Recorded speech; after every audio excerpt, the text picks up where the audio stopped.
ഇപ്പൊ കിഡ്നി 100% പ്രവർത്തനരഹിതമാണോ? 2 കിഡ്നിയും കംപ്ലീറ്റും പോയിട്ടിരിക്കുകയാണ്. ഇപ്പൊ ഡയാലിസിസിലാണ് നിലനിൽക്കുന്നത്. ഞാൻ അയാളെ സ്നേഹിച്ചത് അത്രയും ആത്മാർത്ഥമായിട്ട് തന്നെയായിരുന്നു. അന്ന് എന്റെ കാല് പിടിച്ച് കരഞ്ഞ അയാൾ മാപ്പ് പറഞ്ഞതാണ്. നിങ്ങളുടെ മോളെ കെട്ടിച്ചു വിടുന്നതിന് മുമ്പ് നിങ്ങളുടെ മോൾക്ക് അസുഖം ഉണ്ടായിരുന്ന നിങ്ങൾക്ക് അറിയായിരുന്നു അല്ലേ? എല്ലാം മാറും എന്നുള്ള ഒരു ധാരണയിലായിരുന്നു നമ്മൾ മുന്നോട്ട് പോയത്. പക്ഷെ അപ്പോഴും ദൈവം എന്നെ അവിടെ തോപ്പിച്ചുകൊണ്ടിരിക്കുകയായിരുന്നു. എന്റെ അച്ഛനെ വിളിച്ചു. അച്ഛനെ വിളിച്ചിട്ട് പറയുമ്പോൾ അച്ഛൻ എനിക്ക് ഇവിടെ നിൽക്കാൻ പറ്റത്തില്ല, എന്നെ കൊണ്ടുപോകാൻ പറഞ്ഞു. വീട്ടിലാന്നപ്പോ എന്റെ അമ്മയുണ്ടായിരുന്നു, ഞാനൊന്നും അറിഞ്ഞില്ല. പക്ഷെ എനിക്കിനി ഒരു പിടിവള്ളി ഇല്ല എന്ന് തന്നെ വിചാരിച്ചു. കിഡ്നി ഇല്ല, അത് 100% ഫെയിൽഡ് ആയിട്ടുണ്ട്. ദർശനയ്ക്ക് ഈ കുഞ്ഞിനെ കളയണമെങ്കിൽ കളയാം, പക്ഷെ ദർശനയ്ക്ക് ഇനി ഒരു കുഞ്ഞ് വേണമെന്ന് വിചാരിച്ച് നടക്കില്ല. കാരണം ദർശനയുടെ കിഡ്നി ഓൾറെഡി ഫെയിലിയർ ആയിട്ടിരിക്കുവാണ്. ഞാൻ കുഞ്ഞുങ്ങളില്ലാത്തവർക്ക് വേണ്ടി കുഞ്ഞിനെ കൊടുക്കുന്നു. ഞാനൊരു കുഞ്ഞിനെ എങ്ങനെയാ കൊല്ലും ദർശന? എനിക്കിത് പറ്റില്ല.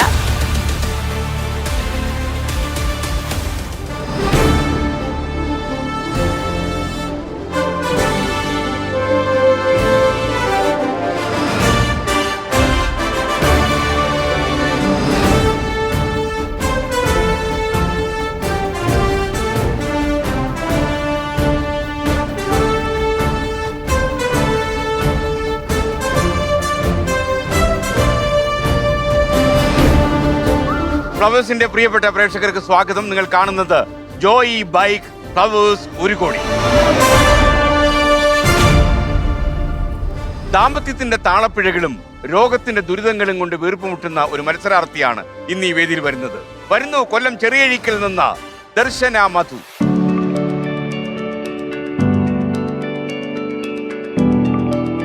തണൽ നഷ്ടമായ ദാമ്പത്യവും രോഗങ്ങൾ നിരന്തരം വേട്ടയാടുന്ന സ്വന്തം ജീവിതവും ഉത്തരം കിട്ടാത്ത ചോദ്യചിഹ്നമാകുകയാണ് കൊല്ലം ചെറിയഴീക്കൽ സ്വദേശിനി ദർശന മധുവിന് മുന്നിൽ.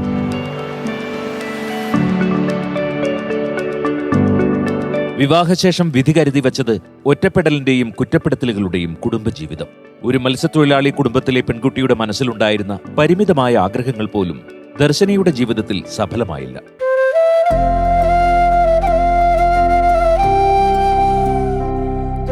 തകരാറിലായ വൃക്കകളും കരൾ രോഗത്തിന്റെ ആശങ്കകളും ദർശനയുടെ പ്രതീക്ഷകൾക്ക് മുന്നിൽ വെല്ലുവിളിയാകുന്നു.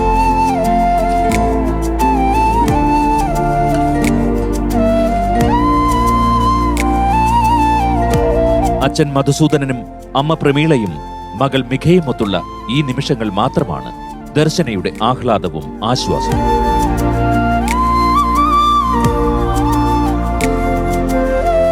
ദുരിതങ്ങളുടെ തിരയൊഴിയാത്ത ജീവിതത്തിന്റെ കടൽ തീരത്തു നിന്നും അറിവിന്റെ വേദിയിലേക്ക് വരുന്നു ദർശന മധു.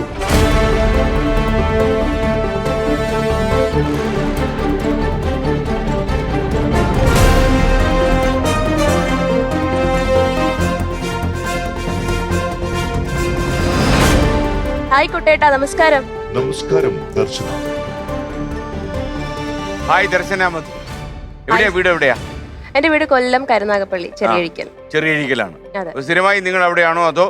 അവിടെ തന്നെയാണ്. ഇപ്പം ഹോസ്പിറ്റൽ കേസുമായിട്ട് കോട്ടയത്ത് ഇപ്പൊ 8 മാസമായിട്ട് സ്റ്റേ ചെയ്യുക. എവിടെ സ്റ്റേ ചെയ്യുന്നു? മെഡിക്കൽ കോളേജിനടുത്ത്. കോട്ടയം മെഡിക്കൽ കോളേജിനടുത്ത്. അതെ. അപ്പൊ എന്തിനാണ് ഹോസ്പിറ്റലിന് അടുത്ത് തന്നെ പോയി സ്റ്റേ ചെയ്യുന്നത്? നമുക്കൊരു ട്രാൻസ്പ്ലാന്റിന് വേണ്ടി അവിടെ നിന്നതായിരുന്നു. അഡ്മിറ്റ് ആയി കഴിഞ്ഞാൽ സർജറി കഴിയുന്ന സമയത്ത് നമുക്ക് തൊട്ടടുത്തുള്ള വീട്ടിലായിരിക്കണം നിൽക്കണം എന്നവർ നിർദ്ദേശിച്ചിട്ടുണ്ടായിരുന്നു. അപ്പൊ ഹോസ്പിറ്റലിൽ വരാനും പോകാനുള്ള എളുപ്പത്തിന് വേണ്ടിയിട്ടാണ്. കിഡ്നി ട്രാൻസ്പ്ലാന്റേഷന് വേണ്ടിയാണ് അവിടെ പോയത്? അതെ അതെ. ഇപ്പൊ കിഡ്നി 100% പ്രവർത്തനരഹിതമാണോ? അതെ അതെ, 5th സ്റ്റേജ് ആണ്. 2 കിഡ്നിയും കംപ്ലീറ്റും പോയിട്ടിരിക്കുകയാണ്. ഇപ്പൊ ഡയാലിസിസിലാണ് നിലനിൽക്കുന്നത്. എത്ര തവണ ഡയാലിസിസ് ചെയ്യണം? ആഴ്ചയിൽ 3 തവണ ഡയാലിസിസ് ചെയ്യുന്നുണ്ട്. 3 തവണ ആഴ്ചയിൽ ചെയ്യുന്നു. അപ്പൊ 12 തവണ ഒരു മാസം ഡയാലിസിസ് ചെയ്യുന്നുണ്ട്. ഈ ഡയാലിസിസ് ചെയ്യുമ്പോഴേ ഒരുപാട് കാശ് ചെലവുണ്ടോ? നമ്മള് ഗവൺമെന്റ് ഹോസ്പിറ്റലിൽ എനിക്കിപ്പോ ഹെൽത്ത് കാർഡ് ഉള്ളത് കൊണ്ട് ഇപ്പൊ അവിടെ നമുക്ക് പൈസയുടെ ഡയാലിസിന്റെ ചെലവില്ല. മെഡിസിൻസിന്റെ എക്സ്ട്രാ ചെലവുകൾ പുറത്തുനിന്ന് എടുക്കുന്നത്. എത്ര പൈസയൊക്കെ ഒരാഴ്ച ചെലവ് വരും? ഒരു മാസത്തിൽ മെഡിസിൻ എടുക്കുകയാണെന്നുണ്ടെങ്കിൽ ടാബ്ലറ്റ്സ് എല്ലാം കൂടി ചേർന്നിട്ട് 1500-1800 രൂപ നമുക്ക് ചെലവ്. കോട്ടയത്ത് നിൽക്കാനുള്ള ചെലവ് വേണം. താങ്കൾക്ക് ലിവറിനും പ്രശ്നമുണ്ടോ? കരളിന് ഇഷ്യൂ ഉണ്ടോ? കരളിന്റെ പ്രശ്നമുള്ളത് ഈ സർജറിക്ക് അഡ്മിറ്റ് ആയി ആ ട്രാൻസ്പ്ലാന്റ് നടക്കാതെ നമ്മളെ മാറ്റിയപ്പോഴാണ് അറിയുന്നത്. കാരണം അന്നത്തെ ദിവസം ടേബിളിൽ ഞാൻ പോയതാണ് സർജറിക്ക് വേണ്ടിയിട്ട്. അപ്പൊ അന്ന് രാവിലെ ബ്ലഡ് എടുത്ത് ടെസ്റ്റ് ചെയ്തപ്പോ കൗണ്ട് കുറഞ്ഞതായിട്ട് കണ്ടു. അപ്പൊ ഈ ബ്ലഡിൽ ആ കൗണ്ട് കുറഞ്ഞത് കൊണ്ട് നമ്മുടെ ലിവറിന്റെ ഡോക്ടർക്ക് ഒരു സംശയം തോന്നിയിട്ടാണ് അവരൊരു ജനറ്റിക് ടെസ്റ്റ് നടത്തിയത്. അപ്പൊ അത് 15 ദിവസം എടുത്തു അതിന്റെ റിസൾട്ട് വരാൻ. മാറ്റിവെച്ചു. ബാംഗ്ലൂർ ഒരു ലാബിലാണ്. ഡോണറെ കിട്ടിയായിരുന്നു? കിഡ്നി ഡോണർ അമ്മയാണ്. കിഡ്നി ഡൊണേറ്റ് ചെയ്യുന്നത് അമ്മയാണ്. അപ്പൊ അമ്മ വന്നിട്ടുണ്ടല്ലേ? അമ്മ വന്നിട്ടുണ്ട്. അമ്മയുടെ പേരെന്താ? പ്രമീള. പ്രമീള. വീട് എവിടെയാ? ബേസിക്കലി ചെറിയരിക്കലെ കാര്യമാണ്. അല്ല, എന്റെ സ്ഥലം ചവറയാണ്. ചവറയാണ്. ഓക്കെ. അച്ഛനാണല്ലേ? അച്ഛന്റെ പേര് മധുസൂദനൻ. മധുസൂദനൻ. നിങ്ങൾക്ക് എത്ര മക്കളാണ്? എനിക്ക് 2 മക്കള്. വേറെ ഇദ്ദേഹം അല്ലാതെ ആരാ ഉള്ളത്? ഒരു ആൺകുട്ടിയുണ്ട്, ഇന്ത്യ ഇളയത്. ഓക്കെ. അയാൾ എന്ത് ചെയ്യുന്നു? അയാള് ആർമിയിലെ. കുറെ കാലമായോ പട്ടാളത്തിൽ പോയിട്ട്? 9 വർഷം കഴിഞ്ഞു. ഓക്കെ. അപ്പൊ നിങ്ങൾ 3 പേരും ഇപ്പം കോട്ടയത്ത് താമസിക്കുന്നത്? അതെ അതെ. അത് വാടക വീട്? വാവയുണ്ട്, കുഞ്ഞുണ്ട്. ആ അദ്ദേഹത്തിന്റെ കുഞ്ഞുമായി അല്ലേ? ഒരു മോളുണ്ട്. Okay okay. ആ ഓക്കെ. കല്യാണം കഴിഞ്ഞു അല്ലേ? കല്യാണം കഴിഞ്ഞതാണ്. ഓക്കെ. അമ്മയാണ് കിഡ്നി കൊടുക്കാൻ തീരുമാനിച്ചത് അല്ലേ? ഓക്കെ. അതുകൊണ്ട് ഡോണറെ കണ്ടുപിടിക്കാൻ പാടുപെട്ടില്ല. വീട്ടിൽ തന്നെ കിഡ്നിയുടെ കാര്യത്തിൽ ബുദ്ധിമുട്ടില്ലായിരുന്നു. പക്ഷെ ടെസ്റ്റിന്റെ റിസൾട്ട് വന്നപ്പം പ്രൈമറി ഹൈപ്പർ ഓക്സാലൂറിയ എന്ന് പറഞ്ഞിട്ട് ഒരു സ്റ്റേജ്, അത് സെക്കൻഡ് സ്റ്റേജ് ആണ്. 2 സ്റ്റേജ് ഉണ്ട്, ഫസ്റ്റ് ഉണ്ട്, സെക്കൻഡ് ഉണ്ട്. അപ്പൊ എനിക്ക് സെക്കൻഡ് ആയിരുന്നു. അത് ബൈ ബർത്തില് ജനറ്റിക്കലി ഉണ്ടായ ഇഷ്യൂല് വന്നൊരു അസുഖമാണ്. അത് ലിവറിന്റെ പ്രശ്നമായിരുന്നു. അപ്പോഴാണ് മനസ്സിലായത് ഈ ലിവറിന്റെ പ്രശ്നം കൊണ്ടാണ് എനിക്ക് ഈ കിഡ്നി ഫെയിലിയർ ആയെന്നുള്ളത്. കാരണം ബ്ലഡില് ഓക്സലേറ്റ് ഇങ്ങനെ അടിഞ്ഞു കൂടുന്ന ഒരു പ്രോസസ്സായിരുന്നു നടന്നുകൊണ്ടിരുന്നത്. അപ്പോൾ കിഡ്നിയിൽ കല്ല് ഇരിക്കാൻ പറ്റാതെ വന്നിപ്പോ യൂറിനറി ബ്ലാഡറിൽ ഫോം ചെയ്ത് തുടങ്ങി. അപ്പൊ അതുകൊണ്ടാണ് ഡോക്ടർ ഈ ഒരു ടെസ്റ്റ് നടത്തിയത്. ഇനി ബോഡി പല ടിഷ്യൂസിലും ഹാർട്ടിലും ഒക്കെ കല്ലുകൾ ഇങ്ങനെ വരാൻ സാധ്യതയുണ്ടെന്ന് പറഞ്ഞു. അപ്പൊ ഇതിന് ഒരേ ഒരു വഴി എന്ന് പറയുമ്പോൾ ലിവറും കൂടെ ചേഞ്ച് ചെയ്ത് കഴിഞ്ഞാലേ ഇതിനൊരു സൊല്യൂഷൻ ആവുള്ളൂ. കാരണം ട്രാൻസ്പ്ലാന്റ് ചെയ്യണം. ലിവറിലെ എൻസൈംസ് കുറവായതുകൊണ്ട് ഈ ഓക്സലേറ്റ് അലിഞ്ഞു പോകുന്നില്ല. അപ്പൊ ആദ്യം ലിവർ ചെയ്തതിന് ശേഷം ആ ലിവർ ഒന്ന് നമ്മളെ ബോഡിയിലൊന്ന് സെറ്റായി ഇപ്പൊ ഹാർട്ടിലോ മറ്റു ബോഡി ടിഷ്യൂസിലോ കല്ല് എവിടെയെങ്കിലും ഉണ്ടെങ്കിൽ അത് അലിഞ്ഞെല്ലാം ഈ ഇപ്പൊ കിഡ്നി മാറാതെ തന്നെ അതിലെല്ലാം അലിഞ്ഞു പോയതിന് ശേഷം ഒരു 2 മാസം 3 മാസം കഴിഞ്ഞിട്ട് കിഡ്നി മാറിയാൽ മതി എന്നാണ് ഇപ്പൊ നമ്മള് ഇപ്പൊ സജസ്റ്റ് ചെയ്ത ഡോക്ടർ അമൃതയിലെ ഡോക്ടർ പറയുന്നത്. അപ്പൊ ഈ ലിവർ ട്രാൻസ്പ്ലാന്റ് ചെയ്യുമ്പോൾ അതിനും ഡോണർ വേണോ? ലിവറിന് ഡോണർ വേണം. ഫാമിലിയിൽ നമുക്ക് കണ്ടുപിടിക്കും അതിന് ഡോണർ ഇല്ല സാർ. ഫാമിലിയിൽ പല അസുഖങ്ങളുള്ള ആൾക്കാരായതുകൊണ്ട് നമുക്ക് ആരെയും അങ്ങോട്ട് ചൂസ് ചെയ്യാൻ പറ്റുന്നില്ല. കണ്ടുപിടിച്ചായിരുന്നു നിങ്ങൾ? എന്റെ ഒരു 1-2 ഫ്രണ്ട്സ് ഇതിന് വേണ്ടിയിട്ട് എനിക്ക് വന്നിരുന്നു. എന്റെ ബ്ലഡ് ഗ്രൂപ്പ് AB പോസിറ്റീവ് ആയതുകൊണ്ട് എനിക്ക് ഏത് വേണമെങ്കിലും അക്സെപ്റ്റ് ചെയ്യും. യൂണിവേഴ്സൽ അക്സെപ്റ്റർ ആണ്. അപ്പൊ ഏത് ബ്ലഡ് ഗ്രൂപ്പ് വേണമെങ്കിലും സ്വീകരിക്കാമെന്ന് പറഞ്ഞു. അങ്ങനെ ഒരു ഭാഗ്യമുണ്ട്. അപ്പൊ അമ്മ A ആയതുകൊണ്ടും വരുന്ന ആൾ ഒന്നെങ്കിൽ A അല്ലെങ്കിൽ AB ആയിരിക്കണം എന്ന് ഡോക്ടർ പറഞ്ഞു. BA കഴിഞ്ഞ് കൂടുതൽ പ്രിഫർ ചെയ്യുന്നത് ഇതൊക്കെയാണ്.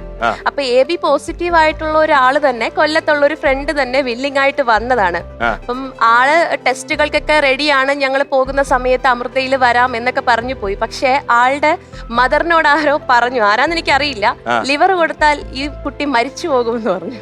അതോടുകൂടി അപ്പൊ മരിച്ചു പോകുമെന്ന് കേട്ടപ്പോ അവർക്ക് പേടിയാവും. കാരണം പഴയ ആൾക്കാരാണ്, അവർക്ക് ഇതിനെ കുറിച്ച് ഒരു വിവരം ഇല്ലാത്ത ആൾക്കാരാണ്, ഇത് എന്താണെന്നുള്ളത് അറിയില്ല. പക്ഷെ മറ്റേ ഹോസ്പിറ്റലിനെ സംബന്ധിച്ചിടത്തോളം ഇതൊരു റോബോട്ടിക് സർജറി ആയതുകൊണ്ട് കൊടുക്കുന്ന ആൾക്ക് റിസ്ക് ഇല്ല. നമ്മളെ പോലെ ഓപ്പൺ സർജറി ആയിരിക്കില്ല അവർക്ക് എടുത്തുന്ന് പോലും അറിയില്ല. അപ്പൊ അങ്ങനെ അത്രയും സെക്യൂർ ആയിട്ടുള്ള സർജറി എന്നാണ് അവിടുത്തെ സാറ് പറഞ്ഞത്. പക്ഷെ ഇതിനു വേണ്ടിയിട്ട് ആരും മുന്നോട്ട് വരുന്നില്ല. ഇപ്പം ആ ഒരു വിഷമത്തിലാണ്. കാരണം ലിവർ മാറ്റി കഴിഞ്ഞാൽ മാത്രമേ എനിക്ക് കിഡ്നി ട്രാൻസ്പ്ലാന്റ് നടക്കുള്ളൂ. മുന്നോട്ട് പോകാൻ പറ്റില്ല. കാരണം ഇത്ര ചെറിയ പ്രായം ആയതുകൊണ്ട് എനിക്ക് ഈ ഡയാലിസിസ് ആഴ്ചയിൽ ഇങ്ങനെ 3 തവണ പോകുന്നതുകൊണ്ട് മാത്രമല്ല, പ്രഷർ BP കൂടുതലാണ്. അപ്പൊ അത് ഇന്റേണലി ഒത്തിരി പ്രോബ്ലംസ് ഉണ്ട്. ഇപ്പൊ ഹാർട്ടിന്റെ വാൽവിന് കംപ്ലൈന്റ് ആയിട്ടുണ്ട്, കിഡ്നി ഇത് ഫംഗ്ഷൻ ഇല്ലാത്തതുകൊണ്ട്. ലിവറിന്റെ പ്രശ്നം ബ്രെയിനിൽ അഫക്ട് ചെയ്തിട്ടുണ്ട്. അപ്പൊ അത് പോകെ പോകെ ഓർമ്മശക്തി കുറഞ്ഞു പോകും, അങ്ങനെ ഓർമ്മക്കുറവിലേക്ക് വരാമെന്ന് ഡോക്ടേഴ്സ് പറയുന്നുണ്ടായിരുന്നു. അപ്പൊ മൊത്തത്തിൽ ഇങ്ങനെ എല്ലാ പ്രശ്നങ്ങളും ചേർന്നിരിക്കുകയാണ്. ട്രാൻസ്പ്ലാന്റ് ചെയ്യാനേ കുറെ ചെലവൊക്കെ വരുമല്ലോ. നല്ല ചെലവ്. പൈസയൊക്കെ എങ്ങനെ സമാഹരിച്ചു? വീട്ടിലെ അവസ്ഥ എന്താ? വീട്ടിൽ അച്ഛൻ മത്സ്യത്തൊഴിലാളിയാണ്. പിന്നെ കടലിൽ പോയിട്ട് മീൻ പിടിച്ച് നമ്മുടെ വീട്ടിലെ ചെലവുകൾ അങ്ങനെയായിരുന്നു. ഞങ്ങളെ പഠിപ്പിച്ചതൊക്കെ അങ്ങനെ തന്നെയായിരുന്നു. പിന്നെ കല്യാണം നടന്ന സമയത്ത് ഇതുപോലെ ലോണൊക്കെ, അനിയൻ ആ സമയത്ത് ജോലിക്ക് കയറിയത് കൊണ്ട് ആളുടെ ലോണും നമ്മൾ ആധാരമൊക്കെ വെച്ചിട്ടാണ് എന്റെ കല്യാണം നടത്തിയത് ആ സമയത്ത്. അപ്പൊ ഇപ്പൊ ആ ലോണുകളെല്ലാം അടച്ചു തീർക്കുന്ന അയാൾ തന്നെയാണ്. പണം അതിന് വേണ്ടിയിട്ട് നമ്മളെ ഫ്രണ്ട്സ്, അതായത് വീട്ടിനടുത്തുള്ള ആന്റിമാര്, അതുപോലെ തന്നെ വീട്ടിനടുത്തുള്ള സംഘടനകള്, ഫ്രണ്ട്സ്, പിന്നെ അതുപോലെ തന്നെ ആ സമയത്ത് പത്രത്തിലൊക്കെ നമ്മൾ എത്ര പൈസ കളക്ട് ചെയ്തു അവരെല്ലാം കൂടെ? നമുക്ക് എല്ലാം കൂടെ അന്ന് സർജറി സമയത്ത് നമുക്ക് 7 ലക്ഷം രൂപയോളം കിട്ടി. നമ്മളെ പുറത്തുനിന്നുള്ള ഫ്രണ്ട്സും എല്ലാം കൂടി ചേർത്ത് അത്രയും പൈസ നമുക്ക് തന്നിരുന്നു. അപ്പൊ നമ്മൾ കോട്ടയത്ത് താമസമായപ്പോൾ മുതൽ ഇതിന് വേണ്ടിയിട്ടുള്ള ചെലവുകളല്ല, അതായത് റെന്റ്, അവിടുത്തെ ട്രീറ്റ്മെന്റിന്റെ ചെലവുകള്, മെഡിസിന്റെ എല്ലാം നമ്മൾ ഇങ്ങനെ തന്നെയായിരുന്നു ചെയ്തുകൊണ്ട് എക്സ്ട്രാ ടെസ്റ്റുകളൊക്കെ വരുന്നുണ്ടായിരുന്നു. അപ്പൊ ഹോസ്പിറ്റലിൽ അഡ്മിറ്റ് ആയ സമയത്ത് നമുക്ക് ഈ ഹെൽത്ത് കാർഡ് ഉണ്ടെങ്കിൽ തന്നെ ഈ കാരുണ്യയില് ഈ റിജക്ഷന് വേണ്ടിയിട്ടുള്ള ഒരു മെഡിസിൻ, സ്റ്റിമുലക്ട് എന്ന് പറഞ്ഞിട്ടൊരു മെഡിസിൻ ഉണ്ടായിരുന്നു, അത് അവിടെ ഉണ്ടായിരുന്നില്ല. അപ്പൊ ഈ സർജറിക്ക് അഡ്മിറ്റായി ഞാൻ നിൽക്കുന്നതിന്റെ തലേ ദിവസം രാത്രി, അപ്പം അനിയനൊക്കെ ഉണ്ടായിരുന്നു, ആളൊക്കെ ടെൻഷനായി, മരുന്ന് കിട്ടിയില്ലെങ്കിൽ പ്രശ്നമാവില്ലെന്ന് വിചാരിച്ചിട്ട് എറണാകുളത്ത് നിന്നൊക്കെ അവൾ വരുത്തുമായിരുന്നു മരുന്ന്, പുറത്തുനിന്ന് എടുത്ത്. അതിന് തന്നെ ഏകദേശം 1.47 നമ്മുടെ ഇന്ന് ചെലവായി. പക്ഷെ ഈ സർജറി നടന്നില്ല. അന്ന് അതിനു വേണ്ടി എല്ലാ സാധനങ്ങളും വാങ്ങിച്ചിട്ടും എല്ലാം നമ്മളെ കയ്യിൽ നിന്ന് അന്ന് പൈസ എല്ലാം ചെലവായിട്ടും സർജറി നടന്നില്ല. പൈസ ഇല്ല കയ്യിലല്ലേ? ഇനി അതിന്റെ കുറച്ച് പൈസയാണ് നമ്മുടെ ഇരിക്കുന്നത്. പക്ഷെ അതുകൊണ്ട് ഇനി നടക്കില്ല. കാരണം ഗവൺമെന്റ് മെഡിക്കൽ കോളേജിൽ റിലേറ്റഡ് ഡോണർ മാത്രമേ ചെയ്യുള്ളൂ. പുറത്തുനിന്നുള്ള ലിവർ ഡോണറെ കൊണ്ടുവന്നാൽ അവർ ചെയ്യില്ല. ഞങ്ങൾ അപ്രൂവലിന് വേണ്ടി ഒരുപാട് ട്രൈ ചെയ്തതാണ്. അത് നടക്കത്തില്ല. കാരണം ഡോക്ടേഴ്സ് റിസ്ക് എടുക്കില്ല. കാരണം അവർക്കൊരു ഓപ്ഷൻ ഇല്ല പുറത്തുനിന്നുള്ള ഡോണർ വെച്ച് ചെയ്യാൻ. നമ്മൾ മുമ്പ് എന്തോ ഒരു ഇൻസിഡന്റ് ഉണ്ടായതുകൊണ്ട് ഇപ്പൊ അവരത് ചെയ്യുന്നില്ല. അങ്ങനെയാണ് ഞങ്ങൾ ഇങ്ങനെ വെച്ചോണ്ട് പോയി കഴിഞ്ഞാൽ എന്റെ കുഞ്ഞിന് ഞാൻ ഇല്ലാതായി കഴിഞ്ഞാൽ എനിക്ക് പേടിയാണ് സാർ. എനിക്കൊരു മകളാണ്, 3.5 വയസ്സുണ്ട്. അപ്പോ ഈ ദർശന എവിടെ പഠിച്ചു? ഞാൻ ഡിപ്ലോമ ആയിരുന്നു, ഇലക്ട്രോണിക്സ് ആയിരുന്നു, 3 ഇയർ ഡിപ്ലോമ ആയിരുന്നു. അപ്പൊ ഈ ഏത് പ്രായത്തിൽ വെച്ചിട്ടാണ് ഈ അസുഖം ആദ്യം കണ്ടുപിടിക്കപ്പെട്ടത്? ഞാൻ 4ാം ക്ലാസ്സിൽ പഠിക്കുന്ന സമയത്ത് ആദ്യം സ്കൂളിൽ വെച്ചിട്ട് ഇതുപോലെ യൂറിൻ പാസ് ചെയ്ത സമയത്ത് ഒരു മഞ്ഞ കളറിൽ ഇങ്ങനെ പോയി. യൂറിൻ ഫുള്ള് മഞ്ഞ കളറായിരുന്നു. അപ്പൊ ഞാൻ വീട്ടിൽ വന്ന് അമ്മയോട് പറഞ്ഞു, അമ്മ ഇങ്ങനെ മഞ്ഞ കളറിലാണ് പോയത്. അപ്പൊ എല്ലാരും പറഞ്ഞു രാവിലെ എഴുന്നേൽക്കുമ്പോൾ രാവിലത്തെ യൂറിൻ കുപ്പിയിലെടുത്ത് നോക്കാം നമുക്കെന്ന് പറഞ്ഞു. അങ്ങനെ രാവിലെ കുപ്പിയിലെടുക്കുന്നത് ഫുള്ള് ബ്ലഡ് കളറാണ്, റെഡ് കളറിലാണ് വന്നത്. അപ്പൊ അമ്മ പേടിച്ച് ഞങ്ങള് ഹോസ്പിറ്റലിൽ അവിടെ അടുത്തുള്ളൊരു പീഡിയാട്രിഷനെ കൊണ്ട് കാണിച്ചു. അപ്പൊ ആള് പറഞ്ഞു യൂറിനറി ഇൻഫെക്ഷൻ ആയിരിക്കും, അഡ്മിറ്റ് ചെയ്യാന്ന് പറഞ്ഞിട്ട് പിന്നീടുള്ള യൂറിനെല്ലാം വെള്ളമായിട്ട് തന്നെ പോയി. ആ സമയത്ത് മാത്രമായിരുന്നു അത് റെഡ് കളറിൽ കാണിച്ചത്. അങ്ങനെ ഒരു 12 ദിവസം ഞങ്ങൾ ആ ഹോസ്പിറ്റലിൽ കിടന്നിട്ടുണ്ടായിരുന്നു. അപ്പൊ ഇൻഫെക്ഷൻ ആയതുകൊണ്ട് വെള്ളമൊക്കെ കുടിച്ചാൽ മതി അങ്ങനെ പറഞ്ഞത്. ഇൻഫെക്ഷൻ മാറിയിട്ടാണ് വീട്ടിൽ പോയത്. അതിനുശേഷം വീണ്ടും 5th പഠിക്കുമ്പോൾ എനിക്ക് വയറുവേദന വരാൻ തുടങ്ങി. ഈ അടിവയറ്റിനൊക്കെ നല്ല വേദന. അപ്പൊ എന്തിന്റെ വേദനയാന്ന് അറിയത്തില്ല, അന്ന് കുഞ്ഞല്ലേ. അപ്പൊ രാത്രി ഫുള്ള് നിലവിളി. അങ്ങനെ ഞങ്ങൾ വീണ്ടും ഹോസ്പിറ്റലിൽ കൊണ്ടുപോയപ്പോഴാണ് ഇന്ന് സ്കാൻ ചെയ്യാൻ പറയുന്നത്. കൊല്ലത്ത് ചെന്നപ്പോ സ്കാൻ ചെയ്തപ്പോഴാണ് ഇങ്ങനെ കിഡ്നിയിൽ അന്ന് 3-4 കല്ലുകളെ ഉണ്ടായിരുന്നുള്ളൂ. അപ്പൊ അത് വെള്ളം കുടിക്കാത്തതിന്റെയാന്ന് എല്ലാവരും പറഞ്ഞിട്ട് ശരിക്കും വെള്ളം കുടിക്കണം എന്ന് പറഞ്ഞു. അങ്ങനെ ആ ഒരു ട്രീറ്റ്മെന്റ് അവിടെ സ്റ്റാർട്ട് ചെയ്തതാണ്. ഇന്ന് ഈ നിമിഷം വരെയും അതിങ്ങനെ കണ്ടിന്യൂ ചെയ്തു. അതെ, ഇപ്പൊ എന്റെ കിഡ്നി മൊത്തം കല്ലായി മാറിയെന്നാണ് ഇപ്പൊ ഇവിടുത്തെ കോട്ടയത്തെ ഡോക്ടേഴ്സ് പറയുന്നത്. കാരണം ഇപ്പൊ കിഡ്നിയിൽ കല്ലിന് ഇരിക്കാൻ സ്ഥലമില്ലാതെ ബോഡിയിലെ പല ഭാഗങ്ങളിലും ഇങ്ങനെ അടിഞ്ഞുകൊണ്ടിരിക്കുന്നത്. അതിങ്ങനെ ഓഡിഷൻ വന്നപ്പോൾ താങ്കൾ പറഞ്ഞൊരു സെന്റൻസ് എനിക്ക് ഓർമ്മയുണ്ട്, എനിക്ക് ആശുപത്രിയിൽ നിന്നൊരു മോചനം വേണം. തീർച്ചയായിട്ടും സാർ, കാരണം ഞാൻ ആ 4ാം ക്ലാസ് സത്യം എനിക്ക് എന്റെ പേരൻസ് തന്നെ മടുത്തിട്ടുണ്ട്. കാരണം ഇത്രത്തോളം ആയിട്ട് പോലും ഇപ്പോഴും എനിക്ക് വേണ്ടിയിട്ടാണ് അവരിങ്ങനെ ആശുപത്രി ഓരുന്നത്. എന്റെ കുഞ്ഞിന് വേണ്ടിയിട്ട് പോലും അവരങ്ങനെ ഒരു കൊച്ചിനൊരു ഇതുണ്ടായില്ല. എനിക്ക് വേണ്ടി അവരിപ്പോഴും കയറി ഈ രോഗം ഇത്രയും തീവ്രമായത് ഏത് കൊല്ലം മുതലാണ്? ഇത് കിഡ്നി 2 കിഡ്നിയും ടോട്ടലി പോയി എന്നുള്ളൊരവസ്ഥ കണ്ടുപിടിക്കപ്പെട്ടതെന്നാണ്. പ്രഗ്നന്റ് ആയ സമയത്താണ് അറിയുന്നത്. എന്നായിരുന്നു കല്യാണം? 2016-ലായിരുന്നു. അറേഞ്ച്ഡ് മാരേജ് ആയിരുന്നു? Arranged marriage. എങ്ങനെ വന്ന കക്ഷിയായിരുന്നു? അതെന്റെ ചേച്ചിമാരുടെ വീട്ടിനടുത്ത് താമസിക്കുന്ന ഒരാളാണ്. അപ്പം അങ്ങനെയാണ് അവരുടെ അടുത്താണ് പ്രപ്പോസൽ ചെന്നത്. അപ്പൊ എനിക്ക് 26 വയസ്സുണ്ട്. അപ്പൊ ഞാൻ പറഞ്ഞു എനിക്കിപ്പൊ കല്യാണം വേണ്ട, എനിക്കൊരു കുടുംബ ജീവിതത്തിലേക്ക് കടക്കാനുള്ള പക്വതയായിട്ടില്ല, അതുകൊണ്ട് കല്യാണം വേണ്ടെന്നാണ് ഞാൻ ആദ്യം പറഞ്ഞത്. പക്ഷെ അച്ഛന്റെ ഇമോഷണൽ ബ്ലാക്ക് മെയിലിംഗിൽ ഞാൻ വീണുപോയി.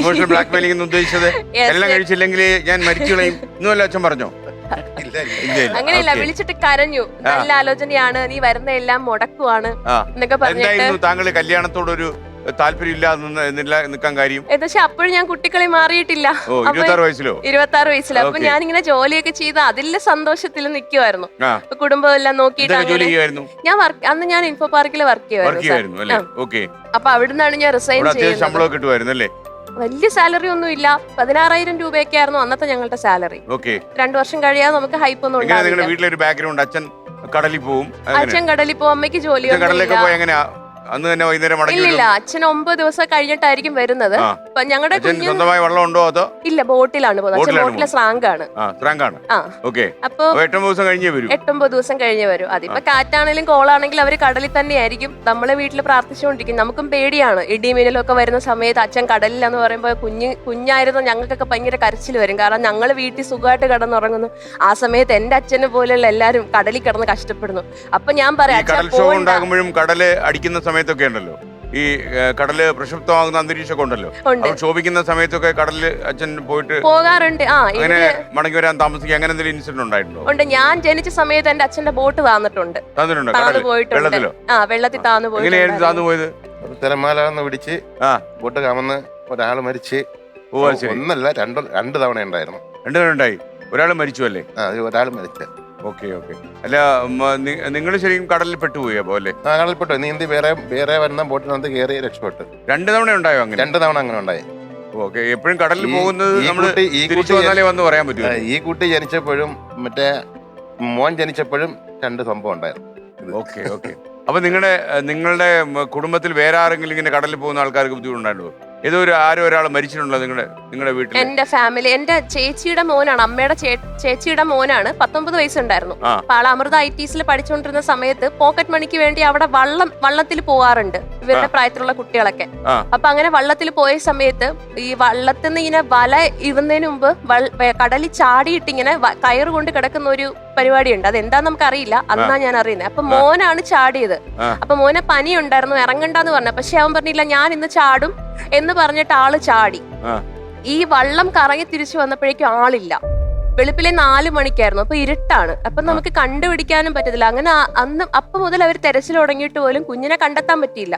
ഞങ്ങളില്ലായിരുന്നു, ഞങ്ങൾ പുറത്തായിരുന്നു ആ സമയത്ത്. 7 ദിവസം കഴിഞ്ഞിട്ടാണ് പിന്നെ കുഞ്ഞിന്റെ ബോഡി കിട്ടുന്നത്. അങ്ങനെ ഒരുപാട് തെരച്ചിലൊക്കെ നടത്തിയ 7 ദിവസവും നമ്മൾ ഫുഡ് പോലും കഴിക്കാതെ, കാരണം എന്റെ ചേച്ചി കുഞ്ഞുങ്ങളില്ലാതിരുന്ന അവരുണ്ടായത് കൊണ്ട് അവരങ്ങനെയാണ് വളർത്തിയത് 2 പേരെ. അപ്പൊ അവരെ ഒരാളെ നഷ്ടപ്പെട്ടു എന്ന് പറയുമ്പോൾ ചേച്ചി ഭ്രാന്തിയായി പോകുന്നതിൽ ഞങ്ങൾ പേടിച്ചു. കാരണം അത്രയും ഒരു ക്രിട്ടിക്കൽ സിറ്റുവേഷൻ ആയിരുന്നു. അപ്പൊ അങ്ങനെ കിട്ടിയപ്പോ തന്നെ നമുക്ക് ഉൾക്കൊള്ളാൻ പറ്റുന്നില്ല. കാരണം 19 വയസ്സുള്ള ഒരു കുട്ടിയല്ലേ. അപ്പം ഒരു മോളുണ്ടായിരുന്നു, 2ാമത്തെ ആയിരുന്നു. അപ്പൊ ആ വേർപാട് ഞങ്ങൾക്ക് ആർക്കും അക്സെപ്റ്റ് ചെയ്യാൻ പറ്റിയിട്ടുണ്ടായിരുന്നു. അപ്പൊ എനിക്ക് പേടിയാണ്. അപ്പൊ ആ സമയത്ത് ഞാൻ പറയും ഇങ്ങനെ, നമ്മൾക്കും ജോലി, ഇനി അച്ഛൻ വീട്ടിലിരുന്ന് പോണ്ടെന്ന് ഞാൻ എപ്പോഴും പറയുമായിരുന്നു. പക്ഷെ അച്ഛൻ പറയുന്നില്ല, എനിക്ക് മരണം വരെ ഞാൻ പോവും. കാരണം വീട്ടിലെ കാര്യങ്ങൾ എന്തായാലും നടക്കണം. നമ്മൾ നോക്കുന്നുണ്ടെങ്കിൽ അവര് കുലത്തൊഴിലാണ്.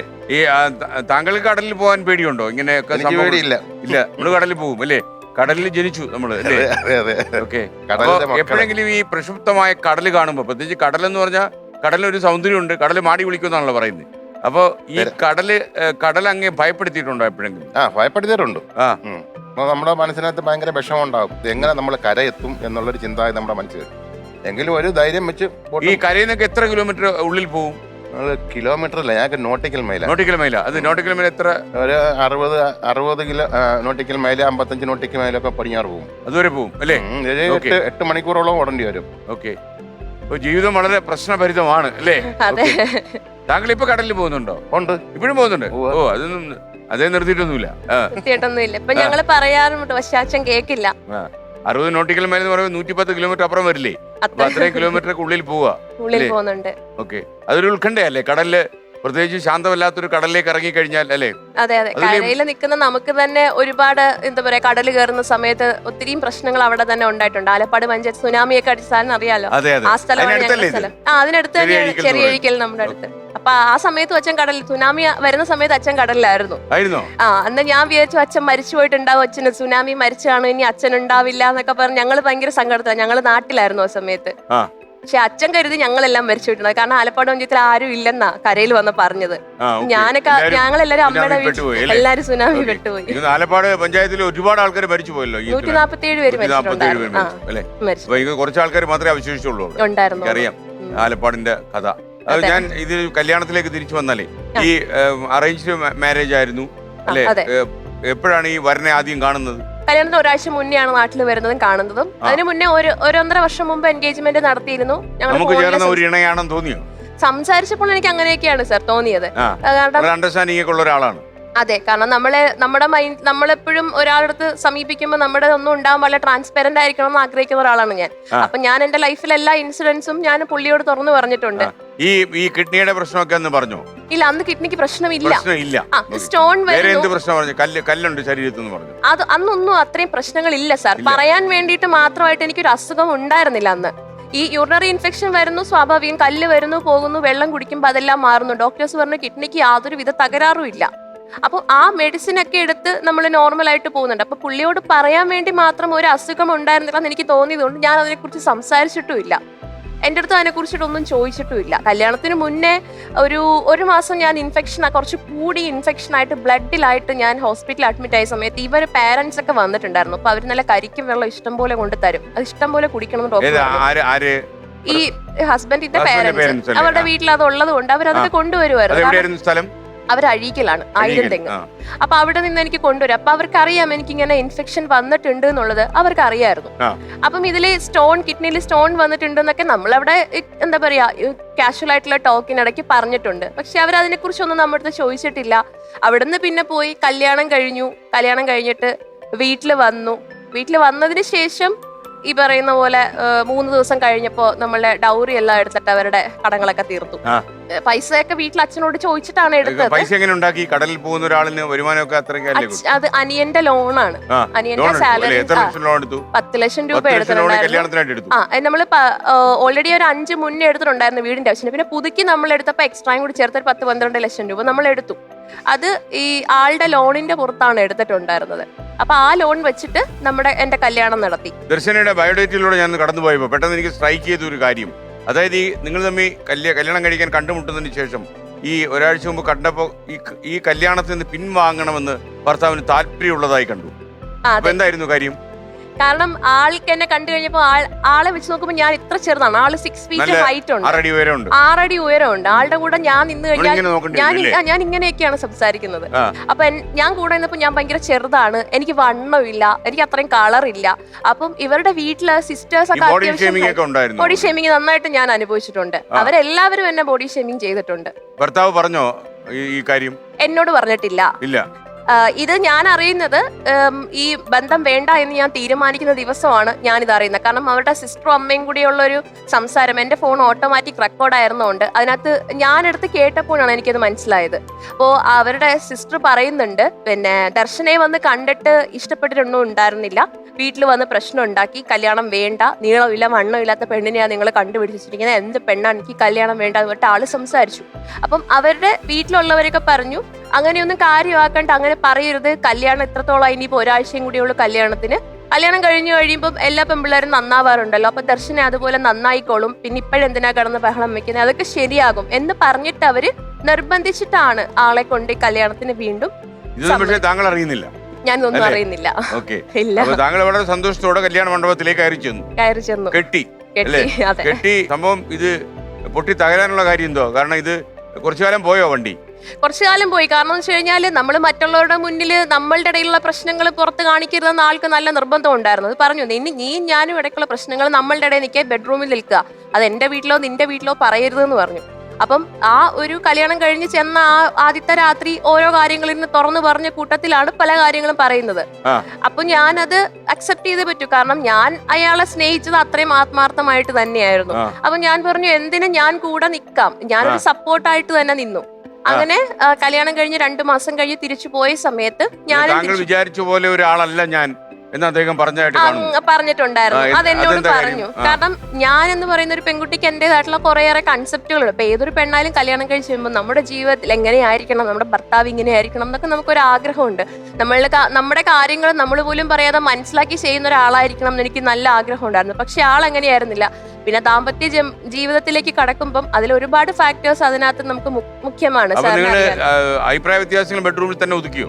അത് പുറത്തൊന്നും പറഞ്ഞിട്ടില്ല. പുള്ളിക്ക് കോൺഫിഡൻസ് കുറവുള്ള കാര്യങ്ങളും ഒക്കെ. ഗൾഫിലായിരുന്നു, 10 വർഷമായിട്ട് അവിടെ തന്നെയായിരുന്നു. പിന്നെ നാട്ടിലുണ്ടോ അതോ ഗൾഫിലാണോ? ഇല്ല, ഇപ്പോഴും അവിടെ തന്നെയാണ്. അതെ അതെ. പിന്നെ എപ്പോഴാണ് ഈ ദാമ്പത്യ പ്രശ്നങ്ങള് ബെഡ്റൂം വിട്ട് പുറത്തേക്ക് ഇറങ്ങാൻ തുടങ്ങി?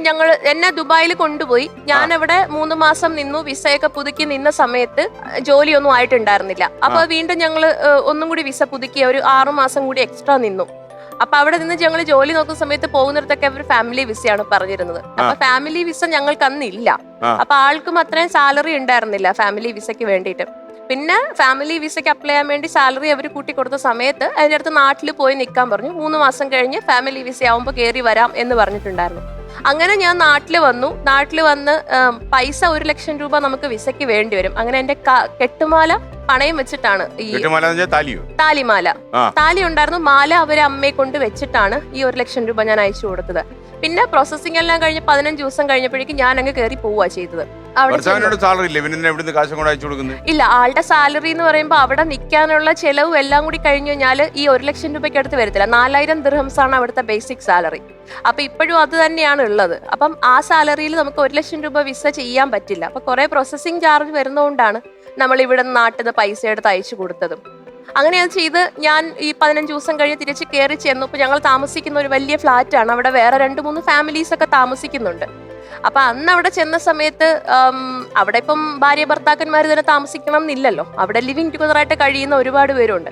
അപ്പൊ അങ്ങനെ കഴിഞ്ഞുകൊണ്ടിരുന്ന ഒരു സ്ത്രീ എപ്പോഴും അയാളെടുത്ത് ചെന്ന് സംസാരിക്കുന്നു. അയാൾ കുക്ക് ചെയ്യുമ്പോൾ അവിടെ നിന്ന് സംസാരിക്കുന്നു. ഇങ്ങനെ കുറെ റൂമേഴ്സ് കേട്ടു.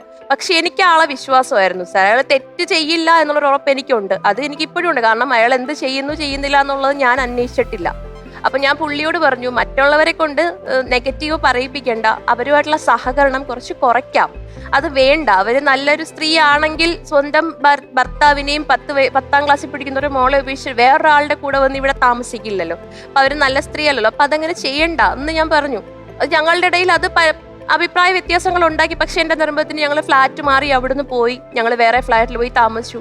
അപ്പൊ ആ ഇഷ്യൂസ് ഒക്കെ അവരുടെ സിസ്റ്റേഴ്സിനോടൊക്കെ ഞാൻ പറഞ്ഞിട്ടുണ്ടായിരുന്നു. അപ്പൊ അവരും പറഞ്ഞു അങ്ങനെ ചെയ്യണ്ട കേട്ടോ, ചേട്ടത്തിക്ക് ഇഷ്ടം അല്ലെങ്കിൽ അങ്ങനെ ചെയ്യണ്ട, അവരുമായിട്ട് ഇനിയും മിണ്ടണ്ട. അപ്പൊ പുള്ളി പറയുന്നത് ഞാൻ എന്റെ ചേച്ചിയെ പോലാണ് കണ്ടുള്ളത്. ആയിരിക്കാം ഒരു പക്ഷെ, പുറത്തുനിന്ന് കാണുന്നവർക്ക് അങ്ങനെ തോന്നുന്നില്ല. അപ്പം എനിക്കത് ഇഷ്ടമല്ല സാർ ഒരാളെ കൊണ്ട് നമ്മൾ തെറ്റ് പറയിപ്പിക്കുന്നത്. അതുകൊണ്ടാണ് ഞാൻ നിർബന്ധിച്ച് മാറ്റിയതും. അന്ന് തൊട്ട് ഞാനുമായിട്ടുള്ള പ്രശ്നങ്ങൾ സ്റ്റാർട്ട് ചെയ്തിട്ടുണ്ടായിരുന്നു. അപ്പൊ ഇതിന്റെ പേരിൽ എന്നെ ഒരുപാട് തല്ലുകയൊക്കെ ചെയ്തു. അതെ, എന്നെ ഒരുപാട് ഉപദ്രവിച്ചു. കഴുത്തിലൊക്കെ ഈ പ്രശ്നത്തിന്റെ പേരിൽ ഇങ്ങനെ കഴുത്തിലും മാലയിലൊക്കെ പിടിച്ചു വെച്ചിട്ട് ഇവിടെ ഇത്രയും മുറിഞ്ഞിട്ടുണ്ടായിരുന്നു. അപ്പൊ എന്റെ ചേട്ടൻ അലൈനിൽ വർക്ക് ചെയ്യുന്നുണ്ട്. അപ്പം എനിക്ക് പറ്റുന്നില്ല. കാരണം അല്ല, എന്റെ വല്യമ്മച്ചിയുടെ മോൻ ചേട്ടൻ എന്ന അലൈനിലാണ്. അപ്പൊ ഞാൻ ചേട്ടനെ വിളിച്ച് പറഞ്ഞിട്ട് നാട്ടിൽ പോവാമെന്നൊക്കെ കരുതിയിരുന്നു. ഞാൻ പറഞ്ഞു എനിക്ക് ഇനി ഇവിടെ നിൽക്കാൻ പറ്റില്ല, എനിക്ക് പറ്റുന്നില്ല. കാരണം എന്റെ ജീവിതത്തിൽ ആദ്യമായിട്ടാണ് എന്നെ അത്രയും തല്ലുന്ന ഒരാൾ. എന്റെ അച്ഛൻ പോലും എന്നെ തല്ലിയിട്ടില്ല. അമ്മയുടെ കയ്യിൽ ഇഷ്ടം പോലെ കിട്ടിയിട്ടുണ്ട്, പക്ഷെ അച്ഛൻ തല്ലാറില്ല. അങ്ങനെ ഞാൻ താലിയും ഇട്ട് തന്ന നിശ്ചയമോതിരൊക്കെ ഊരി ഇയാളെ കൈവച്ചിട്ട് ഞാൻ പറഞ്ഞു എന്റെ ചേട്ടനെ വിളിച്ചതാ, ഞാൻ പൊക്കോളാം, അല്ലെങ്കിൽ എനിക്കിവിടെ നിൽക്കാൻ പറ്റില്ല എന്നൊക്കെ പറഞ്ഞു. അന്ന് എന്റെ കാല് പിടിച്ച് കരഞ്ഞ അയാൾ മാപ്പ് പറഞ്ഞതാണ്.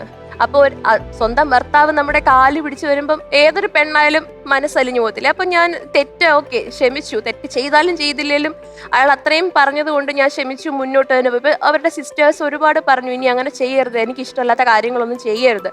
പിന്നെ അതിനുശേഷം അവരെ കാണുന്നുണ്ടോ ഇല്ലെന്ന് അറിയത്തില്ല, ഒരു കുഴപ്പമില്ലാണ്ട് തന്നെയാണ് പോയത്. പിന്നെ ഞങ്ങളൊരു ഓണത്തിന് നാട്ടിൽ വരണം എന്ന് അവരുടെ അമ്മയ്ക്ക് നിർബന്ധം പറഞ്ഞ സമയത്ത് ഞങ്ങൾ നാട്ടിൽ വന്നു. അപ്പം എനിക്ക് പ്രഗ്നന്റ് ആവുന്നതിന് ഭയങ്കര ബുദ്ധിമുട്ടുണ്ടായിരുന്നു. കാരണം എനിക്ക് തൈറോയ്ഡെക്ടമി ചെയ്തതാണ് സാർ. അപ്പം ഞാൻ അതിന്റെ ടാബ്ലറ്റ് കഴിക്കുന്ന ഒരാളാണ്. അപ്പൊ എനിക്ക് അതിന്റെ ഈ ഒരു മാസം കഴിക്കാതിരുന്നപ്പോൾ എന്റെ ഇൻകറക്റ്റ് ആയിട്ട് പീരീഡ്സ് ആവും, കുറെ പ്രശ്നങ്ങളൊക്കെ വന്നപ്പോൾ നാട്ടിൽ വന്ന് ട്രീറ്റ്മെന്റ് ചെയ്യാമെന്ന് കരുതി വന്നു. നാട്ടിൽ വന്ന് ഞാൻ മെഡിസിൻ കറക്റ്റ് ചെയ്തപ്പോൾ എന്റെ പ്രശ്നങ്ങൾ മാറി. പക്ഷെ ആളുടെ ടെസ്റ്റുകളൊക്കെ നടത്തി നോക്കിയ സമയത്ത് ആളുടെ സൈഡിൽ നിന്നാണ് മിസ്റ്റേക്ക് ഉണ്ടായിരുന്നത്. ആൾക്ക് ഇങ്ങനെ കൗണ്ട് കുറവുണ്ട് എന്നൊക്കെ ഡോക്ടേഴ്സ് പറഞ്ഞിരുന്നു. പറഞ്ഞു 6 മാസം നാട്ടിൽ വന്ന് ഇത് ട്രീറ്റ്മെന്റ് ചെയ്ത് കഴിഞ്ഞാൽ ശരിയാകുന്നതേ ഉള്ളൂ, അതുകൊണ്ട് നാട്ടിൽ വരണം എന്ന് പറഞ്ഞു. അപ്പൊ ഇവരുടെ അമ്മ വിളിച്ചു. ഞങ്ങള് അന്ന് എന്റെ വീട്ടിലേക്ക് പോവുക ചെയ്തത്. അപ്പൊ അമ്മ വിളിച്ചിട്ട് ചോദിച്ചു എന്ത് പറഞ്ഞു ഡോക്ടർ, റിസൾട്ട് എന്തായി? ഞാൻ പറഞ്ഞു എനിക്ക് കുഴപ്പമൊന്നുമില്ല, പക്ഷെ ആൾക്കാണ് പ്രശ്നം, ആൾക്ക് ഇതുപോലെ കൗണ്ടിന്റെ പ്രശ്നം ഉണ്ട് എന്ന് പറഞ്ഞു. അപ്പൊ അവരുടെ അമ്മയും അമ്മൂമ്മയും കൂടി എൻ്റെ അടുത്ത് പറഞ്ഞു ദർശനയുടെ വീട്ടില് പറയരുത്, പുള്ളിക്കാണ് പ്രശ്നം എന്നുണ്ടെന്ന് പറയരുത്, ദർശനയുടെ കുഴപ്പം കൊണ്ടാണ് ദർശന പ്രഗ്നന്റ് ആവാത്തതെന്ന് പറയണം എന്ന്. എനിക്കറിയില്ല, എനിക്കത് മനസ്സിലായി. അപ്പൊ അവരെന്താണ് അങ്ങനെ അപ്പൊ ഞാൻ ശരി അങ്ങനെ ഞാനപ്പോ എന്റെ വീട്ടിൽ അമ്മയെടുത്ത് പറഞ്ഞു അമ്മ എന്റെ പ്രശ്നമാണ്, എനിക്ക് തൈറോയിഡിന്റെ പ്രശ്നം ഉണ്ടാവുണ്ട്, എനിക്ക് എന്റെ കുഴപ്പം കൊണ്ടാണ്, വേറെ ആർക്കും കുഴപ്പമൊന്നുമില്ല, ഹസ്ബൻഡ് ഓക്കെ ആണെന്ന് പറഞ്ഞു. അപ്പൊ അവർക്കത് സന്തോഷമായി. അപ്പൊ എന്റെ അമ്മയ്ക്ക് ടെൻഷനായി. അമ്മ പിന്നെ കരച്ചില് ബഹളം, പിന്നെ ഹോസ്പിറ്റലിൽ കൊണ്ടുപോകുന്നു, മെഡിസിൻ കഴിക്കാൻ പറയുന്നു, പിന്നെ പ്രാർത്ഥിക്കുന്നു. അപ്പൊ അമ്മയും അച്ഛനുമാണ് കൂടുതലും വിഷമിച്ചത്. അപ്പം അവരുടെ വീട്ടില് എന്റെ വീട്ടിലാണെങ്കിലും ആളെ നല്ലൊരാളാക്കി നിർത്തണമെന്നായിരുന്നു. പിന്നെ ഇതുപോലെ ബോഡി ഷെയ്മിങ് ആ സമയത്ത് എനിക്ക് നീളമില്ല, എനിക്ക് വണ്ണമില്ല. എന്ന് ആര് പറയും? വീട്ടിലുള്ളവരോ? ഇയാളും ഇയാളുടെ സിസ്റ്റേഴ്സും എല്ലാരും കൂടി ഇത് പറയും. പുള്ളിയുടെ ഓവറോൾ അപ്രോച്ച് എങ്ങനെയായിരുന്നു? ഈ ദാമ്പത്യം നീണ്ടുപോകണ്ട എന്നുള്ളത് തന്നെയായിരുന്നു. പുള്ളി എന്താ പറയാ, എന്നെ മനസ്സിലാക്കി എന്റെ കൂടെ നിന്നിട്ടുണ്ടെന്ന് എനിക്ക് തോന്നിയിട്ടില്ല. പക്ഷെ ഞാൻ എല്ലാ കാര്യങ്ങളും പുള്ളിയോട് ഇപ്പോഴും ചോദിച്ചു കഴിഞ്ഞാൽ, അന്ന് ഈ ഞങ്ങൾ ഡിവോഴ്സ് ആവുന്നതിന് മുന്നേ ചോദിച്ചു കഴിഞ്ഞാലും എന്റെ ഭാഗത്ത് എന്തെങ്കിലും ഫോൾട്ട് ഉണ്ടോ എന്ന് ചോദിച്ചു കഴിഞ്ഞാൽ പറയുന്ന ഒരേ ഒരു കാര്യം എന്റെ മുൻകോപം മാത്രമാണ് സർ. അത് മാത്രമാണ് എന്റെ ഭാഗത്ത്. എനിക്ക് തൈറോയിഡിന്റെ പ്രശ്നമുള്ളതുകൊണ്ട് പെട്ടെന്ന് ദേഷ്യം വരും. പെട്ടെന്ന് ദേഷ്യം വരും. അപ്പൊ അത് പോട്ടെ, സാരമില്ല. അപ്പൊ ഇതില് താങ്കൾ പിന്നീട് കിഡ്നിക്ക് പ്രോബ്ലം ആണ് എന്ന് തിരിച്ചറിഞ്ഞപ്പോഴാണ് അത് ഈ അവിടെ ദുബായ് വെച്ചിട്ട് ഞാൻ പ്രഗ്നന്റ് ആയി. അവിടെ വർക്ക് ചെയ്തുകൊണ്ടിരുന്ന സമയത്ത് എനിക്ക് വൊമിറ്റിംഗ് നിർത്താൻ പറ്റുന്നില്ല. അങ്ങനെ ഫുള്ള് ഡീഹൈഡ്രേറ്റഡ് ആവുമായിരുന്നു. കാരണം ഒന്നും കഴിക്കാൻ പറ്റാത്ത അവസ്ഥയായി. അടുത്തുള്ളൊരു ക്ലിനിക്കിൽ കാണിച്ചപ്പോൾ അവര് പറഞ്ഞു BP 200 പോകുന്നുണ്ട്, BP കൺട്രോൾ ചെയ്യാൻ പറ്റുന്നില്ല, എത്രയും പെട്ടെന്ന് നാട്ടിൽ പോകാൻ പറഞ്ഞു. അങ്ങനെ ഞങ്ങൾ 3 ദിവസത്തേക്ക് ആള് ലീവ് എടുത്ത് നാട്ടിൽ വരുവാണ് ചെയ്തത്. നാട്ടിൽ വന്നിട്ട് ഓച്ചറ ഒരു പ്രൈവറ്റ് ഹോസ്പിറ്റലിൽ കാണിച്ചു. എന്നെ അഡ്മിറ്റ്, അപ്പൊ തന്നെ അവർ അഡ്മിറ്റ് ചെയ്യാണ്. കാരണം അത്രയും അവശതയായിപ്പോയി ഞാൻ നാട്ടിൽ വന്നപ്പോൾ. സോഡിയം ലെവല്, പൊട്ടാസ്യം ലെവലൊക്കെ കുറഞ്ഞു, ക്രിയാറ്റിൻ കൂടി, പിന്നെ ഹാർട്ട് ബീറ്റ് കുറഞ്ഞു വരുന്നു. അങ്ങനെ കുറെ പ്രശ്നങ്ങൾ വന്നപ്പോൾ അവർ പറഞ്ഞു ഒന്നുകിൽ കിംസിൽ കൊണ്ടുപോവാ അല്ലെങ്കിൽ SIT കൊണ്ടുപോവാന്ന് പറഞ്ഞു. നമ്മുടെ സാമ്പത്തിക സ്ഥിതി വെച്ചിട്ട് കിംസിൽ പോകാൻ പറ്റുന്ന ഒരു അവസ്ഥയായിരുന്നില്ല ഞങ്ങൾക്ക്. അമ്മയ്ക്ക് അപ്പോഴും വിശ്വാസം SIT പോകണം എന്ന് തന്നെയായിരുന്നു. അങ്ങനെ ഞങ്ങൾ ട്രിവാൻഡ്രം SIT പോയി. ഒരു രാത്രി ഒരു 8-9 മണിയോട് കൂടി ഞങ്ങൾ അവിടെ ചെല്ലുവാണ്. ചെന്ന് കഴിഞ്ഞപ്പോൾ അവർ അഡ്മിറ്റ് ചെയ്തു. ഒരു 2 മണിക്കൂറത്തെ ടെസ്റ്റുകൾ കഴിഞ്ഞിട്ട് പറഞ്ഞു അബോർഷൻ ചെയ്യണം എന്ന് പറഞ്ഞു. കാരണം എൻ്റെ കണ്ടീഷൻ വളരെ ക്രിട്ടിക്കലാണ്. കാരണം സർവൈവ് ചെയ്യാൻ പറ്റുന്നില്ല. അപ്പൊ ഈ കുഞ്ഞുള്ളിൽ കിടക്കുന്നതുകൊണ്ട് ബോഡിക്ക് പ്രശ്നം എന്ന് വെച്ചാൽ പ്രഷർ കൺട്രോൾ ചെയ്യാൻ പറ്റുന്നില്ല. അപ്പൊ ആ ഒരു പ്രോബ്ലത്തിൽ അങ്ങനെ പോവാണ്. അപ്പൊ ഞങ്ങൾ എല്ലാവരും പുറത്തുനിന്ന് എല്ലാവരും സമ്മതിച്ചു. ഞാനിതൊന്നും അറിയുന്നില്ല. ഇവര് അമ്മയും അച്ഛനും ഹസ്ബൻഡും വീട്ടുകാരും ഒക്കെ സമ്മതിച്ചു അബോർഷൻ ചെയ്തോളാം, അവളാണ് വലുത് എന്നുള്ള രീതിയിൽ അവർ സംസാരിച്ച് സമ്മതിച്ചാണ്. പിന്നെ ഞാൻ ഒരു 12 മണി 1 മണിയൊക്കെ കഴിഞ്ഞ് ഒരു 4 മണിയൊക്കെ ആയ സമയത്ത് ഞാനൊന്ന് നോർമലായി. എൻ്റെ ഛർദിലൊക്കെ മാറി, ഭക്ഷണം കഴിക്കാൻ തുടങ്ങി, ഞാൻ സംസാരിക്കാൻ തുടങ്ങി. അങ്ങനെയൊക്കെ വന്നപ്പോഴത്തേക്കും ഡോക്ടേഴ്സ് പിന്നെ അബോർഷന്റെ കാര്യം പറഞ്ഞില്ല. ഓക്കെ, അപ്പൊ ലെവല് മാറി വരുന്നുണ്ടെന്ന് മനസ്സിലായപ്പോൾ തൽക്കാലം അബോർഷൻ വേണ്ട എന്നുള്ള രീതിയിൽ മുന്നോട്ട് പോയി. അങ്ങനെ ആ ഒരു സമയം 1 മാസം ഞാൻ ആ ഹോസ്പിറ്റലിലായിരുന്നു. അന്ന് അമ്മയുണ്ടായിരുന്നു, ഹസ്ബൻഡിന്റെ അമ്മയുണ്ടായിരുന്നു. അയാൾ തിരിച്ചു പോയി. ഇടയ്ക്ക് വിളിക്കുന്നുണ്ട്, വിളി കുറവാണ് സാർ. കല്യാണം കഴിഞ്ഞിട്ടും അങ്ങനെ തന്നെയാണ്, അധികം വിളിയും കാര്യങ്ങളും ഒന്നുമില്ല. തോന്നുമ്പോ മാത്രമാണ് വിളിക്കുന്നത്. പിന്നെ മെസ്സേജ് അയക്കും, എന്തെങ്കിലും ചോദിക്കും, അത്ര തന്നെയാണ്. അത് 1 മാസം കഴിഞ്ഞിട്ട് ഞാൻ വീണ്ടും വൊമിറ്റിംഗ് ആയിട്ട് വീണ്ടും ഞാൻ വന്ന് അഡ്മിറ്റ് ആയിട്ടുണ്ടായിരുന്നു. എനിക്ക് 3 മാസം ആയപ്പോ. അപ്പൊ ഞാൻ ഈ ഹോസ്പിറ്റൽ ICU കിടക്കുന്ന സമയത്ത് അന്ന് അമ്മ മാത്രം ഉണ്ടായിരുന്നത്. അപ്പം ഈ പുള്ളിയുടെ അമ്മ എവിടെയൊക്കെയോ ആരുടെയൊക്കെയോ അന്വേഷിച്ചു, എനിക്ക് എന്തൊക്കെയോ കാര്യമായിട്ടുള്ള പ്രശ്നങ്ങൾ ഉണ്ടല്ലോ, എന്താ പ്രശ്നങ്ങൾ എന്നുള്ളത്. കാരണം ഇവിടെ നമുക്ക് കംപ്ലീറ്റ് ടെസ്റ്റുകൾ നടത്തിയിരുന്നു. ആ 1 മാസം കിടന്ന സമയത്ത് നെഫ്രോളജി അവർ ഡോക്ടേഴ്സിന്റെ ടെസ്റ്റുകളെല്ലാം നടത്തിയപ്പോഴാണ് ക്രിയാറ്റിൻ ലെവൽ 1.7 1.9 അങ്ങനെ പോകുന്നുണ്ട്. അപ്പോഴാണ് അവർക്ക് മനസ്സിലായത് 75% കിഡ്നി ഫെയിലിയർ ആയിട്ടാണ് ഇരിക്കുന്നത് എന്നുള്ളത്. അപ്പം ഈ നെഫ്രോളജി അന്ന് ട്രിവാൻഡ്രത്തുണ്ടായിരുന്ന ജേക്കബ് സാറായിരുന്നു. ഇപ്പൊ സാറ് കോട്ടയത്തുണ്ട്.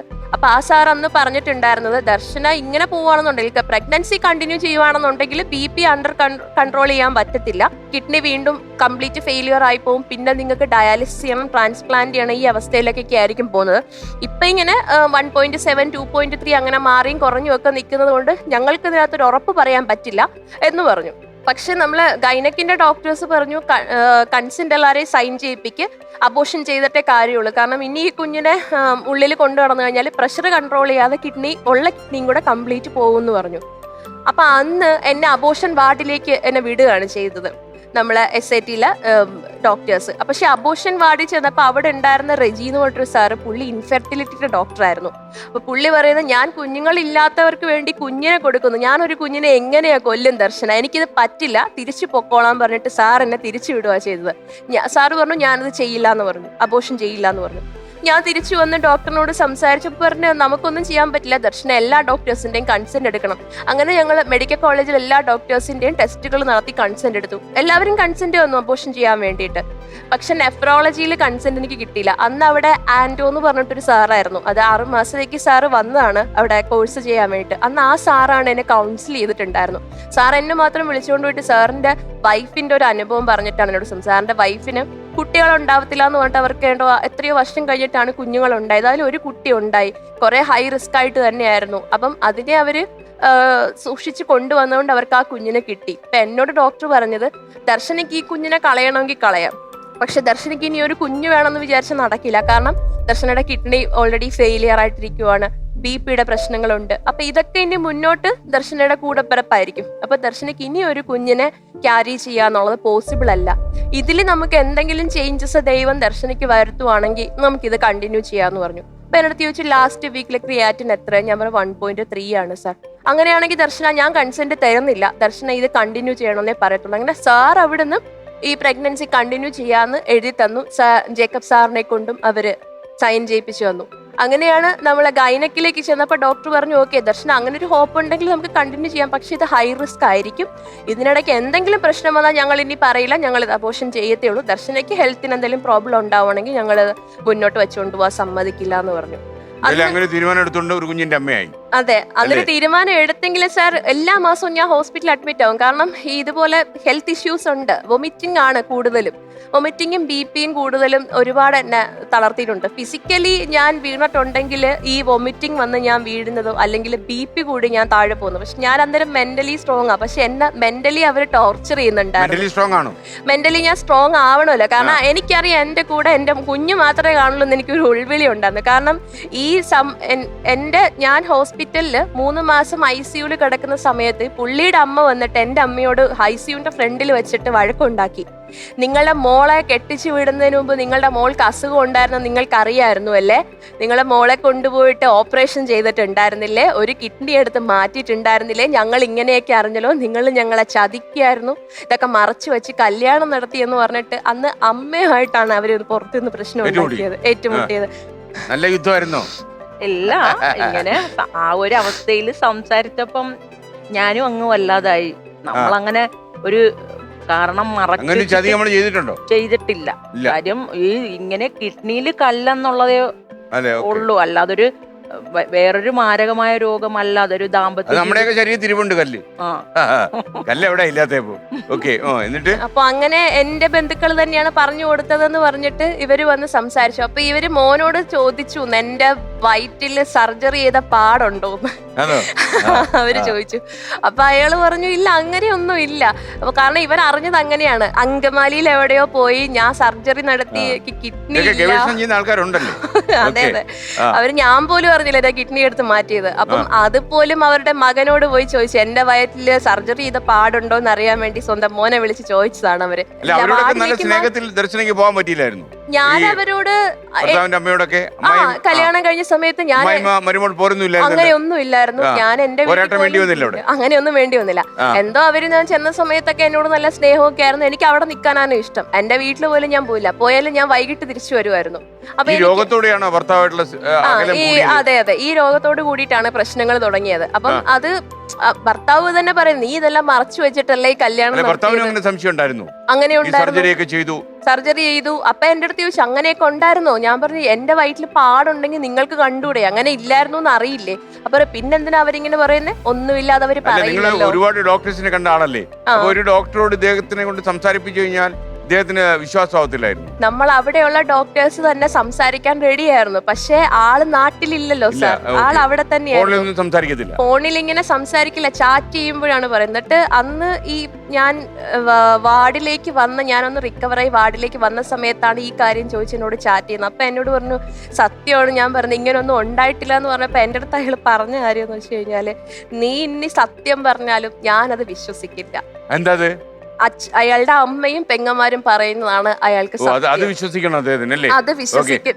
താങ്കൾ ആശുപത്രി കിടന്ന സമയത്ത് ഒരുപാട് ഭാരിച്ച ചെലവുകളൊക്കെ ഉണ്ടായിരുന്നല്ലോ, അപ്പൊ ഭർത്താവ് നോക്കുമായിരുന്നു അതോ? ആ സമയം SIT-ൽ അങ്ങനെ വലിയ ചെലവൊന്നും ഇല്ല, പുറം ചെലവ് മാത്രമായിരുന്നു ഉണ്ടായിരുന്നു. ഹോസ്പിറ്റലിനകത്ത് നമുക്ക് ചെലവൊന്നും ഇല്ല. പിന്നെ ഈ ഓരോ മാസം കൂടുമ്പോ സ്കാനിങ് ചെയ്യുന്നതിന്റെ ചെലവുകൾ മാത്രമായിരുന്നു ഉണ്ടായിരുന്നത്. അങ്ങനെ വലിയ ചെലവുകളൊന്നും നമുക്ക് ഹോസ്പിറ്റലിനകത്ത് ആ സമയത്ത് ചെലവിനുള്ള പൈസയാണെങ്കിൽ എന്താണെങ്കിലും നമുക്ക് ചെയ്യുന്നുണ്ടായിരുന്നു. പക്ഷേ അയച്ചു തരുമായിരുന്നു. പക്ഷെ ഈ പ്രശ്നങ്ങൾ നമ്മൾ സംസാരിക്കുമ്പോഴും ഈ ചാറ്റ് ചെയ്യുമ്പോഴും ഒക്കെ ഇങ്ങനെയുള്ള പ്രശ്നങ്ങൾ പറഞ്ഞിട്ട് നമ്മൾ മെന്റലി ഒരുപാട് സ്ട്രെസ് വരുന്നുണ്ട്. സാധാരണ എല്ലാവരും പറയാറുണ്ട് പ്രഗ്നന്റ് ആയിരിക്കുന്ന സമയത്ത് മാനസികമായിട്ടുള്ള സന്തോഷമാണ് ഏറ്റവും വലുത്. എന്റെ ജീവിതത്തിൽ ഞാൻ ഇതുവരെ ഒരു മാനസിക സന്തോഷം അനുഭവിച്ചിട്ടില്ല. ഓക്കെ, എനിക്കറിയാം താങ്കളുടെ ജീവിതം കുറെ ദുരിതപ്പാടുകളായിരുന്നു, എനിക്കറിയാം. നമുക്ക് അതിലേക്ക് ചെല്ലാം. അതിനുമുമ്പ് നമുക്ക് ഈ മത്സരത്തെ കുറിച്ച് പറയണമല്ലോ. അപ്പൊ താങ്കൾ എത്ര ചോദ്യങ്ങൾ വഴിയാണ് 1 കോടിയിൽ എത്താൻ പോകുന്നത്? 20 ചോദ്യങ്ങൾ 20 ചോദ്യങ്ങൾ വഴി പോകാം. ഈ പരിപാടിയെ കണ്ടിട്ടുണ്ടോ? ഞാൻ കണ്ടിട്ടുണ്ട്. അപ്പൊ എന്താ മനസ്സിലായത്? ഇത് 1 കോടി അടിച്ചെടുക്കാൻ പറ്റുന്ന പരിപാടിയാണെന്ന് മനസ്സിലായോ? എനിക്ക് അത്രയും കോൺഫിഡൻസ് ഉണ്ടായിരുന്നെങ്കിൽ സാർ ഞാൻ ഉറപ്പ് പറഞ്ഞേനെ. കാരണം ഇത് നമ്മള് ജനറൽ നോളജ് ആണ്. ഇപ്പൊ ഞാൻ അല്ല, താങ്കള് എന്തോ പരീക്ഷ PSC കോച്ചിങ്ങിനൊക്കെ പോകുന്നില്ലേ ഇപ്പൊ? ഇല്ലില്ല, 6 മാസം മുന്നേ ഞാൻ ഒരു എക്സാം എഴുതിയേ ഉള്ളൂ. കുറച്ച് GK ഒക്കെ പഠിച്ചെന്ന് പറഞ്ഞു. കുറച്ച് GK ഒക്കെ ആ ജനറൽ നോളജ് മതി, അത് വെച്ചൊന്ന് അടരാടിയാ മതി. ഇവിടെ ചിലപ്പോ 1 കോടി കയ്യിലിരിക്കും. 1 കോടി കൊണ്ടുപോകാനുള്ള പാത്രമൊക്കെ ഉണ്ടല്ലോ കയ്യിലല്ലേ? Okay, ready. സഞ്ചിയൊക്കെ വേണം, ഇത്തിരി പണം ഒത്തിരി വരത്തില്ലേ? അതെ അതെ. ക്യാഷ് അല്ല, ചെക്കാണ്. അപ്പൊ നമുക്ക് വിട്ടേട്ടാ. ദിസ് ഈസ് ദർശന. നമസ്കാരം ദർശന. നമസ്കാരം കുട്ടേട്ട. താങ്കൾക്ക് സുഖമാണ് എന്ന് വിശ്വസിക്കുന്നു. സുഖമാണ്. പിന്നെ താങ്കൾ പാട്ടുപാടാൻ അറിയാവുന്ന ഒരാളാണെന്ന് കുട്ടേട്ടൻ മനസ്സിലാക്കുന്നു. കുട്ടേട്ടനും വലിയ സന്തോഷമുണ്ട് പാട്ടുപാടുന്ന ആളുകൾ പാടും. പക്ഷെ പാട്ട് പഠിച്ചിട്ടില്ല സാർ, എന്നെ പഠിപ്പിച്ചിട്ടില്ല ഇവര്. എന്തായാലും ദർശന, താങ്കൾ പാട്ട് കുട്ടേട്ടൻ പ്രതീക്ഷിക്കുന്നുണ്ട്. നന്നായിട്ട് പാട്ട് പാടുക. തീർച്ചയായിട്ടും കുട്ടേട്ടന് വേണ്ടി പാടിത്തരാം. തീർച്ചയായിട്ടും ദർശന നന്നായി മത്സരിക്കൂ. ദർശനയ്ക്ക് എല്ലാ സഹായത്തിനും കൂട്ടേട്ടനുണ്ടാകും. Thank you. ദർശനയെ കാത്തിരിക്കുന്നത് 1 കോടി രൂപയാണ്. അങ്ങനെയാണ് ദർശന പാട്ട് പഠിക്കാതെ എന്തായിരുന്നു? ഇഷ്ടമല്ലേ പാട്ട്? പാട്ട് വിരോധികളാണോ അച്ഛനമ്മയും? അല്ല, അവർക്ക് അറിയില്ലായിരുന്നു ഞാൻ പാട്ട് പാടുമെന്ന്. പിള്ളേരുടെ കാര്യം ഒന്നും അറിയത്തില്ലല്ലേ? കടലിൽ പോകുന്നതിന്റെ ഇടയ്ക്ക് ഇതൊക്കെ തിരക്കാൻ എവിടെ സമയമല്ലേ? അതാണ് പ്രശ്നം. ഓക്കെ, നമുക്കൊരു കാര്യം ചെയ്യാം. പ്രേക്ഷകരും വിചാരിക്കും അത്ര വലിയ പാട്ടുകാരിയാണോ, ഇങ്ങനെ ഒന്ന് കേൾക്കട്ടെ എന്ന് വിചാരിക്കും. ദർശനയുടെ 2 ലൈൻ അങ്ങ് അലിക്കാലോ. എന്റെ മോക്ക് ഒരുപാട് ഇഷ്ടമുള്ള പാട്ടാണ്. ആളെ ഉറക്കുന്ന പാട്ടായിരുന്നു. സിനിമ പാട്ട് തന്നെയാണ്. ഉറക്ക പാട്ടായിക്കോട്ടെ. മേലേ മേലേ മാനം മാനം നീലേ മഞ്ഞിൻ കൂടാരം അതിലാരോ ആരാരോ നിറദീപം ചാർത്തുന്നു. മേലേ മേലേ മാനം മാനം നീളെ മഞ്ഞിൻ കൂടാരം അതിലാരോ ആരാരോ നിറദീപം ചാർത്തുന്നു. പാട്ട് പഠിച്ചാൽ നന്നായിരുന്നു, പാട്ട് പഠിപ്പിക്കേണ്ടിയിരുന്നു. Okay okay. ഇപ്പൊ ഒരു ജോലി എന്തോ ചെയ്യുന്നുണ്ടല്ലേ? ഞാന് എൻട്രി ആപ്പില് സെയിൽസിലായിരുന്നു വർക്ക് ചെയ്തോണ്ടിരുന്നത്. അത് എന്റെ ഈ ഡയാലിസിസ് തുടങ്ങിയ സമയത്ത് വീട്ടിലെ സാമ്പത്തിക ബുദ്ധിമുട്ട് കൊണ്ട് ഞാൻ എന്റെ ഫ്രണ്ടിനോട് പറഞ്ഞിട്ട് അങ്ങനെ ആളെന്റെ CV ഒക്കെ അയച്ചാണ്. ആളും എൻട്രിയിൽ തന്നെയായിരുന്നു വർക്ക് ചെയ്തിട്ടുണ്ടായിരുന്നത്. അപ്പൊ അന്ന് സെയിൽസില് ഔട്ട് ബോൺ കോൾ ചെയ്യുന്ന പരിപാടിയായിരുന്നു. അന്ന് ഡയാലിസിസിൽ കിടക്കുമ്പോ പോലും ഞാൻ കോൾ ചെയ്യുമായിരുന്നു. അത് ഓഫീസിൽ ആർക്കും അറിയുന്നില്ലായിരുന്നു. എനിക്ക് ഡയാലിസിസ് ഉള്ള രാവിലത്തെ സമയം ഞാൻ ആ സമയം കുറച്ച് ബ്രേക്ക് എടുത്ത് നിൽക്കും. പക്ഷെ ഞാൻ വൈകിട്ട് വന്ന് ഞാൻ ഇതുപോലെ രാത്രി വരെ കോൾ ചെയ്തിട്ട് അന്ന് നമുക്ക് ടാർഗറ്റ് ബേസിൽ വർക്ക് ചെയ്താലേ നമുക്ക് ബെനിഫിറ്റ് ഉള്ളൂ. സാലറി മാത്രമല്ല, നമുക്ക് കൂടുതലും പൈസ, എപ്പോഴും കുറെ അധികം കാശ് നമുക്ക് ആ സമയത്ത് പ്രൈവറ്റിൽ ചെലവാകുന്നു. അപ്പൊ അന്ന് ഞാൻ 7 മാസത്തോളം അവരാരും ഒന്നും അറിയിക്കാതെ ഞാൻ വർക്ക് ചെയ്തിട്ടുണ്ടായിരുന്നു. ജോലി വർക്ക് ഫ്രം ഹോം ആയിരുന്നു. കോവിഡ് ആയിരുന്നുകൊണ്ട് അങ്ങനെയായിരുന്നു. ഇല്ല, ടെൻഷൻ ഒന്നുമില്ലല്ലോ. ഈ മത്സരത്തിൽ പങ്കെടുക്കാൻ താങ്കൾ അല്ലേ ആംഡ് ആണല്ലോ? കുഴപ്പമില്ല. നമുക്ക് എന്നാലും ഒന്ന് ഗാഡ് ബീറ്റ് ചെക്ക് ചെയ്തേക്കാം. എപ്പോഴും ചെക്ക് ചെയ്യുന്നല്ലേ? അപ്പൊ എത്ര വരെ വരാറുണ്ടെന്ന് നോക്കാം. ഓക്കെ കുട്ടേട്ടാ, വലിയ കുഴപ്പമൊന്നുമില്ല. 107 എന്നൊക്കെ പറഞ്ഞാൽ ഇവിടെ ചെറിയ സംഭവം. അപ്പോ എന്തായാലും ഒരു കാര്യം ചെയ്യാം. താങ്കൾക്ക് ചെറിയ അഴിക്കലൊക്കെ കിട്ടുന്ന ശുദ്ധവെള്ളം ഉണ്ടല്ലോ, അതിനേക്കാളും ശുദ്ധമായുള്ള വെള്ളം നമുക്ക് കുഞ്ഞിരാമൻ തരും. അപ്പൊ അതൊക്കെ കുടിച്ചു കഴിഞ്ഞൊന്ന് റിലാക്സ് ആയിട്ട് നമ്മൾ മുന്നോട്ടങ്ങ് പോകുന്നു. പിന്നെ ചോദ്യങ്ങളുടെ വരവായി, ഉത്തരങ്ങൾ അങ്ങോട്ട് ഒഴുക്കായി. അപ്പൊ കംപ്ലീറ്റ് 1 കോടിയിലേക്കുള്ള യാത്രയായി. റെഡിയല്ലേ Kunhirama?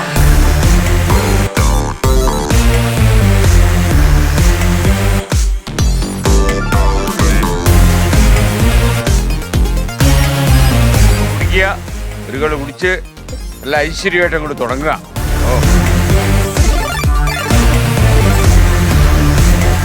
Okay, thank you Kunhirama.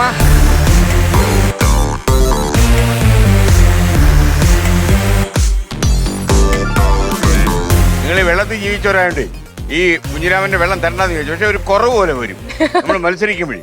കുഞ്ഞിരാമന്റെ വെള്ളം കുടിക്കാത്തോണ്ടാ ഉത്തരം കിട്ടാത്തതെന്ന് തോന്നിയാലോ? ചെറിയ അഴീക്കൽക്കാരിക്ക് ഒരു ബുദ്ധിമുട്ടാവൂലേ അത്? ചെറിയ അഴീക്കലിൽ നിന്ന് അഴീക്കലിലേക്ക് എത്ര ദൂരമുണ്ട്? 10 കിലോമീറ്റർ. 10 കിലോമീറ്റർ. ഓക്കെ, കടൽത്തീരമാണ്. ഓക്കെ, അപ്പോ വീട് കടൽത്തീരത്ത് തന്നെയായിരുന്നു? അല്ല, വീട് ഉള്ളിലേക്കായിരുന്നു. അതെവിടെയാ? ചെറിയ അഴീക്കൽ കുറച്ച് ഉള്ളിലേക്ക്. നമുക്ക് ആദ്യത്തെ ചോദ്യത്തിലേക്ക് കടന്നാലോ? 10,000 രൂപയുടെ ചോദ്യമാണ്. 10,000 rupees.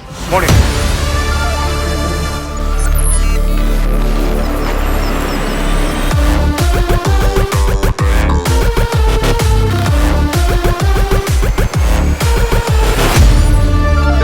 ഒരുപാട് പൈസയൊക്കെ ആവശ്യമുണ്ടല്ലേ ഈ ചികിത്സയ്ക്കൊക്കെ ആയിട്ട്? തീർച്ചയായും ഒരു സാർ. ഏകദേശം ദർശന, ഇതിനകത്ത് ഒരു കാര്യം എന്ന് വെച്ചാല് ഇതിൽ വന്നു പോയിട്ടുള്ള ഒരുപാട് മത്സരാർത്ഥികൾക്ക് ഒരുപാട് പൈസ ആവശ്യം വരിക, ജോലിയില്ലാതെ പോകും, അങ്ങനെയൊക്കെ ഒരുപാട് പ്രശ്നം. ഒരുപാട് പ്രേക്ഷകർ കൈയയച്ച് സഹായിച്ചിട്ടുണ്ട്. അങ്ങനെ ജീവിതം തന്നെ മാറിപ്പോയ ഒത്തിരി മത്സരാർത്ഥികൾ, 500ഓളം മത്സരാർത്ഥികൾ വന്നുപോയി. അതിലെനിക്കത് കുറച്ചധികം ആളുകളുടെ ജീവിതം മാറി മറിഞ്ഞു ഈ പരിപാടിയിൽ വന്നോടെ. അപ്പോൾ പ്രേക്ഷകർ പുതുതായി കാണുന്നവർ വിചാരിക്കും അങ്ങനെയൊക്കെ ഉണ്ടാകൂ, അങ്ങനെയൊക്കെ ഉണ്ടാകും എന്ന് മാത്രമല്ല, പ്രേക്ഷകർ കരുതി നിന്നോളൂ. അടുത്ത വ്യാഴാഴ്ച മുതൽ ഈ ഫ്ലവേഴ്സ് ഒരു കൂടി കഴിഞ്ഞാൽ രാത്രി 10:30 മുതൽ 11 മണി വരെ അരമണിക്കൂർ ദൈർഘ്യത്തിൽ ഇതുകൊണ്ട് ജീവിതം മാറി മറിഞ്ഞ് രക്ഷപ്പെട്ടുപോയ ആളുകളെ വെച്ചിട്ട് ഒരു പരിപാടി ഞങ്ങൾ ആരംഭിക്കുന്നുണ്ട്. 1 കോടി പ്ലസ് എന്നാണ് അതിന്റെ പേര്. പ്ലസ് അവരുടെ ലൈഫ് മാറി മറിഞ്ഞു. അപ്പൊ അടുത്ത വ്യാഴാഴ്ച മുതൽ നിങ്ങൾക്ക് രാത്രി 10:30 കാണാം. 9 മണി മുതൽ രാത്രി 9 മണി മുതൽ 10:30 വരെ ഫ്ലവേഴ്സ് 1 കോടി.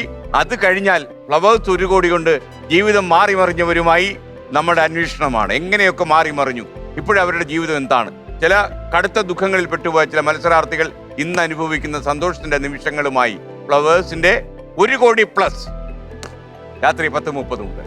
അപ്പൊ അങ്ങനെ ഒരു പരിപാടി. അപ്പോ ദർശനയുടെ ജീവിതവും 1 കോടി പ്ലസിൽ കവർ ചെയ്യാൻ കഴിയട്ടെ എന്ന് ഞാൻ ആശംസിക്കുന്നു. Thank you sir. ഓക്കെ, അപ്പൊ നമ്മൾ ഇനി ആദ്യത്തെ ചോദ്യത്തിലേക്ക്. ഫസ്റ്റ് ക്വസ്റ്റ്യൻ, ഒരു ഓഡിയോ ആണ് ലഭിച്ചിരുന്നത്. പാട്ടൊക്കെ പാടിയല്ലേ? ഒരു ഓഡിയോ പ്ലേ.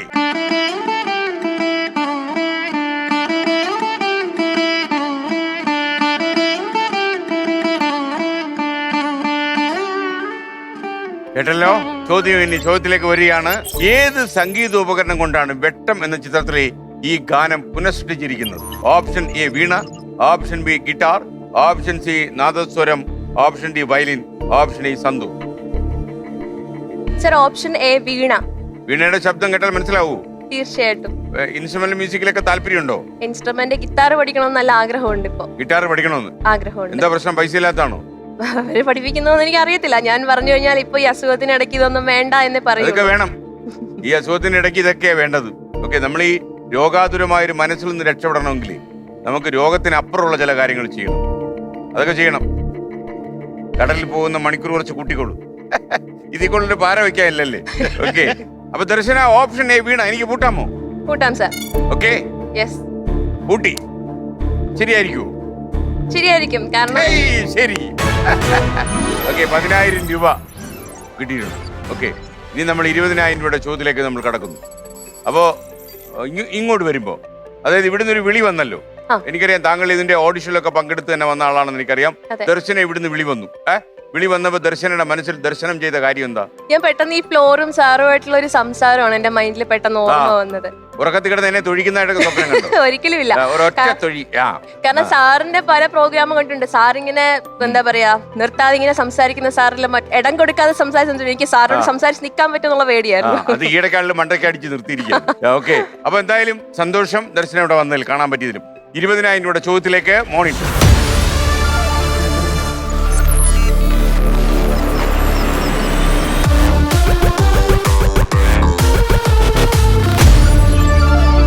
അടുത്തിടെ കേരളത്തെ വിറപ്പിച്ച ധോണിയിലെ PT7 എന്ന ആനയുടെ പേരിലെ പി എന്തിനെ സൂചിപ്പിക്കുന്നു?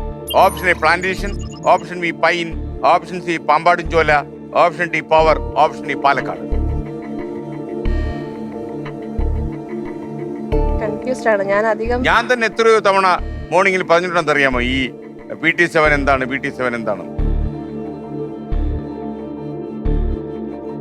Sir option E Palakkad. Palakkad. Option E Palakkad. പൂട്ടോ? കൂട്ടാം. പാലക്കാട്. താങ്കൾ പറഞ്ഞ ഉത്തരം ശരിയാണ്. ഓക്കെ, പാലക്കാട് ടസ്കർ 7 എന്നാണ് എന്റെ പേര്. ഇപ്പൊ അതിന്റെ പേര് ധോണി നാഥ്. ധോണിയിലായിരുന്നു ഈ കൊമ്പൻ ആക്രമിച്ചത്. അപ്പൊ കൊമ്പനെ മയക്കുടി വെച്ച് ആൾക്കാരെ കൂട്ടിലാക്കി, ഫോറസ്റ്റുകാരെ കൂട്ടിലാക്കി. അപ്പൊ വരുന്നു കൊമ്പന്റെ കൂടെ മറ്റൊരു കൊമ്പൻ. ഒരു കൂട്ടുകാരെ വന്നിട്ടുണ്ട് ഇപ്പൊ, ഇന്നലെ ഇറങ്ങിയിട്ടുണ്ട്. അപ്പോ ഈ കൊമ്പൻ ഇപ്പൊ ആൾക്കാർ വിചാരിച്ചു ആശ്വാസമായി എന്ന് പറഞ്ഞ് ആർപ്പ് വിളിയോടെയൊക്കെ കുറച്ചു ദിവസന്മാരെയൊക്കെ സ്വീകരിച്ചു പോയി കിടന്നുറങ്ങി. അപ്പൊ അടുത്ത വിളി കേൾക്കുന്നു. കഥ തുടരുന്നു. അപ്പൊ ഇയാളുടെ കൂട്ടുകാരൻ വന്നു. അരെ ടസ്കർ 7. അപ്പൊ ധോണി എന്നുള്ള പേരെ കേട്ടു. ധോണി എന്നാണ് ഇപ്പൊ വായിച്ചല്ലേ. അപ്പൊ 20,000 രൂപ കൈ കിട്ടിയിട്ടുണ്ട്. ഓക്കെ, ദർശനയ്ക്ക് അതായത് ഈ ആശുപത്രിയിൽ ചികിത്സയൊക്കെ ആയി കഴിഞ്ഞപ്പോഴേ ഭർത്താവിന്റെ ഒരു സപ്പോർട്ട് കാര്യമായി ലഭിച്ചില്ലെന്നാണോ തോന്നുന്നത്? അതെ സർ. ആ. കാരണം കുഞ്ഞിന് 1 വയസ്സാകുന്നവരെ ഞാൻ ഹസ്ബൻഡിന്റെ വീട്ടിൽ തന്നെയായിരുന്നു നിന്നിരുന്നത്. ആ. അത് ഞാൻ എന്റെ ഡെലിവറി ഈ വീട്ടുകാരിയൊക്കെ എങ്ങനെ ലോകിയൊക്കെ തന്നെയായിരുന്നു? അല്ലല്ല, ഈ പ്രശ്നങ്ങൾ, അതായത് ഈ അസുഖങ്ങൾ വന്നു തുടങ്ങിയ ചതിച്ചു എന്നൊരു തോന്നൽ അവർക്കുണ്ടല്ലേ? ഒരു പെൺകുട്ടിയെ അവരുടെ മകന്റെ തലയിൽ കെട്ടിവെച്ചു. അതാണ് ഒരു പരിധിവരെ ആ ഒരു സംശയമുണ്ട്. ഉണ്ട്. അയാൾക്കും ആ സംശയമുണ്ട്. ഞാൻ കല്യാണം വേണ്ട എന്ന് പറഞ്ഞിരുന്നതിന്റെ കാരണം എനിക്ക് ഈ അസുഖം അറിയാമായിരുന്നു എന്നതുകൊണ്ടാണെന്നാണ് അവരിപ്പോ ആരോപിച്ചുകൊണ്ടിരിക്കുന്നത്. അപ്പൊ എനിക്കറിയാം ഒരു പക്വത എത്താത്ത, എനിക്ക് പക്വതയില്ലാന്ന് എനിക്കേ അറിയുള്ളൂ. 26 വയസ്സെന്ന് പറഞ്ഞാൽ എനിക്ക് ഒരു കുടുംബത്തിലെ കടന്നു കഴിഞ്ഞാൽ ഞാൻ ആ കുടുംബത്തിൽ ചെന്നാൽ ഞാൻ മറ്റുള്ളവരെ ആശ്രയിക്കാതെ സ്വന്തം കാര്യങ്ങൾ നോക്കണം എന്നുള്ളത് എനിക്കറിയാം. എന്റെ വീട്ടിൽ എല്ലാ കാര്യങ്ങളും ചെയ്തു തരുന്ന അച്ഛനും അമ്മയുണ്ട്. പക്ഷെ വേറൊരാളുടെ വീട്ടിൽ ചെന്ന് കഴിയുമ്പോൾ അത് നമ്മളും കൂടി ഉത്തരവാദിത്തപ്പെട്ട് ചെയ്യേണ്ട. അപ്പൊ ആ ഒരു പേടിയെ കൊണ്ടാണ് ഞാൻ എനിക്കിപ്പോ കല്യാണം വേണ്ട എന്ന് പറഞ്ഞിരുന്നത്. പക്ഷെ അവര് പറയുന്നത് എനിക്ക് അസുഖത്തിനെ കുറിച്ച് അറിവുണ്ടായിരുന്നതുകൊണ്ടാണ് ഞാൻ പറഞ്ഞത്. ചെന്ന് കയറി വീട്ടിലുണ്ടായ ചില പ്രശ്നങ്ങളൊക്കെ തന്നെ ഈ അമ്മയച്ഛനോടും പർവ്വതീകരിച്ച് പറഞ്ഞ് പ്രശ്നമെല്ലാം ഉണ്ടാക്കുന്ന സ്വഭാവക്കാരിയായിരുന്നു? ഇല്ല, ഞാൻ അവരുടെ വീട്ടിൽ നടക്കുന്ന ഒരു കാര്യങ്ങളും എന്റെ വീട്ടിൽ പറഞ്ഞിട്ടില്ല. കാരണം എന്റെ ഡൗറി എടുത്ത പൈസ അവരെടുത്തു എന്നല്ലാതെ. ഡൗറി കാര്യമായിട്ട് കൊടുത്തോ? 25 പവനും 5 ലക്ഷം രൂപയും. നിയമപരമായി കുറ്റകരമാണെന്ന് അറിയാവുന്ന കുട്ടിയല്ലായിരുന്നു? അവര് ചോദിച്ചില്ല. അവര് പറഞ്ഞു അവരുടെ മോൾക്ക് 50 പവൻ കൊടുത്താണ് ഞങ്ങൾ കെട്ടിച്ചത് എന്ന് പറഞ്ഞു. അപ്പൊ അതങ്ങനെയാണ് അങ്ങനെ. അപ്പൊ ഞാൻ അച്ഛനോട് പറഞ്ഞിരുന്നത് FD ആയിട്ട് ചെയ്താൽ മതി എന്ന് പറഞ്ഞിട്ടുണ്ടായിരുന്നു. അപ്പൊ അച്ഛൻ പറഞ്ഞു വേണ്ട, പൈസയായിട്ട് തന്നെ കൊടുക്കാൻ ചില. അപ്പൊ അവർക്ക് എന്തെങ്കിലും ആവശ്യങ്ങൾ ഉണ്ടെങ്കിലും ഒന്ന് അച്ഛന്റെ ഒരു മനസ്സ് കൊണ്ടിട്ട് അച്ഛൻ കാശായിട്ടാണ് അവർക്ക് കൊടുത്തത്. അത് അവര് 3 ദിവസം കഴിഞ്ഞപ്പോ എന്റെ അടുത്ത് ചോദിച്ചു. ഞാൻ പറഞ്ഞു എന്നോട് ചോദിക്കേണ്ട, അച്ഛനോട് ചോദിക്കണം എന്ന് പറഞ്ഞു. അങ്ങനെ അച്ഛനെ വിളിച്ചിട്ട് അവർ സംസാരിച്ചു. കുറച്ച് കടമുണ്ട്, വീട് വെച്ചതിന്റെ കടമുണ്ടെന്ന് പറഞ്ഞിട്ട് ഇവർ 5 ലക്ഷം രൂപ മുഴുവൻ എടുത്ത് അവരുടെ കടം തീർത്തു. അപ്പൊ ആ കടം അധികം ഇവർക്ക് ഉണ്ടായിരുന്നത് കൊണ്ട് ബാക്കി ഞാൻ അത്യാവശ്യം ഞാൻ ഇങ്ങനെ കുഞ്ഞു കുഞ്ഞു സാധനങ്ങളൊക്കെ ഉപയോഗിച്ചുകൊണ്ടിരുന്നു. അപ്പൊ ആ സാധനങ്ങൾ മാത്രം വെച്ചിട്ട് അവർ സ്വർണ്ണങ്ങളെല്ലാം ഇവരുടെ കയ്യിലാണ് ഞാൻ കൊടുത്തത്. അപ്പൊ അവർ ഈ സ്വർണ്ണം എടുത്ത് പണയം വെച്ചു. ഞാൻ പക്ഷെ വീട്ടിൽ അറിയിച്ചിട്ടുണ്ടായിരുന്നില്ല. സ്വർണ്ണം എല്ലാം എടുത്തു എന്നൊന്നും ഞാൻ അമ്മയോടും അച്ഛനോടൊന്നും പറഞ്ഞിട്ടുണ്ടായിരുന്നില്ല. അതും അവരുടെ കടങ്ങളെല്ലാം തീർക്കാൻ വേണ്ടിയിട്ടാണ് അവരെടുത്തിരുന്നത്. അപ്പൊ ഞാൻ പുള്ളിയോട് പറയുന്നുണ്ടായിരുന്നു, ഈ 2 വർഷം സിസ്റ്ററുടെ കല്യാണം ആകുമ്പോഴത്തേക്കും സ്വർണ്ണം എടുത്തു തരാമെന്ന് പറഞ്ഞിട്ടാണ് അവർ എടുത്തിട്ടുണ്ടായിരുന്നത്. അപ്പൊ സ്വർണ്ണം എടുത്ത് തരും എന്ന് കരുതിയിരുന്നു. പിന്നെ ഈ പൈസ എന്ന് പറയുമ്പം നമുക്ക് എവിടെയെങ്കിലും ഡെപ്പോസിറ്റ് ചെയ്ത് കഴിഞ്ഞാൽ അതിൽ നിന്ന് നമുക്ക് എന്തെങ്കിലും വരുമാനങ്ങൾ കിട്ടില്ലേ. അപ്പൊ അതങ്ങനെ കളയാതെ നമ്മളെ പൈസ തിരിച്ചു വെക്കണം എന്ന് ഞാൻ ഈ 2 വർഷത്തിന് ശേഷമാണ് ഞാൻ ആവശ്യപ്പെട്ടിട്ടുണ്ടായിരുന്നത്. അപ്പം അതിനെക്കുറിച്ച് പുള്ളി ഒന്നും സംസാരിക്കുന്നില്ല.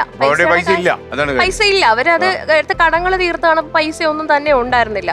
പിന്നെ പുറത്ത് പോയിട്ട് അവിടെ നിന്ന് നാട്ടിൽ വരുന്ന സമയത്ത് അപ്പൊ എനിക്ക് വേണ്ടി അവിടെ ഈ 2 തവണയായിട്ട് വിസ ചേഞ്ച് ചെയ്ത് 6 മാസത്തോളം വിസ പുതുക്കി നിന്നു.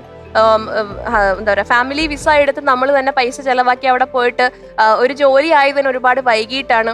അപ്പൊ അവിടെ മൊത്തം എനിക്ക് വേണ്ടി പൈസ ഇങ്ങനെ ചെലവാക്കിക്കൊണ്ടിരിക്കുന്നു. അപ്പൊ അയാൾക്ക് വീട്ടിലേക്ക് പൈസ പ്രോപ്പറായിട്ട് അയക്കാൻ പറ്റുന്നില്ല. അപ്പം ഇവരുടെ വീട്ടിൽ നിന്ന് പ്രഷർ വന്നു, നാട്ടിലേക്ക് വീട്, അവിടെ നിർത്തണ്ട, പൈസയൊന്നും ഇങ്ങോട്ട് അയക്കുന്നില്ലല്ലോ, ഇവിടുത്തെ കാര്യങ്ങൾ. പക്ഷെ അവിടുത്തെ കാര്യങ്ങൾ നോക്കാൻ അവിടുത്തെ അച്ഛൻ കടലിൽ പോകുന്നവർക്ക് വള്ളവും വലയൊക്കെ കൊണ്ട് കടലിൽ പോകുന്ന ആളാണ്. അവിടെ എന്തായാലും പൈസയ്ക്ക് ഒരു കുറവില്ലാന്ന് എനിക്കറിയാം. ഞാൻ ആ വീട്ടിൽ നിന്നിടത്തോളം കാലം ഡെയിലി അവർക്ക് പൈസ കിട്ടുന്ന വീടാണ്. 1 or 2 ദിവസം ഇല്ലെങ്കിൽ എല്ലാ ദിവസവും പണിക്ക് പോകുന്ന ആളാണ്. അപ്പൊ അതിൻ്റെതായിട്ടുള്ള ചെലവുകൾ അവർക്ക് അവിടെ ചെയ്യാൻ പറ്റുന്നുണ്ട്. പിന്നെ ഞങ്ങള് ഈ പ്രളയത്തിന് നാട്ടിൽ വരുന്ന സമയത്താണ് ഈ രോഗം കലച്ചിലായിരുന്നു. രോഗം കലച്ചിലായത് മോളുടെ 1 വയസ്സ് കഴിഞ്ഞ്, മോളുടെ ബർത്ത്ഡേ കഴിഞ്ഞ് 1 മാസം കഴിഞ്ഞപ്പോഴാണ് എനിക്ക് നല്ല ബാക്ക് പെയിൻ വരാൻ തുടങ്ങി. അപ്പം ഈ നട്ടല് വലിച്ച് ഇഞ്ചക്ഷൻ എടുത്തിട്ടാണ് എനിക്ക് സർജറി ചെയ്തിട്ട് കുഞ്ഞിനെ എടുത്തത്. 8.5 മാസം. ആ സമയത്ത് പ്രശ്നം ഉണ്ടായിരുന്നു. ആ സമയത്ത് പ്രശ്നം ഉണ്ടായിരുന്നു. അപ്പോഴും കിഡ്നി ഇതുപോലെ ഫെയിൽഡ് ആണ്. നമ്മൾ ഹൈ റിസ്ക് രണ്ടും ട്രബിൾ ആണ്. ഹൈ റിസ്ക് പ്രഗ്നൻസി തന്നെ പോവായിരുന്നു. 6 മാസത്തില് ഡെലിവറി സമയത്ത് പ്രശ്നങ്ങളോ കോംപ്ലിക്കേഷൻ ഉണ്ടായി. അന്ന് എനിക്ക് BP കൂടിയിട്ടാണ് ഞാൻ ICU അഡ്മിറ്റ് ആവുന്ന 8.5 മാസത്തില്. അപ്പം ഈ മെഡിസിന് പഠിക്കുന്ന കുട്ടികളാണ് അവിടെ നമ്മളെ നോക്കാൻ വരുന്നതും ഈ BP ടാബ്ലറ്റ്സ് തരാൻ വരുന്നത്. അപ്പൊ ഒരുപാട് പ്രഗ്നന്റ് ആയിട്ടുള്ള ആൾക്കാർ അവിടെ ICUലുണ്ട്. അപ്പൊ എനിക്ക് BP ടാബ്ലറ്റ് തരുന്നു, അവര് BP നോക്കുന്നു, പക്ഷെ അവര് മോണിറ്റർ ചെയ്യുന്നല്ലാതെ അവിടെ പോയി ഇൻഫോം ചെയ്യുന്നുണ്ടായിരുന്നില്ല. അപ്പം BP കുറഞ്ഞ് രാവിലെ സ്കാനിങ്ങിന് വേണ്ടി ഞാൻ പോയതാണ്. പക്ഷെ അവരെ സ്കാനിങ് ടേബിളിൽ വെച്ചിട്ട് എനിക്ക് എന്റെ ഓർമ്മ പോയി. അപ്പൊ എന്റെ BP നല്ല ലോ ആയിട്ട് 90-30 ആയിട്ട് ലോ ആയിപ്പോയി. പിന്നെ പെട്ടെന്ന് തന്നെ ലേബർ റൂമിലേക്ക് മാറ്റുകയാണ് ചെയ്തത്. അപ്പൊ ഞാൻ അൺകോൺഷ്യസ് ആയി, എനിക്ക് ശ്വാസം മുട്ടൽ വന്നു. ആ സമയത്ത് തന്നെ ഫുള്ള് ഞാൻ ഡൗൺ ആയി പോവാണ്. അപ്പൊ ഡോക്ടേഴ്സ് പറയാം കണ്ണ് തുറന്നിരിക്കുക, അല്ലെങ്കിൽ ശരിയാവത്തില്ല, ദർശന മയങ്ങി പോവരുന്ന പറഞ്ഞിട്ട് എല്ലാ ഡോക്ടേഴ്സും വന്നിട്ട് പിന്നെ അവർ ഫുൾ ഓക്സിജനൊക്കെ തന്നിട്ടാണ് എന്നെ ഒന്ന് ലെവലാക്കി എടുത്തത്. അപ്പം BP നോക്കിയപ്പോഴത്തേക്കും BP നല്ല ഡൗൺ ആയിപ്പോയി. അങ്ങനെ BP ഡൗൺ ആയി ഞാൻ ഓർമ്മ പോയിട്ട് വീഴുമായിരുന്നു. പിന്നെ ഡോക്ടേഴ്സ് പറഞ്ഞു ഇനി കണ്ടിന്യൂ ചെയ്യണ്ട, കാരണം ഇത്രയും വഷളായിട്ട് പോവുകയാണ്, അതുകൊണ്ട് ഇന്ന് രാത്രി തന്നെ സിസേറിയൻ ചെയ്യണം എന്ന് പറഞ്ഞിട്ട് അവര് സിസേറിയൻ ടേബിൾ ഒരുക്കുമായിരുന്നു ചെയ്തത്. അപ്പൊ അന്ന് ആ സമയത്ത് എന്റെ അനിയൻ നാട്ടിലുള്ള സമയം, അപ്പൊ അച്ഛനും അമ്മയും അവിടെ തന്നെയാണുള്ളത്. ഈ 8.5 മാസത്തിനിടയ്ക്ക് ഞാൻ ഹോസ്പിറ്റലിൽ വരുന്ന സമയത്തൊക്കെ ഞാൻ എന്റെ ഹസ്ബൻഡിനോട് ഒരുപാട് റിക്വസ്റ്റ് ചെയ്തിട്ടുണ്ട്, ഒന്ന് വരുമോ, കാരണം നമ്മളുടെ അടുത്ത് അവര് വേണമെന്ന് ഒരുപാട് ആഗ്രഹം ഉണ്ടായിരുന്നു ആ സമയത്ത്. ഇപ്പൊ ഏത് പുള്ളി വന്നിട്ടുണ്ടായിരുന്നില്ല. സാഹചര്യമായിരുന്നു ഒരു സാഹചര്യം ഇല്ല സാർ. കാരണം ആൾക്ക് ലീവ് വേണമെന്നുണ്ടെങ്കിൽ ഒരാഴ്ചത്തേക്കൊക്കെ ലീവ് കൊടുക്കുന്ന അവരുടെ ബോസ് അങ്ങനത്തെ ഒരാളായിരുന്നു. കാരണം എന്റെ ചേച്ചിയുടെ മോൻ മരിച്ച സമയത്ത് എന്റെ വിഷമം കണ്ട് ആ സാർ എന്നെ വിളിച്ച് സംസാരിച്ചിട്ടാണ് എന്റെ അടുത്ത് പറഞ്ഞത്, ഒരാഴ്ചത്തേക്ക് നിങ്ങൾ രണ്ടുപേരും കൂടി നാട്ടിൽ പോയിട്ട് വാ, അനിയനല്ലേ മോനല്ലേ, അതുകൊണ്ട് നിങ്ങൾ പോകാൻ പറ്റും. പുള്ളിയായിട്ട് തന്നെയാണ് ഞങ്ങളെ എന്താ പറയാ ടിക്കറ്റിന് പൈസയും തന്നിട്ട് ഞങ്ങളെ നാട്ടിൽ വിടുന്നത്. നല്ലൊരു മനുഷ്യനാണ് സാർ. നല്ലൊരു മനുഷ്യനായിരുന്നു പുള്ളി. അത്രയും ചെയ്യാൻ പറ്റിയ സ്വന്തം ഭാര്യയ്ക്ക് വയ്യാന്ന് പറയുമ്പോൾ ഏതൊരാളെങ്കിലും ഒരാഴ്ചയെങ്കിലും ലീവ് കൊടുക്കാതിരിക്കേണ്ട സാഹചര്യം ഇല്ല സാർ. അപ്പൊ അയാൾക്ക് ഞാൻ പറഞ്ഞതാണ് വരാൻ പറ്റില്ല, ലീവ് കിട്ടില്ല എന്ന് പറഞ്ഞു. പക്ഷെ എനിക്കറിയാം അത് പറ്റുന്ന കാര്യമാണ്. ഞാൻ പറഞ്ഞു ഞാൻ നിങ്ങളെ ആഗ്രഹിച്ചാൽ വരാൻ പറ്റും. ഞാൻ പറഞ്ഞു ബോസിനോട് സംസാരിക്കാം. കഴിഞ്ഞ് കുട്ടിക്കൊന്നും കുഴപ്പമില്ലാന്ന് അറിയാൻ വേണ്ടി അയാൾ വിളിച്ചിരുന്നു. എന്നെ വിളിച്ചിട്ടുണ്ടായിരുന്നില്ല, അവരുടെ അമ്മയെ വിളിച്ചിട്ടുണ്ടായിരുന്നു. അവരമ്മയെ വിളിച്ച് സംസാരിച്ചു. അപ്പം ഞാൻ പുറത്തേക്ക് വന്ന സമയത്ത് എനിക്ക് ഫോണൊന്നും എടുത്ത് സംസാരിക്കാൻ പറ്റുന്ന ഒരു അവസ്ഥയിലായിരുന്നില്ല. വയ്യായിരുന്നു. പിന്നെ ഞാൻ മെസ്സേജ് കണ്ടപ്പോഴേക്കും ആ മെസ്സേജിനകത്ത് എനിക്ക് മെസ്സേജ് വന്നത് താങ്ക്സ് എന്ന് പറഞ്ഞിട്ട് മെസ്സേജ്. എന്തായാലും കുഞ്ഞിനെ ജീവനോടെ കിട്ടിയതുകൊണ്ടായിരിക്കും ചിലപ്പോൾ താങ്ക്സ് പറഞ്ഞത്. നീ സുഖമായിട്ടിരിക്കുന്നു എന്ന് മാത്രമാണ് ചോദിച്ചത്. പിന്നീട് എന്നെ വിളിക്കുന്ന സമയത്തൊക്കെ അത്രയും ഒരു ഡെപ്തില് സംസാരിക്കുക, അല്ലെങ്കിൽ കുഞ്ഞിനെ കുറിച്ച് കുഞ്ഞ് എങ്ങനെ ഇരിക്കുന്നു, കുഞ്ഞ് ഏത് അവസ്ഥയിലാണ്, കുഞ്ഞിനെ വീഡിയോ കോൾ ചെയ്ത് അങ്ങനെ ഒന്നും ഉണ്ടായിട്ടില്ല സാർ. ആ സമയത്ത് ഞാൻ ഒരുപാട് ആഗ്രഹിച്ചാണ് ആ സമയത്ത് എന്റെ അടുത്ത് വേണം എന്നുള്ളത്. അപ്പൊ ഞാൻ അത്രയും റിക്വസ്റ്റ് ചെയ്തിട്ട് പോലും ഒന്ന് വരാൻ പോലും അയാൾ കൂട്ടാക്കിയിട്ടുണ്ടായിരുന്നു. ഓക്കെ, നമുക്കിനി അടുത്ത ചോദ്യത്തിലേക്ക്. 30,000 രൂപയുടെ ചോദ്യമാണ്. 30,000 മോണി.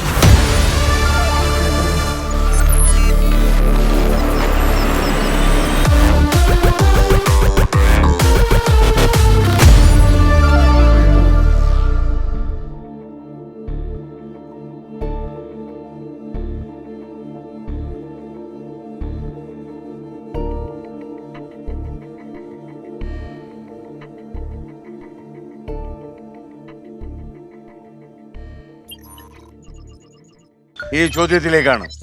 ഏത് നടിയാണ് ഈ ചിത്രത്തിൽ സുരേഖയ്ക്ക് ശബ്ദം നൽകിയിരിക്കുന്നത്? സുരേഖയാണിത്, അറിയാലോ.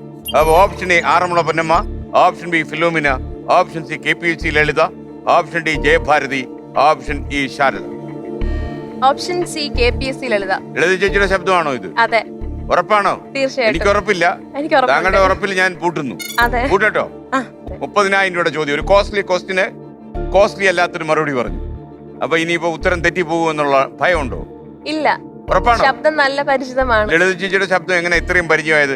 കാരണം ഒരുപാട് മൂവീസ് ഈ ചെറുതിലെയുള്ള മൂവീസ് ഒക്കെ ഞാൻ കാണാറുണ്ടായിരുന്നു. നിങ്ങളുടെ അടുത്ത കായംകുളത്തൊക്കെ ചേച്ചിയുടെ ശബ്ദം ഉണ്ടായിരുന്നു. KPSC KPSC. ഓക്കെ, അപ്പൊ KPSC ലളിത ഉത്തരം ശരിയാണ്.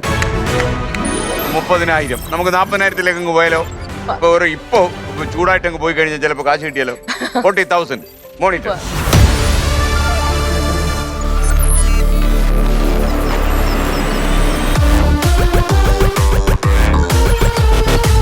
ഏത് രാജ്യമാണ് 2003 ഇറാഖ് അധിനിവേശ യുദ്ധം ആരംഭിച്ചത്? Option A Russia, option B China, option C Canada, option D Japan, option E USA. 2003 കാര്യമാണ്. 2003 കാര്യമാണ്. Option E USA. ഉറപ്പാണോ? കാരണം USA ആരെയായിരിക്കും തൂക്കിലെടുത്തുകൊണ്ട് പോയതപ്പോ? സദ്ദാം ഹുസൈനാണോ എന്നൊരു സംശയമുണ്ട്. ആണല്ലേ? ചിലപ്പോ സംശയിക്കാം. ആത്മവിശ്വാസം ഉണ്ടെങ്കിൽ പൂട്ടാം. കടലാണോ സത്യം? കടല് സത്യമല്ലേ പറയൂ? സത്യമുള്ളതല്ലേ കടൽ? ഞാൻ വായിച്ചിട്ടുണ്ട് എവിടെയോ സ്റ്റോറി. USA ആണ്. പൂട്ടാമോ? ഓപ്ഷൻ ഇ പൂട്ടിയിരിക്കുന്നു. ഉത്തരം USA. കടലമ്മയോട് പറഞ്ഞാൽ എങ്ങനെ ഇരിക്കും? ഉത്തരം സത്യമാണ്. ഉറപ്പാണ്. സദ്ദാം ഹുസൈനെയാണ് പിടിച്ചത്. അദ്ദേഹം ഒരു അണ്ടർഗ്രൗണ്ടിൽ പോയി ഒളിച്ചു. അവിടുന്ന് പിടിച്ചോണ്ട് വന്നു അദ്ദേഹം തൂക്കിലേറ്റ്. പക്ഷേ സദ്ദാം ഹുസൈൻ എന്ന് പറയുന്ന വ്യക്തിയുടെ ഏറ്റവും വലിയ പ്രാധാന്യം എന്താന്ന് ചോദിച്ചാൽ, അതായത് മരണം അദ്ദേഹത്തിന്റെ മുന്നിൽ കോടതി വിചാരണയിൽ തെളിഞ്ഞു. ഏതാണ്ട് മിക്കവാറും അദ്ദേഹത്തിന്റെ കഥ കഴിക്കുന്നു ആരംഭിച്ചപ്പോഴും അദ്ദേഹം ഒരിക്കലും ഭയന്നിട്ടില്ല. അദ്ദേഹത്തിന്റെ മുഖത്ത് കറുത്ത തുണിയിട്ട് മൂടിയപ്പോഴും അദ്ദേഹം പിടിച്ചില്ല. സമയം കളയണ്ടെന്ന് പറഞ്ഞു. ഓപ്പറേഷന്റെ ഭാഗമായിട്ട് ഒരു സൈനികൻ എഴുതിയതാണ്. ഞാനത് മലയാളത്തിൽ എനിക്ക് അതിന്റെ തർജ്ജമ എപ്പോഴോ ഫേസ്ബുക്ക് ഇങ്ങനെ സ്ക്രോൾ ചെയ്തപ്പോ പോയപ്പോ കിട്ടിയിട്ടുണ്ടായിരുന്നു. ചരിത്രത്തിലെ ഏറ്റവും വലിയ സംഭവമാണ്. അദ്ദേഹം ജീവിച്ചതും നായകനായിട്ട്, മരിച്ചതും വീരനായകനായിട്ടാണ്. അപ്പൊ നമുക്ക് 40,000 രൂപയുടെ ചോദ്യം കഴിഞ്ഞു. അപ്പൊ ഈ എന്നാണ് പിന്നെ ഭർത്താവ് കേരളത്തിലേക്ക് വന്നത്? കേരളത്തിലേക്ക് വന്നത് എന്റെ മോള് ജനിച്ച് 3 മാസം കഴിഞ്ഞിട്ട് അവരുടെ ഒരു സിസ്റ്ററുടെ കല്യാണമായിരുന്നു. സെപ്റ്റംബറിൽ തന്നെയായിരുന്നു സിസ്റ്ററുടെ കല്യാണം. എന്റെ മോള് ജനിക്കുന്നത് മെയ് 29-നാണ്. അപ്പം ഇത്രയും ഗ്യാപ്പിനിടയ്ക്ക് ആൾക്ക് വരാനും പറ്റിയിട്ടില്ല, ലീവും കിട്ടില്ല, ഒന്നും കിട്ടില്ല. ജനിച്ചതിന് ശേഷം നിങ്ങളുടെ ജീവിതത്തിലെ സുഖകരമായ കാര്യങ്ങളൊക്കെ ഉണ്ടായോ? വെളിച്ചം ഒരിക്കലും ഉണ്ടായിട്ടില്ല. സ്നേഹത്തിന്റെ വെളിച്ചം ഇല്ലേ? ഇല്ല, കാരണം ഇത്രയും റിസ്ക് എടുത്തിട്ട് ആളുടെ ഒരു കുഞ്ഞിന് ഞാൻ ജന്മം കൊടുത്തു എന്ന് പറയുമ്പോൾ തന്നെ ആൾക്ക് എന്തോ എൻ്റെ അടുത്ത് ഒരു സ്നേഹം ഉണ്ട് എന്ന് പറയുന്നെങ്കിലും എനിക്കത് ഫീൽ ചെയ്തിട്ടില്ല സാർ. പറഞ്ഞോ? എൻ്റെ അടുത്ത് പറയുന്നുണ്ട്, നീ ഇത്രയും റിസ്ക് എടുത്തിട്ടല്ലേ കുഞ്ഞിന് ജന്മം കൊടുത്തത്, എനിക്ക് മനസ്സിലാവുന്നുണ്ട്. പക്ഷെ എന്താ പറയാ, പുള്ളിക്ക് സ്നേഹിക്കാൻ അറിയാത്ത കൊണ്ടാണോ ഇനി പല എക്സ്റ്റേണൽ ഫാക്ടേഴ്സ് കൊണ്ടാണോ ഭാഷ പുള്ളിക്ക് മനസ്സിലാകാത്തോണ്ടാണോ എനിക്കറിയില്ല. പക്ഷെ ഞാൻ എന്റെ കുടുംബത്തിൽ സാക്ഷരനായിരിക്കത്തില്ല പുള്ളി. എനിക്കറിയില്ല സാർ. താങ്കളല്ലേ ഒന്നിച്ച് ജീവിച്ചു, താങ്കൾക്കല്ലേ അറിയാവുന്നു. ഞാൻ നല്ലപോലെ സ്നേഹിക്കുന്നുണ്ടായിരുന്നു, അതെനിക്കറിയായിരുന്നു.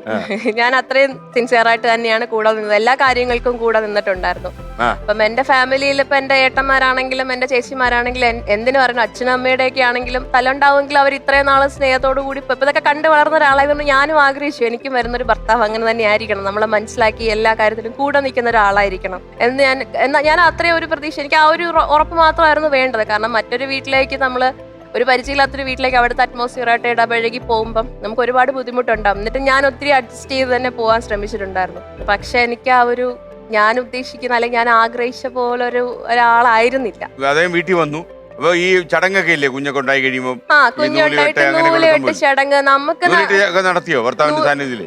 നൂലുകെട്ട് നടത്തണമെന്നോ അമ്മ പറഞ്ഞു, നമുക്ക് നൂലുകെട്ട് നടത്തണം കുഞ്ഞിന്റെ എന്ന് പറഞ്ഞു. അപ്പം അവരുടെ അമ്മ വന്നിട്ട് നമ്മളെ വീട്ടിൽ വന്നിട്ട് പറഞ്ഞു, നൂലുകെട്ടൊന്നും അല്ലെ ആഘോഷമായിട്ടൊന്നും നടത്തണ്ട, ആര് പറയത് ഞങ്ങൾ വന്നിട്ട് ഒരു ചരട് കെട്ടി അങ്ങ് പോവാം, കാരണം ഇപ്പൊ ഇതെല്ലാം മോളുടെ കല്യാണവും അതിന്റെ ചെലവും എല്ലാം കൂടിയായിട്ട് ഇത് മൊത്തത്തിലൊരു ചെലവല്ലേ എന്ന് പറഞ്ഞിട്ട് ഞങ്ങളുടെ തന്നെ നടത്തണ്ടെന്ന് പറഞ്ഞു. അപ്പൊ അമ്മ പറഞ്ഞു പറ്റില്ല, കാരണം എന്റെ കുടുംബത്തിൽ എന്റെ മോൾ ആദ്യത്തെ കുഞ്ഞാണ്, അപ്പൊ ആദ്യത്തെ ഒരു കാര്യം നമുക്ക് ആ രീതിയിലെല്ലാം നമ്മൾ നടത്തുന്നതാണ് എല്ലാ കാര്യങ്ങളും, ഞങ്ങൾക്കിത് നല്ല പോലെ തന്നെ നടത്തണം എന്ന് പറഞ്ഞിട്ട് അമ്മയുടെ വാശിക്ക് ഇത് നടത്തണം എന്ന് തീരുമാനിച്ചു. പക്ഷെ ഇയാളിടയ്ക്ക് ഫോൺ ചെയ്തിട്ട് പറഞ്ഞു, നിനക്ക് പറഞ്ഞ് മനസ്സിലാക്കി കൂടെ, ഇപ്പൊ ഇതിനിടയ്ക്ക് മൊത്തത്തിൽ ചെലവാക്കുന്ന എന്തിനാ, ഇപ്പൊ അവരുടെ പെങ്ങളുടെ കല്യാണത്തിന് വേണ്ടിയിട്ട് ഇത്രയും ചെലവുകളെല്ലാം ഞങ്ങൾ എടുക്കുന്നുണ്ട്, പക്ഷെ ഇപ്പൊ അതിന്റെ കൂടെ ഈ ഒരു ചെലവും കൂടി വേണോ? ഞാൻ പറഞ്ഞു വേണം എന്ന് പറഞ്ഞു, കാരണം അമ്മയുടെ അച്ഛൻ്റെയൊക്കെ ആഗ്രഹമാണ്, കുഞ്ഞിന്റെ ആദ്യത്തെ കാര്യമാണ്, അത് മാറ്റി വെക്കാൻ പറ്റില്ല എന്ന് പറഞ്ഞിട്ട് നമ്മള് ഓഗസ്റ്റ് 28-ാം തീയതി ആയിരുന്നു മോളുടെ നൂലുകെട്ട് നടത്തിയത്.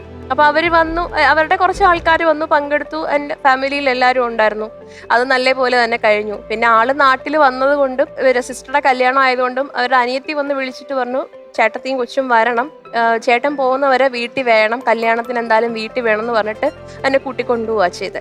25 ദിവസം ഞാൻ അവിടെ പോയി നിന്നു. അവിടെ നിന്ന സമയത്തും രാത്രിയിൽ പകലെന്തായാലും പുള്ളിയുടെ പ്രസൻസ് കാണത്തില്ല, എന്തെങ്കിലും കാര്യങ്ങളൊക്കെ ആയിട്ട് പോകും വരും. പക്ഷെ രാത്രിയിൽ വന്നു കഴിഞ്ഞാലും 3 മണിയായാലും 4 മണിയായാലും കുഞ്ഞുറങ്ങത്തില്ല. അപ്പം ഒന്നാമത് ബാക്ക് പെയിൻ ഉള്ള ആളാണ്, സിസേറിയൻ കഴിഞ്ഞിട്ട് നമുക്ക് ഇരിക്കാൻ പോലും പറ്റാത്ത അവസ്ഥ. അപ്പൊ രാത്രിയിലൊക്കെ ഒരുപാട് നേരം ഞാനിങ്ങനെ ഉറക്കം ഒഴിഞ്ഞിട്ട് ഈ കുഞ്ഞുമായിട്ട് ഇരുന്നിട്ടുണ്ട്. പക്ഷെ ഒരിക്കൽ പോലും എനിക്കൊരു സപ്പോർട്ട് ഉണ്ടായിരുന്നില്ല സാർ.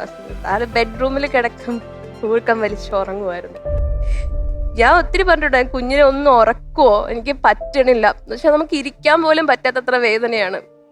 വീട്ടിലാന്നപ്പോ എൻ്റെ അമ്മയുണ്ടായിരുന്നു, ഞാനൊന്നും അറിഞ്ഞില്ല. പക്ഷെ ഇവരുടെ വീട്ടിൽ ചെന്നതിന് ശേഷം ആള് കിടന്ന് ഉറങ്ങും എന്നല്ലാതെ കൊച്ചു കരഞ്ഞാൽ എഴുന്നേക്കില്ല, അല്ലെങ്കിൽ എൻ്റെ അടുത്ത് കുറച്ചു നേരം കിടക്കും ഞാൻ നോക്കും, അങ്ങനെയൊന്നും പറയില്ലായിരുന്നു. ഞാൻ ആ 3 മണിയായാലും 4 മണിയായാലും അത്ര നേരം ഞാൻ ഇരുന്നിട്ട് കൊച്ചിൻ്റെ കൂടെ ഇരുന്ന് ഉറങ്ങി രാവിലെ തന്നെ എഴുന്നേറ്റ്, അതും രാവിലെ എഴുന്നേറ്റില്ലെങ്കിൽ അതും കുറ്റം പറയുമായിരുന്നു. അവരറിയുന്നില്ലല്ലോ ഞാൻ ഇത്രയും സമയം ലേറ്റ് ആയിട്ടാണ് കിടക്കുന്നതെന്ന്. ഇയാള് നാട്ടിൽ നിന്ന് പോയ സമയത്തും ഇങ്ങനെ തന്നെയായിരുന്നു. രാവിലെ നേരത്തെ എഴുന്നേക്കാൻ 8 മണി വരെ ഞാൻ ഉറങ്ങിപ്പോകും, കാരണം കുഞ്ഞുറങ്ങാത്തതിന്റെ പ്രശ്നത്തില് ഞാൻ കൊച്ചിനെ ഉറക്കി ഇങ്ങനെ നോക്കിയിരിക്കും. കുറച്ച് കഴിയുമ്പോൾ ചാടി എഴുന്നേക്കും. ഇപ്പോഴും അങ്ങനെ തന്നെയാണ്, ഉറങ്ങാൻ ബുദ്ധിമുട്ടാണ്. അപ്പൊ അങ്ങനെയുള്ളൊരു കുഞ്ഞായിരുന്നു. ഒരു രാത്രി പോലും അവര് എന്റെ കുഞ്ഞിനെ കൂടെ ഈ കുഞ്ഞിനെ കാണാനല്ലേ അയാള് വീട്ടിൽ CCTV വെച്ചിട്ട് ഗൾഫിൽ നിന്ന് കണ്ടോണ്ടിരുന്നത്? അല്ലെ, കാരണം ഈ കുഞ്ഞിനെ കാണാൻ സ്നേഹമില്ലെങ്കിൽ പിന്നെ അങ്ങനെ ചെയ്യൂ. CCTV-യിൽ 2 CCTV പുറത്ത് പറഞ്ഞ അകത്തം വെച്ചിട്ട് ഞാൻ ചോദിച്ചു, എന്തിനാ ഇങ്ങനെ CCTV വെച്ചിട്ട്, എങ്ങനെ കൊച്ചിനെ കാണുമ്പോൾ കൊച്ചിന്റെ മുഖപരിചയം വരണമെങ്കിൽ കൊച്ചിനെ വീഡിയോ കോൾ ചെയ്ത് കുഞ്ഞിനെ കാണണം.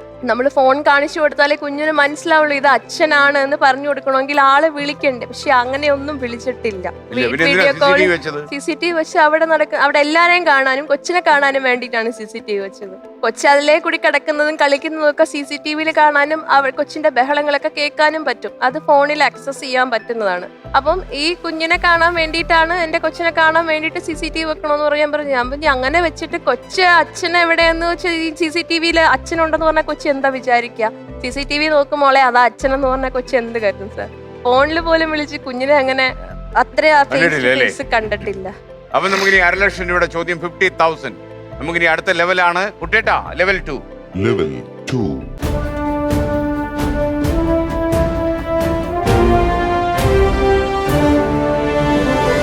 മോണിറ്റർ.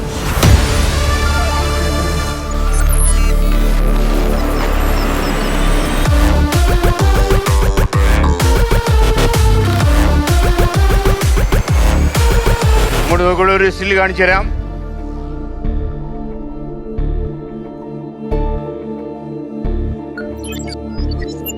ഏത് ഷഡ്പദത്തിന്റെ ചിത്രമാണ് 1960-ൽ പുറത്തിറങ്ങിയ ഈ തപാൽ സ്റ്റാമ്പിലുള്ളത്? ഓപ്ഷൻ എ ഓണത്തുമ്പി, ഓപ്ഷൻ ബി ചീവീട്, ഓപ്ഷൻ സി കൊതുക്, ഓപ്ഷൻ ഡി ഉറുമ്പ്, ഓപ്ഷൻ ഇ നിശാശലഭം. ഓപ്ഷൻ സി കൊതുക്. കൊതുകിനെയാണോ കണ്ടത്? അതെ. കൊതുകാണോ? അതെ അതെ. കൊതുകിനെ കണ്ടാൽ തിരിച്ചറിയാൻ പറ്റൂ? തിരിച്ചറിയാൻ പറ്റും. നിങ്ങളുടെ കടൽക്കരയിൽ അതേ ഉള്ളല്ലേ സാധനം? ഓക്കെ, കൂട്ടട്ടെ? കൂട്ടാം സർ. 1.5 ലക്ഷം രൂപ കിട്ടി. ഉത്തരം ശരിയാണ്. ഓപ്ഷൻ സി കൊതുക് തന്നെയാണ്. മലേറിയക്ക് എതിരായിട്ടാണ്. അതെ, അതുകൊണ്ടാണ് എനിക്ക് കൊതുകിനെ പോലെ. ഓക്കെ, ആ കുട്ടേട്ടാ. Yes boss. ദർശന. കുട്ടേട്ടാ.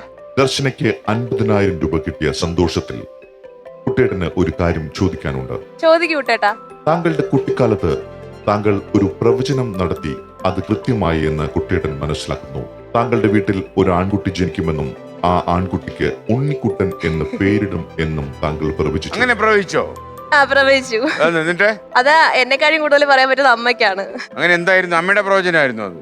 അങ്ങനെയല്ല, ഞാൻ മോനെ ഗർഭിണിയായിട്ട് നിന്നപ്പോ എന്റെ വയറിൽ വന്നിട്ട് വാവയാണെന്ന് നമ്മൾ പറഞ്ഞു കൊടുത്തു. ഇയാൾക്ക് 1.5 വയസ്സ്.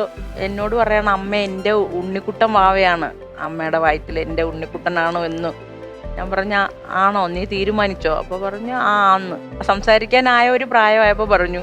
അങ്ങനെ പ്രസവിച്ചപ്പോ മോനാണ്, അങ്ങനെ ഉണ്ണിക്കുട്ടനെന്ന് പേര് ഇട്ടു. നന്നായി. ഓക്കെ, അപ്പൊ ഈ യഥാർത്ഥ നിങ്ങൾ തമ്മിലുള്ള അകൽച്ച തുടങ്ങുന്നത് ഈ കുട്ടി വളർന്നതിന് ശേഷമാണോ?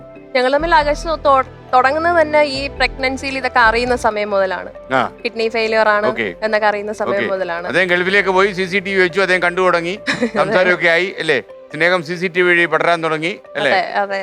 പിന്നെ അങ്ങനെ ഒരു ദിവസം സാധാരണ ഈ ഒരു ഡെലിവറി കഴിഞ്ഞിട്ടുള്ള പെൺകുട്ടികൾക്ക് ഒരു 6 മാസം, ചിലപ്പോൾ 1 വർഷം കഴിഞ്ഞപ്പോഴായിരിക്കും നമുക്ക് ഈ മെൻസ്ട്രൽ പീരീഡ് ഒക്കെ സ്റ്റാർട്ട് ചെയ്യുന്നത്. അപ്പൊ എനിക്കൊരു 6 മാസം കഴിഞ്ഞപ്പോൾ അത് സ്റ്റാർട്ട് ചെയ്തു. അപ്പൊ അന്ന് എനിക്ക് ചില സമയത്ത് എനിക്ക് വൊമിറ്റിംഗ് ഉണ്ടാവാറുണ്ട്, ചില സമയത്ത് അങ്ങനെ വരാറുമില്ല, നോർമൽ ആയിട്ട് പോവായിരുന്നു. ഒരു ദിവസം രാവിലെ ഞാൻ എഴുന്നേറ്റപ്പോൾ ഈ ഒരു പീരീഡ് ആയിരുന്ന സമയത്ത് ഞാൻ വൊമിറ്റ് ചെയ്തു. അപ്പോൾ വൊമിറ്റ് ചെയ്തത് എനിക്കിങ്ങനെ വയറുരുണ്ടിട്ടാണ് വൊമിറ്റ് ചെയ്യുന്നത്, അതൊന്നും പോയിട്ടുമില്ല, ജസ്റ്റ് ഇങ്ങനെ ഒരു ടെൻഡൻസിയാണ് വന്നത്.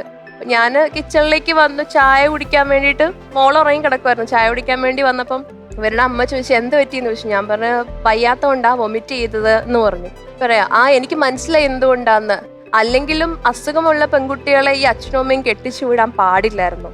എന്തിനാ നിന്നെ കെട്ടിച്ചു വിട്ടത്? ഞങ്ങളെ ബുദ്ധിമുട്ടിക്കാനായിട്ടായിരുന്നോ?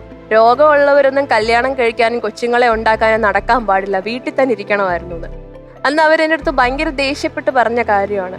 അപ്പൊ ഞാൻ ഒന്നും മിണ്ടിയില്ല സാർ. കാരണം അവിടെ ഒരു അമ്മായിയമ്മ പോരുന്ന എനിക്ക് താല്പര്യമില്ല. കാരണം എനിക്ക് കുറച്ച് പകതിരിവ് ഉണ്ടായിരുന്നോണ്ട് ഞാൻ അവരുടെ തല്ലുണ്ടാക്കാൻ നിന്നില്ല. ഞാൻ തിരിച്ചു വന്നിരുന്നിട്ട് എന്റെ അച്ഛനെ വിളിച്ചു. അച്ഛനെ വിളിച്ചിട്ട് പറയുമ്പോൾ അച്ഛൻ എനിക്ക് ഇവിടെ നിൽക്കാൻ പറ്റത്തില്ല, എന്നെ കൊണ്ടുപോകാൻ പറഞ്ഞു. അച്ഛൻ ചോദിച്ചു എന്താ കാര്യം? അവര് രാവിലെ എഴുതി ചായ കുടിച്ചോണ്ടിരിക്കുന്ന സമയം. ഞാൻ പറഞ്ഞു എന്നെ ഇവിടെ മെന്റലി ടോർച്ചർ ചെയ്യാണ്, കാരണം അസുഖമുള്ള എന്നെ നിങ്ങൾ എന്തിനാ കെട്ടിച്ചു വിട്ടെന്ന് ചോദിച്ചിട്ട് ഞാൻ അച്ഛനെ വിളിച്ച് കരയുമായിരുന്നു. നിങ്ങൾ എത്രയും പെട്ടെന്ന് ഇവിടെ വന്ന് എന്നെ കൊണ്ടുപോ, ഇല്ലെങ്കിൽ ഞാൻ ഇവിടെ നിന്ന് എങ്ങോട്ടെങ്കിലും അങ്ങോട്ട് ഇറങ്ങി വരും എന്ന് പറഞ്ഞു. അപ്പൊ അച്ഛൻ പറഞ്ഞു വിഷമിക്കണ്ട, അച്ഛൻ വണ്ടി വിടാം, മോള് വിഷമിക്കണ്ടെന്ന് പറഞ്ഞു. കാരണം അവരും വിഷമിച്ചു, അവരന്നൊരു ഫുഡ് പോലും കഴിച്ചിട്ടില്ല. കാരണം ഞാൻ ഇങ്ങനെ വരുവാണ്, എന്നെ അസുഖമുള്ള എന്നെ എന്തിനാ ഇവർ കെട്ടിച്ചു വിട്ടത്, എന്നെ വീട്ടിലിരുത്തിയാൽ പോരായിരുന്നോ എന്ന് ഞാൻ ചോദിച്ചു. അപ്പൊ അവർക്കും വിഷമമായി. അപ്പൊ ഞാൻ ഹസ്ബൻഡിന്റെ അടുത്ത് ഞാൻ ഈ കാര്യം പറഞ്ഞു, നിങ്ങളുടെ അമ്മ ഇങ്ങനെ പറഞ്ഞിട്ടുണ്ട്. എന്നെ ഒരുപാട് വേദനിപ്പിച്ചു. കാരണം ഞാൻ മനസ്സിലാവാതെ അറിയാത്ത കാര്യത്തിലാണ് ഇപ്പൊ എൻ്റെ അടുത്ത് കിടന്ന് ഇങ്ങനെ സംസാരിച്ചത്. ഞാൻ ഇവിടുന്ന് പോവുകയാണെന്ന് പറഞ്ഞു, എനിക്ക് വീട്ടിൽ പോകണമെന്ന് പറഞ്ഞു. അന്നേരം അയാൾ പറഞ്ഞ കാര്യമാണ്, നീ വേണമെങ്കിൽ പൊക്കോ, എൻ്റെ കൊച്ചിനെ നീ കൊണ്ടുപോവാൻ പാടില്ല എന്ന്. ഞാൻ പറഞ്ഞു ഈ കുഞ്ഞിന് പിന്നെ പാല് കൊടുക്കുന്നത് അതിനെ നോക്കും, എൻ്റെ കാര്യങ്ങളൊക്കെ ഞാനല്ലേ നോക്കണ്ടേ, എൻ്റെ കുഞ്ഞ് എൻ്റെ കൂടെ നിൽക്കേണ്ടത്, എൻ്റെ കൊച്ചിനെ നീ കൊണ്ടുപോകാൻ പാടില്ല, നിനക്ക് എങ്ങോട്ട് വേണമെങ്കിലും ഇറങ്ങി പോവാ. അയാൾ അങ്ങനെ പറഞ്ഞു. ഞാൻ പറഞ്ഞു പറ്റില്ല, എനിക്ക് എൻ്റെ കുഞ്ഞില്ലാതെ ഞാൻ ഇവിടുന്ന് പോവില്ല എന്ന് പറഞ്ഞു. എന്നാ നീയും പോകണ്ട. ഞാൻ പറഞ്ഞു പറ്റില്ല, എനിക്ക് ഇവിടെ നിൽക്കാൻ പറ്റത്തില്ല, എനിക്ക് അത്രയ്ക്ക് വിഷമമുണ്ടായി നിങ്ങളുടെ അമ്മ പറഞ്ഞ കാര്യം. ഒരു പെൺകുട്ടി എടുത്ത് മുഖത്ത് നോക്കി പറയാൻ പറ്റാത്ത കാര്യമാണ് അമ്മ പറഞ്ഞത്. അപ്പൊ അയാൾ പറഞ്ഞില്ല, നീ കൊച്ചിനെ നിർത്തിയിട്ട് പോകണം. ഞാൻ പറഞ്ഞു ഞാനിപ്പോ പോവും ഇവിടെ നിർത്തിയിട്ട്, പക്ഷെ നിങ്ങൾ തന്നെ എൻ്റെ വീട്ടിൽ എൻ്റെ കൊച്ചിനെ എനിക്ക് കൊണ്ടുതരും, ഞാൻ എന്താ ചെയ്യാൻ പോകുന്ന അപ്പൊ അറിയാന്ന് പറഞ്ഞു. അപ്പൊ ഒന്നും മിണ്ടിയില്ല, പൊക്കോളാൻ പറഞ്ഞു. ഞാൻ വീട്ടിൽ പോയി വീട്ടിൽ വന്ന് ഞാൻ പറഞ്ഞു എന്തിനാ എന്നെ ഇങ്ങനെ കെട്ടിച്ചൂട്ട്, നിങ്ങൾക്ക് അറിയാൻ പറ്റില്ല, എന്തായാലും ഈ കിഡ്നിയുടെ പ്രശ്നം സ്റ്റോണിന്റെ പ്രശ്നം ഉണ്ടെന്ന് അറിയായിരുന്നു, പിന്നെ എന്തിനാണ് മറ്റൊരാളുടെ തലയിൽ കെട്ടിവെച്ചെന്ന് ചോദിച്ചിട്ട് ഞാൻ ഒരുപാട് ഇവരുടെ അടുത്ത് ഞാൻ വിഷമിച്ചു. അവരും വിഷമിക്കുകയാണ്, കാരണം അവർക്കും അറിയില്ല സാർ എനിക്ക് എന്താണ് പ്രശ്നം എന്നുള്ളത്. ഒരു ഡോക്ടർമാർ പറയുന്ന അനുസരിച്ചിട്ട് കല്ലിന് മാത്രം മരുന്ന് കഴിച്ചുകൊണ്ടിരിക്കുന്നു, നമുക്ക് എന്ത് പ്രശ്നമാണെന്ന് പോലും ഡയഗ്നോസിസ് ചെയ്യാൻ വേണ്ടി ഒരു ഡോക്ടർമാരും എനിക്ക് ജനറ്റിക് ടെസ്റ്റ് നടത്തിയിട്ടുണ്ടായിരുന്നില്ല, അല്ലെങ്കിൽ ഇത് എന്താണ് ശരിക്കും എൻ്റെ പ്രശ്നം എന്നുള്ളത് പോലും ആരും കണ്ടുപിടിച്ചിട്ടുണ്ടായിരുന്നില്ല. അപ്പോഴും നമ്മൾ അവിടെ ഇങ്ങനെ മരുന്ന് കഴിച്ച് വെള്ളം കുടിച്ച് നടക്കുമായിരുന്നു. അവിടുന്ന് 4 ദിവസം കഴിഞ്ഞപ്പോൾ അവരുടെ അമ്മ വിളിച്ചിട്ട് എന്നോട് മാപ്പ് പറയുകയാണ്. വിളിച്ചിട്ട് ഞാനങ്ങനെ പറയാൻ പാടില്ലായിരുന്നു, തെറ്റായി പോയി. ഞാൻ പറഞ്ഞപ്പോൾ മനസ്സിലായില്ലേ തെറ്റാണെന്നുള്ളത്, എൻ്റെ അടുത്ത് വിളിച്ചിട്ട് ഇപ്പം മാപ്പ് പറഞ്ഞത്. അപ്പം ഞാൻ എത്രയും പെട്ടെന്ന് തിരിച്ച് കൊച്ചുമായിട്ട് ചെല്ലണം എന്നാണ് അവരുടെ ആവശ്യം, നാളെ തന്നെ വരണം. ഞാൻ പറഞ്ഞില്ല, ഞാൻ വരില്ല എന്ന് പറഞ്ഞു. കാരണം എനിക്ക് പെട്ടെന്ന് അവിടെ ചെന്ന് അവരുമായിട്ടൊരു ഇത് അക്സെപ്റ്റ് ചെയ്യാൻ പറ്റുന്നില്ല സാർ. ഒത്തിരി നമുക്ക് വിഷമം ഉണ്ടായി പോയൊരു കാര്യമായിരുന്നു അത്. പിന്നെ ഞാൻ 17 ദിവസം കഴിഞ്ഞിട്ടാണ് എൻ്റെ വീട്ടിലേക്ക് തിരിച്ചു പോകുന്നത് ആ ഒരു സംഭവത്തിന് ശേഷം. ഹസ്ബൻഡ് ഒരുപാട് പറഞ്ഞു നീ പോകണം, കൊച്ചിനെ ആയിട്ട് പോകണം, അവർക്ക് വിഷമമായിട്ടുണ്ട്, നീ അങ്ങനെ ഇറങ്ങിപ്പോയത്. ഞാൻ പറഞ്ഞു ഞാൻ അച്ഛൻ പറഞ്ഞോ കുഞ്ഞിനെ കുറിച്ച്? അത് കുഞ്ഞിന് 6 മാസമായി, കുഞ്ഞ് കമന്ന് വീഴാൻ തുടങ്ങിയ ഒരു സമയമായിരുന്നു. അന്ന് തൊഴിലുറപ്പെന്ന് പറഞ്ഞിട്ട് അവര് രാവിലെ പോയിട്ടുണ്ടായിരുന്നു. അന്ന് ഭർത്താവിന്റെ അല്ല, സ്റ്റെപ്പ് ഫാദർ ആണ്. ഒറിജിനൽ ഫാദർ മരിച്ചു പോയതോ? ഇല്ല, അവര് പോയതാണ്, ഉപേക്ഷിച്ചു പോയി. ഓക്കെ. അപ്പോൾ ഞാൻ രാവിലെ മോള് എഴുന്നേറ്റ് കുഞ്ഞിനെ പാലൊക്കെ കൊടുത്ത് 8 മണിയൊക്കെ ആയ ശേഷം അവിടെ ഹാളിൽ തന്നെ കുഞ്ഞിനെ കിടത്തിയേക്കുമായിരുന്നു. അപ്പം അവരുടെ അമ്മയുടെ അമ്മയുണ്ട് അവിടെ. അപ്പം ഞാൻ അമ്മൂമ്മയുടെ അടുത്ത് പറഞ്ഞു, അമ്മൂമ്മ കുഞ്ഞിനെ ഒന്ന് നോക്കണം, ഞാൻ പോയി ദോശ എന്തെങ്കിലും ചുട്ടിട്ട് വരാം, കാരണം എനിക്ക് വിശക്കുന്നുണ്ടായിരുന്നു രാവിലെ. അപ്പോൾ രാവിലെ അവിടെ ഒന്നും ഉണ്ടായിരുന്നില്ല. ഞാൻ തന്നെ ചെന്നിട്ട് എടുത്ത് ചെയ്യാൻ വേണ്ടി ഞാൻ അടുക്കളയിലേക്ക് പോയപ്പം ഈ പുള്ളിക്കാരൻ്റെ ബഹളം കേട്ടിട്ടാണ് ഞാൻ തിരിച്ച് ഹാളിലേക്ക് ചെല്ലുന്നത്. അപ്പൊ ഞാൻ ചെല്ലുമ്പോ കുഞ്ഞ് കമന്ന് വീണിട്ട് പാല് കുടിച്ചതിന് കമന്ന് വീണ് കവിട്ടിയിട്ട് അത് കമന്ന് കിടന്ന് ഇങ്ങനെ നക്കുമായിരുന്നു കുഞ്ഞ് അന്നേരം ചെയ്തുകൊണ്ടിരുന്നത്. അപ്പൊ 6 മാസം എന്താ ആയിട്ടുള്ളൂ. അപ്പൊ അയാള് പറയുന്ന കാര്യം കേട്ടിട്ടാണ് ഞാൻ അയാള് എന്തുവാ കൊച്ചെ കാണിക്കുന്നതെന്ന് പറഞ്ഞിട്ട് ബഹളം ഉണ്ടാക്കും. അപ്പൊ ഞാൻ പെട്ടെന്ന് ഞാൻ ഓടിച്ചെന്നപ്പോ പറയുന്നു, കണ്ടില്ലേ കമന്ന് കിടന്ന് പട്ടിയെ പോലെ നക്കുന്നു, നിനക്ക് ഇതിനെ നോക്കാൻ വേണ്ടി വല്ല അനാഥാലയത്തിലും കൊണ്ടിടാൻ എന്നോട് പറഞ്ഞതാണ് അയാൾ.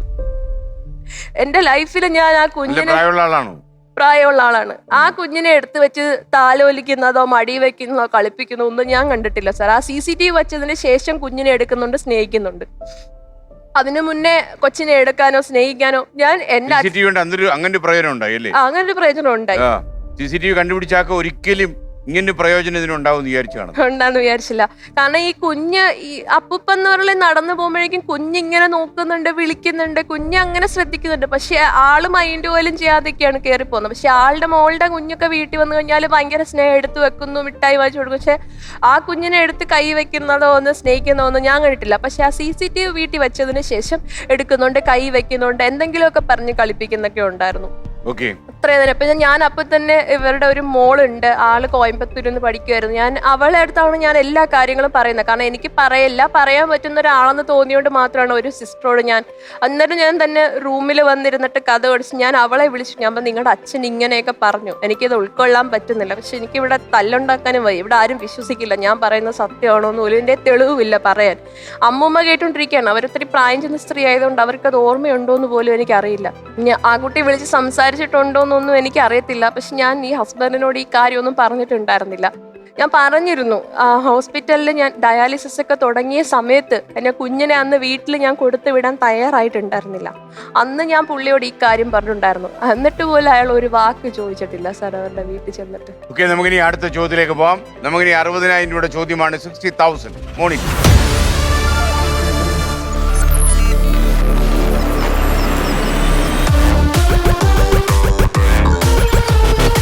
ഇനി പറയുന്നവയിൽ ഏത് വാക്കാണ് ജീവൻ, അറിവ് എന്നീ അർത്ഥം വരുന്ന സംസ്കൃത പദങ്ങളിൽ നിന്ന് ഉദ്ഭവിച്ചിരിക്കുന്നത്?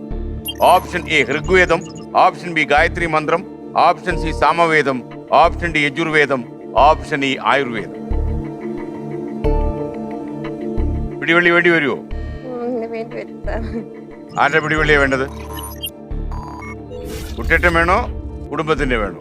കുടുംബത്തിന് വേണ്ട, കാരണം ചോദിച്ചു കഴിഞ്ഞാൽ ഐഡിയ ഉണ്ടാവില്ല. അപ്പൊ കുട്ടേട്ടൻ അല്ലേ? പറഞ്ഞോളൂ കുട്ടേട്ടനോട്. കുട്ടേട്ടാ, യെസ് ദർശന, എന്നെ ഒന്ന് ഹെൽപ്പ് ചെയ്യോ? തീർച്ചയായിട്ടും താങ്കളെ സഹായിക്കാം. ദർശന, ഇത് കുട്ടേട്ടന്റെ ആദ്യത്തെ പിടിവള്ളി. 2 ഓപ്ഷൻ പറയും, അതിൽ ഒന്ന് ശരി ഉത്തരമാണ്. സി സാമവേദം, ഇ ആയുർവേദം. ഓപ്ഷൻ ഇ ആയുർവേദം. ഉറപ്പാണോ? ഉറപ്പിക്കാം. ഉറപ്പിക്കാം അല്ലേ? ഉറപ്പിക്കാം. ഓപ്ഷൻ ഇ പൂട്ടട്ടെ ഞാൻ. കൂട്ടി. 70,000 രൂപയുടെ ചോദ്യമാണ്, മറന്നു പോകരുത്. ഓപ്ഷൻ ഇ ആയുർവേദം. തുറന്നപ്പോൾ കാണുന്ന കാഴ്ച ഒറ്റ ഓട്ടത്തിന് ചെറിയ അഴീക്കൽ പോയി നിൽക്കേണ്ടി വരും മിക്കവാറും. തെറ്റിയാൽ പ്രശ്നമാവൂ? അറിയില്ല. ദുഃഖത്തോടെ മടങ്ങി പോണ്ടി വരുമോ?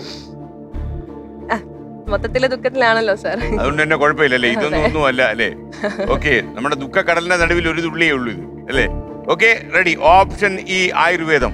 താങ്കൾ പറഞ്ഞ ഉത്തരം തെറ്റാണ് എന്നല്ല, ഉത്തരം ശരിയാണ്. ആയുർവേദമാണ്. ആയുർ എന്നൊക്കെ ഇല്ലേ അതിനകത്ത്? ജീവനൽ ആയുർ. ഓക്കെ, അപ്പൊ 60,000 രൂപ. ഇനി നമുക്ക് 70,000 രൂപയിലേക്ക് പോയാലോ? 70,000 മോണി.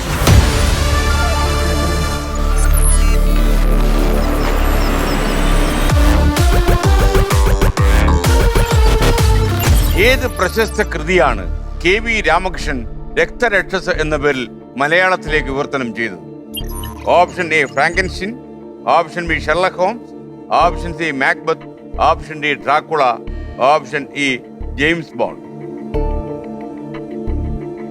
പേര് കേട്ടിട്ട് ഓപ്ഷൻ ഡി ലോക്ക് ചെയ്യാനാണ് മനസ്സ് പറയുന്നത്. ഡ്രാക്കുള. ലോക്ക് കേട്ടോ?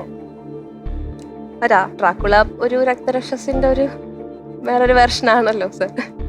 രക്ഷസുകളെ കണ്ടിട്ടുണ്ടോ നേരിട്ട്? അയ്യോ ഇല്ല. ഇല്ല. അപ്പൊ പൂട്ടട്ടെ ഞാൻ.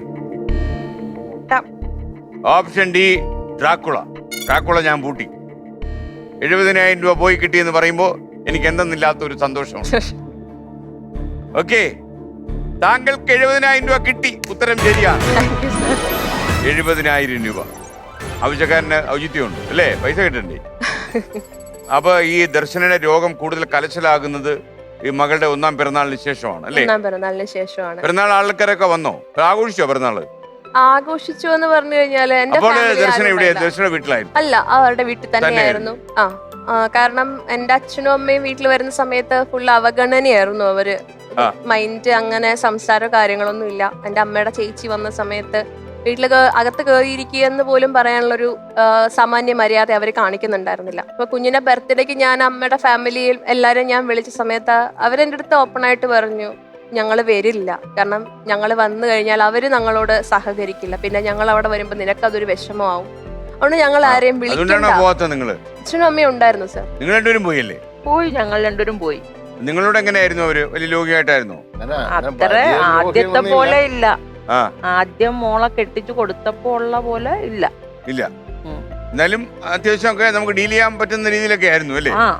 കുഴപ്പമില്ല. അമ്മയ്ക്ക് അച്ഛനത് പ്രശ്നമില്ല, ടെൻഷൻ ഇല്ല.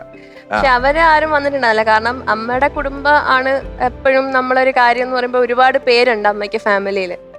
അപ്പം 2 ഏട്ടന്മാര് 2 ഏട്ടത്തിമാരൊക്കെ അവര് വലിയൊരു കുടുംബമാണ് അമ്മയുടെ കുടുംബം. അപ്പം അവര് ആരും ഇല്ലാത്ത ഒരു ഫംഗ്ഷൻ ആയിരുന്നു എന്നെ സംബന്ധിച്ചിടത്തോളം. ഇവർ രണ്ടും മാത്രമായിരുന്നു. അവർ രണ്ടുപേരും. അനിയനില്ലായിരുന്നു, പുറത്തായിരുന്നു. അയാള് ഡൽഹിയിലായിരുന്നു. അവരുടെ ഫാമിലിയിൽ നിന്നെല്ലാം കുറച്ച് ആൾക്കാരുണ്ടായിരുന്നു. അവരുടെ മക്കളും അവരുടെ വീട്ടുകാരും. എനിക്ക് എന്റെ എല്ലാവരും ഇല്ലാതെ ഉള്ളൊരു ഇത് പരിപാടിയായിരുന്നു. പക്ഷെ എനിക്കത് മനസ്സിൽ ഭയങ്കര വിഷമമായിരുന്നു. എന്റെ ഏട്ടന്മാരൊന്നും വരത്തില്ല എന്ന് പറഞ്ഞപ്പോ, കാരണം അവരൊക്കെ സങ്കടമായി. അത് മാത്രമല്ല, ഞാൻ അമ്മയുടെ വീട്ടിൽ നിന്നത് എന്റെ മാമനും മാമിയുമാണ് എന്നെ ഞാൻ പ്രഗ്നന്റ് ആയിരുന്ന സമയത്ത് എന്നെ നോക്കിയത്.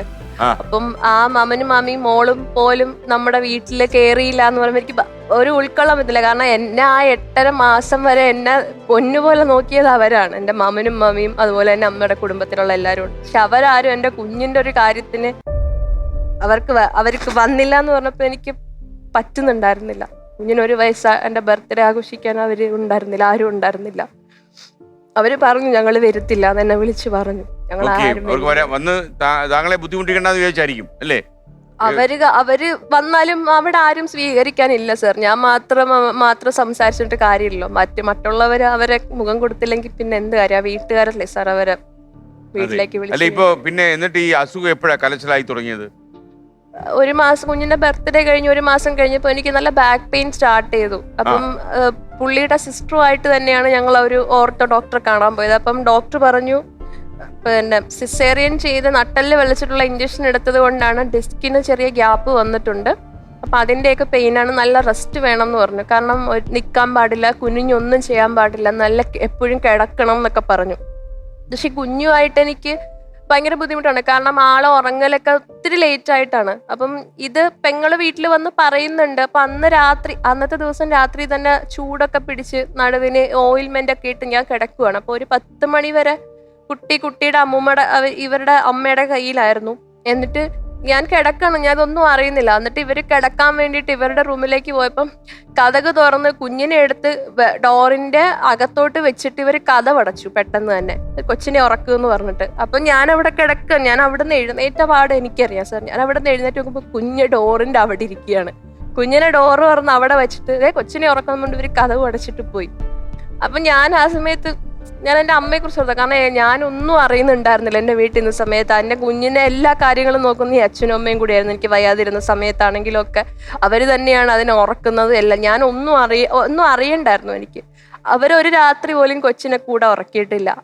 ഞാൻ അത്രയും വയ്യാതിരുന്നിട്ട് 1 മണിവരെ ഞാൻ ഈ കുഞ്ഞിനെയും കൊണ്ടിരിക്കുകയാണ്. ഉറങ്ങുമ്പോൾ ഉറങ്ങത്തില്ലായിരുന്നു 1 മണിവരെ. അപ്പം ഇയാൾ എന്നെ വിളിച്ചു, ഹോസ്പിറ്റലിൽ പോയ കാര്യം അറിയാം. ഞാൻ പറഞ്ഞു ഞാൻ കൊച്ചിനെ ഉറക്കുവാണ്. ഞാൻ ദേഷ്യപ്പെട്ടു. ഞാൻ പറഞ്ഞു നിങ്ങളുടെ അമ്മ കൊച്ചിനെ എടുത്ത് ഡോറിന്റെ വാതയ്ക്ക് വെച്ചിട്ട് പോയിട്ടുണ്ട്, കുഞ്ഞ് അവിടെ ഇരുന്ന് കളിക്കുന്നു, ഞാൻ കൊച്ചിനെ ഉറക്കുവാണ്, ഇതുവരെ ഉറങ്ങിയിട്ടില്ല, ഉറങ്ങി കഴിഞ്ഞിട്ട് ഞാൻ വിളിക്കാം എന്ന് പറഞ്ഞു. ഞാൻ 1 മണിയായപ്പോഴാണ് ഞാൻ അവിടെ നിന്ന് എഴുന്നേക്കുന്നത്.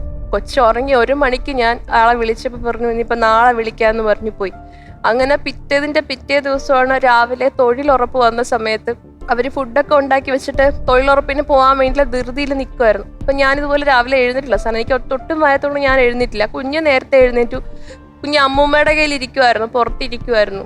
അപ്പൊ ഞാൻ പറയുന്നുണ്ട് അമ്മമ്മ എനിക്ക് വയ്യ, കൊച്ചിന് എന്തേലും ഭക്ഷണം എന്തേലും കൊടുക്കാൻ പറഞ്ഞു. എനിക്ക് തീരെ പറ്റുന്നില്ല, എഴുന്നേറ്റ് ഇരിക്കാൻ പോലും വയ്യ. കാരണം അത്രയും വേദനയുണ്ട് സാർ. അപ്പൊ എനിക്ക് അറിയുന്നില്ല എൻ്റെ ശരീരത്തിൽ ക്രിയാറ്റിൻ കൂടുന്നതിൻ്റെയാണ് ഈ പെയിൻ ഇങ്ങനെ വന്നുകൊണ്ടിരിക്കുന്നത്. അപ്പൊ ഈ ഗ്യാപ്പ് ഉണ്ട് എന്ന് പറഞ്ഞതിന്റെ ബുദ്ധിമുട്ടായിട്ടാണ് ഞാൻ അന്നേരം എനിക്ക് മനസ്സിലായത്. അപ്പം ഈ അമ്മൂമ്മ പറയുന്നുണ്ട് ഇവര് പോവാൻ നേരത്തേക്ക് കൊച്ചിന് എന്തേലും നീ കൊടുത്തിട്ട് പോയി, ഒരു അപ്പമെങ്കിലും കുഞ്ഞിന് കൊടുത്തിട്ട്. അപ്പൊ അതൊന്നും കേൾക്കാതെ തൊഴിലുറപ്പെന്ന് പറഞ്ഞിട്ട് ഇറങ്ങി ഓടുമായിരുന്നു. അപ്പൊ ഈ അമ്മൂമ്മയ്ക്ക് തലച്ചുറ്റലൊക്കെ ഉള്ളതാണ്, ഒത്തിരി പ്രായം ചെന്ന സ്ത്രീയാണ്. അപ്പൊ അമ്മ പറയുന്നത് കൊച്ചിനെങ്കിലും നീ അകത്തോട്ട് ദർശനയിടയിലും കൊടുക്കുക. അതൊന്നും അവർ ശ്രദ്ധിക്കുന്നില്ല. തൊഴിലുറപ്പെന്ന് പറഞ്ഞിട്ട് അവർ അപ്പം തന്നെ ഇറങ്ങി ഓടുകയാണ് ചെയ്തത്. അപ്പൊ ആരും ഇല്ല വീട്ടില്. ഒരു മോളുണ്ട്, അവൾ ഓൺലൈൻ വർക്ക് ചെയ്തുകൊണ്ടിരിക്കുന്നത്. അപ്പൊ ആ കൊച്ചിന് എപ്പോഴും വർക്കിൽ നമ്മൾ ബുദ്ധിമുട്ടിക്കാനും പറ്റത്തില്ല. അങ്ങനെ ഈ അമ്മൂമ്മ എഴുന്നേറ്റിട്ടാണ് കൊച്ചിനെ എടുത്ത് എൻ്റെ ഇട്ടുന്നത്. ഞാൻ എന്നിട്ട് ഈ കൊച്ചിന് അവിടെ നിന്ന് ഞാൻ എഴുന്നേറ്റ് പോയിട്ട് ഞാൻ ഈ കൊച്ചിന് ഭക്ഷണം കൊടുക്കുകയാണ് സാർ ചെയ്തത്, അത്രയും വയ്യാതിരുന്നിട്ട്. അപ്പൊ ഹസ്ബൻഡ് വിളിച്ചപ്പോൾ ഞാൻ പറയുന്നുണ്ട് എനിക്ക് തീരെ പറ്റുന്നില്ല, കുഞ്ഞിനൊരു ഭക്ഷണം പോലും കൊടുക്കാതെ ഞാൻ ഈ കിടപ്പിലായതുകൊണ്ട് എൻ്റെ കുഞ്ഞിന് ഭക്ഷണം പോലും കൊടുക്കാതെ നിങ്ങളുടെ അമ്മ ഇവിടെ നിന്ന് പോയത്. അപ്പൊ ആള് പറഞ്ഞു നിനക്ക് തീരെ പറ്റുന്നില്ലെങ്കിൽ നീ വീട്ടിൽ പോകാൻ പറഞ്ഞു. അങ്ങനെ എൻ്റെ ചേച്ചിയുടെ മോളെ വിളിച്ചിട്ട് ഞങ്ങൾ അവിടെ നിന്ന് പോവുകയാണ് ചെയ്തത്. അപ്പൊ ഇവര് ഫോണും കൊണ്ടുപോകും. ഇവര് ഫോണ് വിളിച്ചാൽ തൊഴിലുറപ്പിന്റെ ഇടയ്ക്ക് എടുക്കില്ല. അതുകൊണ്ട് ഞാൻ വാട്സപ്പിൽ വോയിസ് അയച്ചു, ഞാൻ വീട്ടിലേക്ക് പോകാൻ എനിക്ക് തീരെ പറ്റുന്നില്ല, എന്നോട് പുള്ളിക്കാരൻ പറഞ്ഞിട്ടുണ്ട് പോവാൻ, അതുകൊണ്ട് ഞാൻ കുറച്ച് ദിവസം പോയി നിന്നിട്ട് വരാന്ന് പറഞ്ഞിട്ട് ഞാൻ അവർക്ക് വോയിസ് നോട്ട് അയച്ചു. അവരതൊക്കെ കേൾക്കാറുണ്ട്. ഇവിടെ മോളുണ്ട്, മോളെടുത്ത് പറഞ്ഞിട്ടാണ് ഞാൻ പോയത്. അപ്പൊ ശരി പോയിക്കോളാൻ പറഞ്ഞു. അവര് ബാക്കി എല്ലാവരും വീട്ടിലുണ്ടായിരുന്നു. അങ്ങനെ വീട്ടിൽ ചെന്ന് പിന്നെ ഞാൻ അമ്മയോട് കാര്യങ്ങളൊക്കെ പറഞ്ഞപ്പോൾ പിന്നെ ഞങ്ങൾ അതിനെ വെച്ചിട്ട് ഡോക്ടർമാരെ കാണാൻ പോയ സമയത്ത് എനിക്ക് പിന്നെ വൊമിറ്റിംഗ് സ്റ്റാർട്ട് ചെയ്തപ്പോഴാണ് ക്രിയാറ്റിൻ നോക്കാൻ പറഞ്ഞു. നോക്കിയപ്പോൾ 18 ക്രിയാറ്റിൻ ലെവല്. അപ്പോൾ കംപ്ലീറ്റും പോയിട്ടുണ്ടായിരുന്നു. കാരണം ഇനി കിഡ്നി ഇല്ല, അത് 100% ഫെയിൽഡ് ആയിട്ടുണ്ട്. അങ്ങനെ ഞങ്ങൾ കോട്ടയം മെഡിക്കൽ കോളേജിൽ ആ സമയത്ത് വരുന്നത്. ഈ റിസൾട്ടും വന്ന് ഡോക്ടർ അന്ന് ജയകുമാർ സാറായിരുന്നു. സാർ അവിടെ ഇല്ല. സാറിനെ കണ്ടപ്പോൾ സാറ് പറഞ്ഞു ദർശന കംപ്ലീറ്റും പോയല്ലോ, ഇനി ഒന്നും ചെയ്യാനില്ല, ഒന്നെങ്കിൽ ഡയാലിസിസ് ചെയ്ത് മുന്നോട്ടോ അല്ലെങ്കിൽ ട്രാൻസ്പ്ലാന്റ് ചെയ്യാന്ന് പറഞ്ഞു. അന്ന് ഞാൻ അവിടെ നിന്ന് കരഞ്ഞു സാർ. കാരണം ആ ഡോക്ടർ എൻ്റെ മുഖത്ത് നോക്കി പറയുമ്പോൾ എനിക്കിനി ഒരു പിടിവള്ളി ഇല്ല എന്ന് തന്നെ വിചാരിച്ചു. കാരണം ഞാൻ എൻ്റെ ലൈഫിൽ ആദ്യമായിട്ടാണ് ഡയാലിസിസ് എന്താണെന്നും ട്രാൻസ്പ്ലാന്റ് എന്താണെന്നും ഒക്കെ ഞാൻ കേൾക്കുന്നത് തന്നെ. അപ്പം ഞാൻ ആ ഒരു സ്റ്റേജിലൂടെ കടന്നു പോകണമല്ലോ എന്ന് ഓർത്തപ്പോൾ അച്ഛനെ എൻ്റെ കൂടെ, ഞാൻ അച്ഛനെ കെട്ടിപ്പിടിച്ചങ്ങ് ഒരുപാട് കരഞ്ഞിട്ടുണ്ട്. അപ്പൊ അച്ഛനും ഭയങ്കര സങ്കടമായിരുന്നു. കാരണം എല്ലാം മാറും എന്നുള്ള ഒരു ധാരണയിലായിരുന്നു നമ്മൾ മുന്നോട്ട് പോയത്. പക്ഷെ അപ്പോഴും ദൈവം എന്നെ അവിടെ തോപ്പിച്ചുകൊണ്ടിരിക്കുകയായിരുന്നു. ഇപ്പൊ എന്റെ കുഞ്ഞിനെ കുറിച്ച് ചിന്തിച്ച് എനിക്ക് എന്തെങ്കിലും സംഭവിച്ചാലും അത് ഒറ്റയ്ക്കായി പോവരുത്. അവിടെ നിന്നാണ് എനിക്ക് മുന്നോട്ട് പോകണം എന്ന് തന്നെ തോന്നിയത്. കാരണം ഞാൻ അവിടെ വീണ് കഴിഞ്ഞാൽ എൻ്റെ കുഞ്ഞിനെ ഇവർ കൊണ്ടുപോയി കഴിഞ്ഞാൽ അവരെങ്ങനെ നമ്മൾ നോക്കുന്ന പോലെ നോക്കുമെന്ന് തന്നെ പേടിയായിരുന്നു. ഞാൻ വീണിട്ട് പോലും എൻ്റെ കുഞ്ഞിനെ അവർ നോക്കിയില്ല. ഞാനില്ലാത്ത അവസ്ഥയിൽ എന്തായിരിക്കും, അത് ഒരു പെൺകുഞ്ഞാണ്. അപ്പൊ എല്ലാവരും പറഞ്ഞു തളരാൻ പാടില്ല, കാരണം എന്ത് തന്നെയാണെങ്കിലും നമുക്ക് മുന്നോട്ട് പോയാലേ പറ്റൂ. എന്ത് പ്രശ്നം ഉണ്ടെങ്കിലും എന്നെ സംബന്ധിച്ചിടത്തോളം ഇതെനിക്ക് വലിയൊരു പ്രശ്നമായിരിക്കും. പക്ഷെ നമ്മൾ RCCയിലൊക്കെ ചെന്ന് അവിടുത്തെ ഓരോ കാഴ്ചകൾ കാണുമ്പം നമ്മുടെ ഒന്നും ഒരു പ്രശ്നമല്ലെന്ന് തോന്നിപ്പോകുന്നൊരു സമയം. അപ്പം ഞാൻ വിചാരിച്ചത് എൻ്റെ ഒരു പ്രശ്നമല്ല, എനിക്ക് ഡയാലിസിസ് ചെയ്താലും ജീവിക്കാം, എനിക്ക് ആരുടെങ്കിലും ഒരു കിഡ്നി എടുത്ത് വെച്ചാലും ഞാൻ ജീവിക്കും. പക്ഷെ നമ്മളെ സംബന്ധിച്ചിടത്തോളം നമ്മുടെ ലോകം എന്ന് പറയുന്നത് നമ്മുടെ ഫാമിലിയാണ്. അവിടെ എനിക്കിതൊരു വലിയ പ്രശ്നമായിട്ട് തന്നെയാണ് തോന്നിയത്. അന്ന് പിന്നെ കൊല്ലത്ത് വന്നിട്ട് ക്രിട്ടിക്കലായിട്ട് കൊല്ലത്ത് കൊണ്ടുപോയിട്ട് അവിടെ വെച്ചിട്ടാണ് എൻ്റെ കഴുത്തിൽ ട്യൂബ് ഇടുന്നതും ഡയാലിസിസ് സ്റ്റാർട്ട് ചെയ്യുന്നതൊക്കെ ശങ്കേഴ്സിലായിരുന്നു. പ്രവീൺ ഡോക്ടറുടെ ട്രീറ്റ്മെൻ്റ് ആയിരുന്നു. അങ്ങനെ 1.5 വാരം എനിക്ക് ഡയാലിസിസ് ചെയ്തുകൊണ്ടിരിക്കുക. കാരണം ക്രിയാറ്റിൻ 18 കുറച്ച് ഒരുപാട് കൊണ്ടുവരണം. അതിനിടയ്ക്ക് കയ്യിൽ ഫിസ്റ്റുല ഇട്ടു. അപ്പോൾ ഫിസ്റ്റുല റെഡി ആവണമെന്നുണ്ടെങ്കിൽ 1.5 മാസം എടുക്കും എന്ന് പറഞ്ഞു. ഈ കഴുത്തിൽ തന്നെ ഇതിട്ടിട്ട് 15 ദിവസം ഞാൻ ആ ഹോസ്പിറ്റലിൽ കിടന്നു. ആദ്യം ഈ സൈഡിലാണ് ഇട്ടത്, പക്ഷെ ഈ സൈഡിൽ കിട്ടാത്തതുകൊണ്ട് അവരവിടെ നിന്ന് വലിച്ചൂരിട്ട് ഈ സൈഡിലിട്ടു. അപ്പൊ മെഡിക്കൽ പോയതുമെല്ലാം ഭർത്താവിനോട് പറഞ്ഞല്ലേ? കോട്ടയം മെഡിക്കൽ കോളേജിൽ പോയി ഞാൻ അവിടെ വന്നിട്ട് ഡോക്ടർ പറഞ്ഞ കാര്യങ്ങൾ പറയാൻ ഞാൻ പുള്ളിക്ക് മെസ്സേജ് അയക്കുന്നുണ്ട്. പക്ഷെ ഒന്നും ഡെലിവേർഡ് ആവുന്നില്ല. എന്നെ വിളിക്കുന്നില്ലായിരുന്നു. കിഡ്നി പുള്ളി ഡൊണേറ്റ് ചെയ്യാം എന്ന് പറഞ്ഞില്ല, കിഡ്നി പുള്ളി തരാമെന്ന് പറഞ്ഞില്ലേ? അത് ശങ്കേഴ്സിൽ ഇത് ഡയാലിസിസ് തുടങ്ങിയ സമയത്താണ് എൻ്റെ അടുത്ത് അങ്ങനെ ഒരു ഓഫർ പറഞ്ഞത്. കാരണം പുള്ളി അതിനെ കുറിച്ച് ഡീറ്റെയിൽഡ് ആയിട്ടൊക്കെ അന്വേഷിച്ചു. അവിടെ ഏതോ ഒരു ഡോക്ടറിന്റെ അടുത്തൊക്കെ ചോദിച്ചു. ഇപ്പൊ കയ്യിൽ ഫിസ്റ്റുല ഇട്ട് കഴിഞ്ഞ് ഡയാലിസിസ് തുടങ്ങി കഴിഞ്ഞാൽ ട്രീറ്റ്മെന്റ് ചെയ്യാൻ പറ്റും. അപ്പൊ പുറത്ത് പോയി ചെയ്യുന്നതിന് ഇത്ര ലക്ഷം രൂപയാകും എന്തൊക്കെ ആരൊക്കെയോ പറഞ്ഞിട്ട് പുള്ളി പറഞ്ഞു ഓ പോസിറ്റീവാണ്, ഞാൻ എൻ്റെത് ഡൊണേറ്റ് ചെയ്യാം. പക്ഷെ അത് സംസാരിക്കുന്നതിനും അതിന്റെ ബാക്കിൽ പുള്ളിക്ക് ഒരു റീസൺ ഉണ്ട് സർ. എന്തായിരുന്നു അത്? കാരണം എനിക്ക് സിൻസിയർ ആയിട്ട് പറഞ്ഞല്ലേ അത്? അതെനിക്ക് അങ്ങനെ ഫീൽ ചെയ്തില്ല. കാരണം എന്താണെന്നറിയോ, ഞാൻ ഈ സംശയിക്കുന്നതാണോ? അല്ല, ഒരിക്കലും അല്ല. ഞാൻ ഈ ഹോസ്പിറ്റലിൽ വന്ന സമയത്ത് എന്റെ കുഞ്ഞിനെ അമ്മയുടെ വീട്ടിലാണ് ഞാൻ നിർത്തിയിരുന്നത്. അപ്പം അവിടെ അവള് നിൽക്കുന്നുണ്ട്, മാമിയും മാമനും അവിടെ ഉണ്ട്, മാമന്റെ മോളുണ്ട്. അപ്പൊ എല്ലാ റിലേറ്റീവ്സും അടുത്ത് തന്നെ ഉണ്ട്. അപ്പൊ അവരൊക്കെ തന്നെ കുഞ്ഞിനെ നോക്കിക്കൊണ്ടിരുന്നത്. അപ്പൊ അവര് ഹോസ്പിറ്റലിൽ ഒരാഴ്ച കഴിഞ്ഞപ്പോഴാണ് അറിഞ്ഞു വന്നത്. ഹോസ്പിറ്റലിൽ വന്ന സമയത്ത് അവിടെയും വന്നു അച്ഛനും അമ്മയായിട്ട് പ്രശ്നം ഉണ്ടാക്കി. നിങ്ങളെല്ലാം ഇങ്ങനെ മറച്ചു വെച്ച് ചെയ്യുന്നതുകൊണ്ട് ഞങ്ങളൊന്നും അറിയുന്നില്ല, ഇപ്പൊ ഹോസ്പിറ്റലിലായിട്ട് എന്തായാലും ഞങ്ങളുടെ അറിയിച്ചില്ല എന്നൊക്കെ ചോദിച്ചിട്ട്. അപ്പൊ അമ്മ പറഞ്ഞു അറിയിക്കേണ്ടവരെ ഞങ്ങൾ ഒരുപാട് വിളിച്ചപ്പോൾ എൻ്റെ ചേട്ടൻ ഈ ഹോസ്പിറ്റലിലേക്ക് വരുന്ന വഴിക്ക് ഒരുപാട് വിളിച്ചു ഇയാളെ ഇവിടുന്ന് അങ്ങോട്ട്. അയാൾ ഫോൺ എടുത്തില്ല. ഇത് പറയാൻ വേണ്ടി എൻ്റെ ചേട്ടൻ ഒത്തിരി വിളിച്ചിട്ടുണ്ടായിരുന്നു. ഫോൺ എടുത്തില്ല, ഒരുപാട് മെസ്സേജ് അയച്ചു, ഒന്നിനും റിപ്ലൈ ഇല്ല, റെസ്പോൺസ് ഇല്ല, ഒന്നും ഉണ്ടായിരുന്നില്ല. അപ്പൊ എങ്ങനെയോ അത് അറിഞ്ഞിട്ട് ഇവര് വന്ന് ഇതുപോലെ തന്നെ ഇതുപോലെ ഹോസ്പിറ്റലിൽ വന്ന് കുറെ സംസാരിച്ചിട്ടൊക്കെ അവര് പോയി. പിന്നെ ആള് വിളിച്ചപ്പോൾ അമ്മയാണ് എനിക്ക് സംസാരിക്കാൻ പറ്റിയ ശബ്ദമില്ലായിരുന്നു. ഇത് കഴുത്തിലിട്ടിരിക്കുന്നത് വലിയ ബുദ്ധിമുട്ടായിരുന്നു സംസാരിക്കാൻ. അമ്മയോട് സംസാരിച്ചു. അങ്ങനെ അമ്മയുമായിട്ട് എന്തൊക്കെ സംസാരിച്ചു, അങ്ങനെ കുറെ കാര്യങ്ങൾ അങ്ങോട്ടും ഇങ്ങോട്ടും പറഞ്ഞു. ഇവർ തമ്മിൽ വാക്ക് തർക്കം ഉണ്ടായിന്നാ പറഞ്ഞത്. അപ്പൊ അത് കഴിഞ്ഞിട്ട് എന്നോട് സംസാരിക്കണമെന്ന് പറഞ്ഞു. അപ്പൊ എനിക്ക് സംസാരിക്കാനുള്ളൊരു ആവതില്ല ആ സമയത്ത്. അപ്പം ചാറ്റ് ചെയ്യാൻ പറ്റുമോ എന്ന് ചോദിച്ചപ്പോൾ ചാറ്റ് ചെയ്യാന്ന് പറഞ്ഞു. അപ്പൊ ചാറ്റ് ചെയ്ത സമയത്ത് ഒരിക്കലും എന്നോട് ഇത്രയും സ്നേഹത്തോടു കൂടി സംസാരിച്ചിട്ടുണ്ടായിരുന്നില്ല. മുന്നേ ആണെങ്കിലും ചാറ്റ് ചെയ്തപ്പോഴാണെങ്കിലും ഇത്രയധികം സ്നേഹത്തോടു കൂടി എന്നോട് സംസാരിക്കുന്ന ആദ്യമായിട്ടാണ് സാർ. ഞാൻ വളരെ അങ്ങ് കെയറിങ് അനുഭവിച്ചു ആ ഒരു കുറച്ച് ദിവസം. എന്നോട് പറയുന്നു നിനക്ക് തൈറോയിഡിന്റെ പ്രശ്നം ഉള്ളതുകൊണ്ടായിരുന്നു നീ എൻ്റെ അടുത്ത് ദേഷ്യം കാണിച്ചു എന്നൊക്കെ എനിക്ക് ഇപ്പോഴാണ് മനസ്സിലായി. ഞാൻ അന്ന് പറയുന്നുണ്ട്, പക്ഷെ ആ ദേഷ്യം അപ്പം തീരും സാർ. അപ്പം ചാടി ബഹളം വെച്ച് കഴിഞ്ഞാൽ തീരും, പിന്നെ എൻ്റെ മനസ്സിലൊന്നുമില്ല, അത്രയേ ഉള്ളൂ ഞാൻ. അപ്പൊ ഇത് ആൾക്കും അറിയാം. പക്ഷെ ആള് പറയുന്നത് ഞാൻ ഇപ്പോഴാണ് അതിനെക്കുറിച്ച് അറിയുന്നത്, സോറി, അങ്ങനെ ഇങ്ങനെ ഭയങ്കര സ്നേഹം. അപ്പം ഇല്ലാത്തൊരു സ്നേഹം പെട്ടെന്ന് ക്രിയേറ്റ് ചെയ്താലും അല്ലെങ്കിൽ ഒരാൾക്ക് തോന്നുന്ന ഒരു സിൻസിയർ ആയിട്ടുള്ള സ്നേഹം കണ്ടാലും നമുക്കത് മനസ്സിലാക്കാൻ പറ്റും. കാരണം ഇത്രയും നാളും ഇല്ലാതിരുന്ന ഒരു സ്നേഹം ആ ഒരു 12 ദിവസത്തിൽ ഒരു 4 ദിവസം പെട്ടെന്ന് എങ്ങനെ ഇത്ര സ്നേഹം വന്നു എന്നുള്ളത് എനിക്ക് സംശയമായിരുന്നു. എന്നിട്ട് ഞാൻ ഒന്നും മറുപടി തൊട്ടും തൊടാതെയുള്ള മറുപടിയായിരുന്നു കൊടുത്തിരുന്നത്. അപ്പൊ പറഞ്ഞു ഞാൻ കിഡ്നി തരാം, എനിക്ക് കുഴപ്പമൊന്നുമില്ല, ഇത്ര ലക്ഷം രൂപയാകും പുറത്തു പോയി ചെയ്യുന്നതിന്. അങ്ങനെ പറഞ്ഞ് ആളുടെ റൂട്ട് മാറി വന്നത് കൊച്ചിൻ്റെ അടുത്താണ്. കൊച്ചിനെ വീട്ടിലോട്ട് കൊടുത്തു വിടണം, കൊച്ചിനെ അവർക്ക് കൊണ്ടുപോകണം.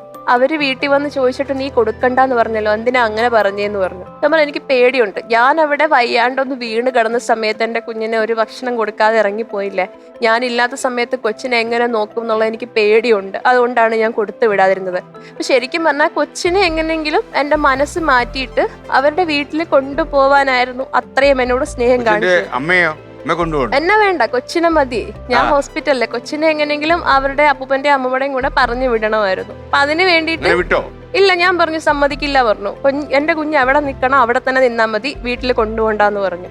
ഞാൻ സമ്മതിച്ചില്ലായിരുന്നു. കാരണം എനിക്ക് പേടിയുണ്ട് സാർ, ഞാൻ ഉണ്ടായിട്ട് പോലും ഇങ്ങനെയുള്ളൊരവസ്ഥ. അപ്പൊ നമ്മുടെ മനസ്സിൽ എന്തായാലും പേടിയുണ്ടാവും. അത് കഴിഞ്ഞപ്പം ആളുടെ ക്യാരക്ടർ മാറി, പിന്നെ ഉടക്കാൻ തുടങ്ങി. അപ്പൊ ആ ഒരു സ്നേഹം കുറച്ചു നേരത്തേക്ക് ഉണ്ടായിരുന്നത് പെട്ടെന്ന് അങ്ങ് മാറി. പിന്നെ ഭീഷണിയായി. ഈ പറയുന്ന വീട്ടുകാരൊന്നും അവസാനം നിനക്ക് ഉണ്ടാവത്തില്ല, നീ എൻ്റെ അടുത്ത് എൻ്റെ കാൽ ചുവട്ടി തന്നെ നീ വരും എന്നൊക്കെ പറഞ്ഞിട്ട് എന്നെ കുറെ ഭീഷണിപ്പെടുത്തി സംസാരിച്ചു. ഞാൻ പറഞ്ഞു ഇത്രയും നാളും ഞാനായിട്ട് നിന്നത് എൻ്റെ ഫാമിലിയുടെ സപ്പോർട്ടാണ്. എൻ്റെ അച്ഛനും അമ്മയും എൻ്റെ അമ്മയുടെ ഫാമിലിയും അച്ഛൻ്റെ ഫാമിലിയും ഒക്കെ തന്നെയാണ് നമ്മുടെ കൂടെ നിൽക്കുന്നത്. ഇനി അങ്ങോട്ട് എനിക്കൊരു പ്രശ്നം വന്നു കഴിഞ്ഞാലും അവർക്ക് ഫിസിക്കലി അവർക്ക് ഹെൽപ്പ് ചെയ്യാൻ പറ്റില്ലെങ്കിലും എനിക്ക് മെന്റലി അവരെനിക്ക് സപ്പോർട്ടുണ്ട്. അപ്പൊ പറഞ്ഞു നമുക്ക് കാണാം, ഇവരൊന്നും ഉണ്ടാവത്തില്ല, നീ എൻ്റെ അടുത്ത് തന്നെ വരും എന്നൊക്കെ പറഞ്ഞിട്ട് ആളുടെ ടോണൊക്കെ മാറി, കൊച്ചിനെ കൊടുത്തു വിടില്ല എന്ന് പറഞ്ഞപ്പോ ഞാൻ പറഞ്ഞു ഇപ്പൊ സ്നേഹം കാണിച്ച് എന്തിനാന്ന് എനിക്ക് മനസ്സിലായി എന്ന് പറഞ്ഞു. അപ്പൊ ഒന്നും മിണ്ടാതെ ചോദ്യത്തിലേക്ക് പോയല്ലോ. 88,000 morning.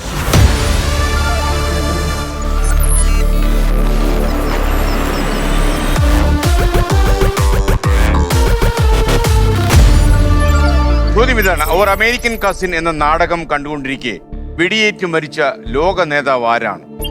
Option A Nelson Mandela, option B Mahatma Gandhi, option C Abraham Lincoln, option D John F Kennedy, option E Winston Churchill. ലോക നേതാവാണ്. ചേട്ടനെ വേണേ സമീപിക്കാം, കുടുംബത്തെ വേണേ സമീപിക്കാം, പിടിവള്ളി ഉണ്ട്. ഇത് എനിക്ക് ഒരു ഐഡിയയും കിട്ടുന്നില്ല സാർ, ഇതിന്റെ ആൻസർ ഒരു ഐഡിയയും കിട്ടുന്നില്ല.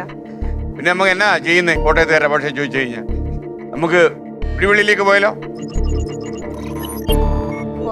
ആരുടെ പിടിവള്ളി? ഇവിടെയോ അവിടെയോ? ഇവിടെ പോവാ. അപ്പൊ കുട്ടിയേട്ടനോട് പറഞ്ഞു. ദർശന, ഞാൻ പെട്ടു വീണ്ടും. തീർച്ചയായിട്ടും ദർശനയെ കുട്ടിയേട്ടൻ സഹായിക്കും.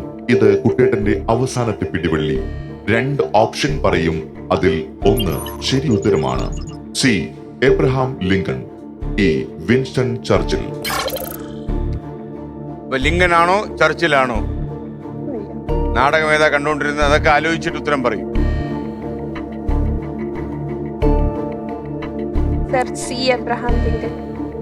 കൂട്ടാവുന്നാണോ?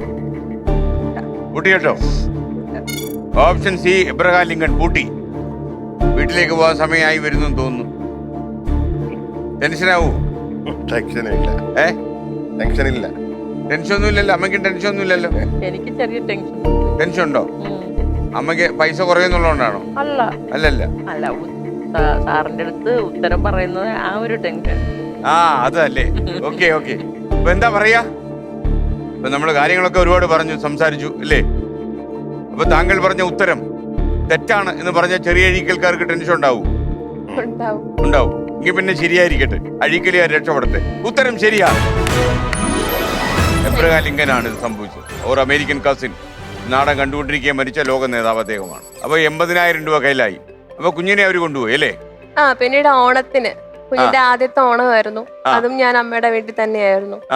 അപ്പോ നമ്മൾ ഓണം വരെ വീട്ടിൽ നിന്നപ്പം അമ്മയ്ക്കും ഒക്കെ വിഷമം, ഇത്തിരി നാളെ നമ്മൾ അവിടെ നിൽക്കുകയല്ലേ, അപ്പൊ നമുക്ക് നമ്മുടെ വീട്ടിലേക്ക് പോവാന്ന് പറഞ്ഞു. അപ്പൊ മാമനൊക്കെ പറഞ്ഞു ഓണം കഴിഞ്ഞിട്ട് പോയാ മതി, ഓണം ഇവിടെ വേണം. അങ്ങനെ തിരുവോണ ദിവസം കുഞ്ഞു നമ്മുടെ ഒപ്പം ഉണ്ടായി. അപ്പൊ അവര് വിളിച്ചിട്ട് പിന്നെ പറഞ്ഞു ആദ്യത്തെ ഓണമല്ലേ, കുഞ്ഞ് അവരുടെയും കൂടെ ഓണം ആഘോഷിക്കട്ടെ. ഞാൻ പറഞ്ഞു ഓക്കെ എന്ന് പറഞ്ഞു. ഒരാഴ്ച കൊണ്ടുപോയി നിർത്തിയിട്ട് ഞാൻ എൻ്റെ വീട്ടിലേക്ക് ചെറിയ അഴീക്കലിലേക്ക് വരുമ്പോൾ കുഞ്ഞിനെ കൊണ്ടുവരാം എന്നുള്ളൊരു ധാരണയിൽ കുഞ്ഞിനെ വന്ന് കൊണ്ടുപോയി. അപ്പം ഓണം കഴിഞ്ഞു. എൻ്റെ കഴുത്തിലെ ട്യൂബൊക്കെ എടുത്തിട്ടുണ്ട്. അത് ഇൻഫെക്ഷൻ ആയിട്ടുള്ള ഒരു ഇഷ്യൂ ഉണ്ട് സാർ. അന്ന് ഞാൻ എല്ലാവരും വിചാരിച്ചു ഞാൻ മരിച്ചു പോകുന്നു. അപ്പൊ അതൊരു ക്രിട്ടിക്കൽ ആയിട്ടുള്ള ഒരു അവസ്ഥയായിരുന്നു.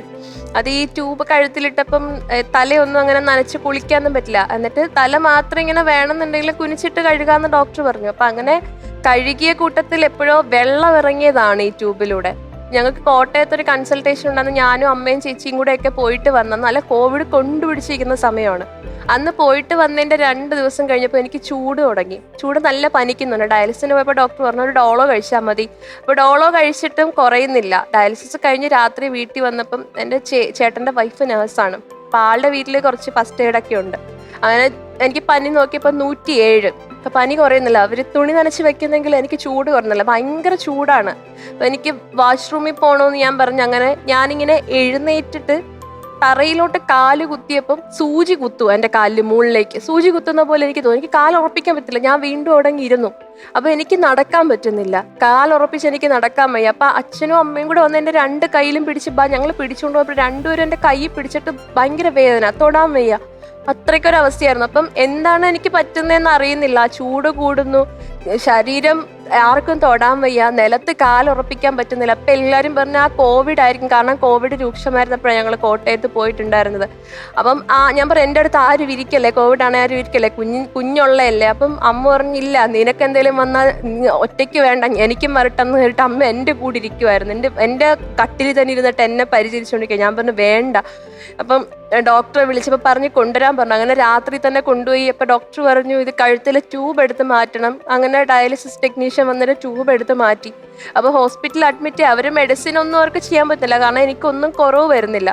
ബ്ലഡ് കൾച്ചറിനെടുത്ത് വിട്ടു. കൾച്ചറിനെടുത്ത് വിട്ടപ്പോൾ അതിൻ്റെ റിസൾട്ട് വന്നതിനകത്ത് എൻ്റെ ബ്ലഡിൽ 99% സ്റ്റെഫലോകോക്കസ് ബാക്ടീരിയ വളർന്നിരിക്കുവാണ്. അപ്പോൾ ബാക്ടീരിയൽ ഇൻഫെക്ഷൻ ആയിട്ടുണ്ടായിരുന്നു.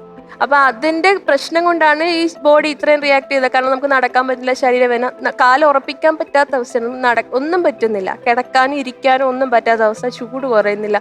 പിന്നെ അതിനെതിരെയുള്ള വാക്സിൻ എടുത്തപ്പോഴാണ് ഞാനൊന്ന് നോർമലായത്. നടന്നു തുടങ്ങിയതിന് ബാത്റൂമിൽ പോലും പോകാൻ പറ്റാത്തൊരവസ്ഥയായിരുന്നു. അപ്പൊ ആ ഒരു അവസ്ഥയിൽ ഞാൻ വിചാരിച്ചു എനിക്ക് കോവിഡ് ആയത്, കാരണം ഈ കിഡ്നി പേഷ്യന്റിന് കോവിഡ് വന്നാൽ മരിച്ചു എന്ന് എല്ലാവരും പറയുന്നുണ്ട്.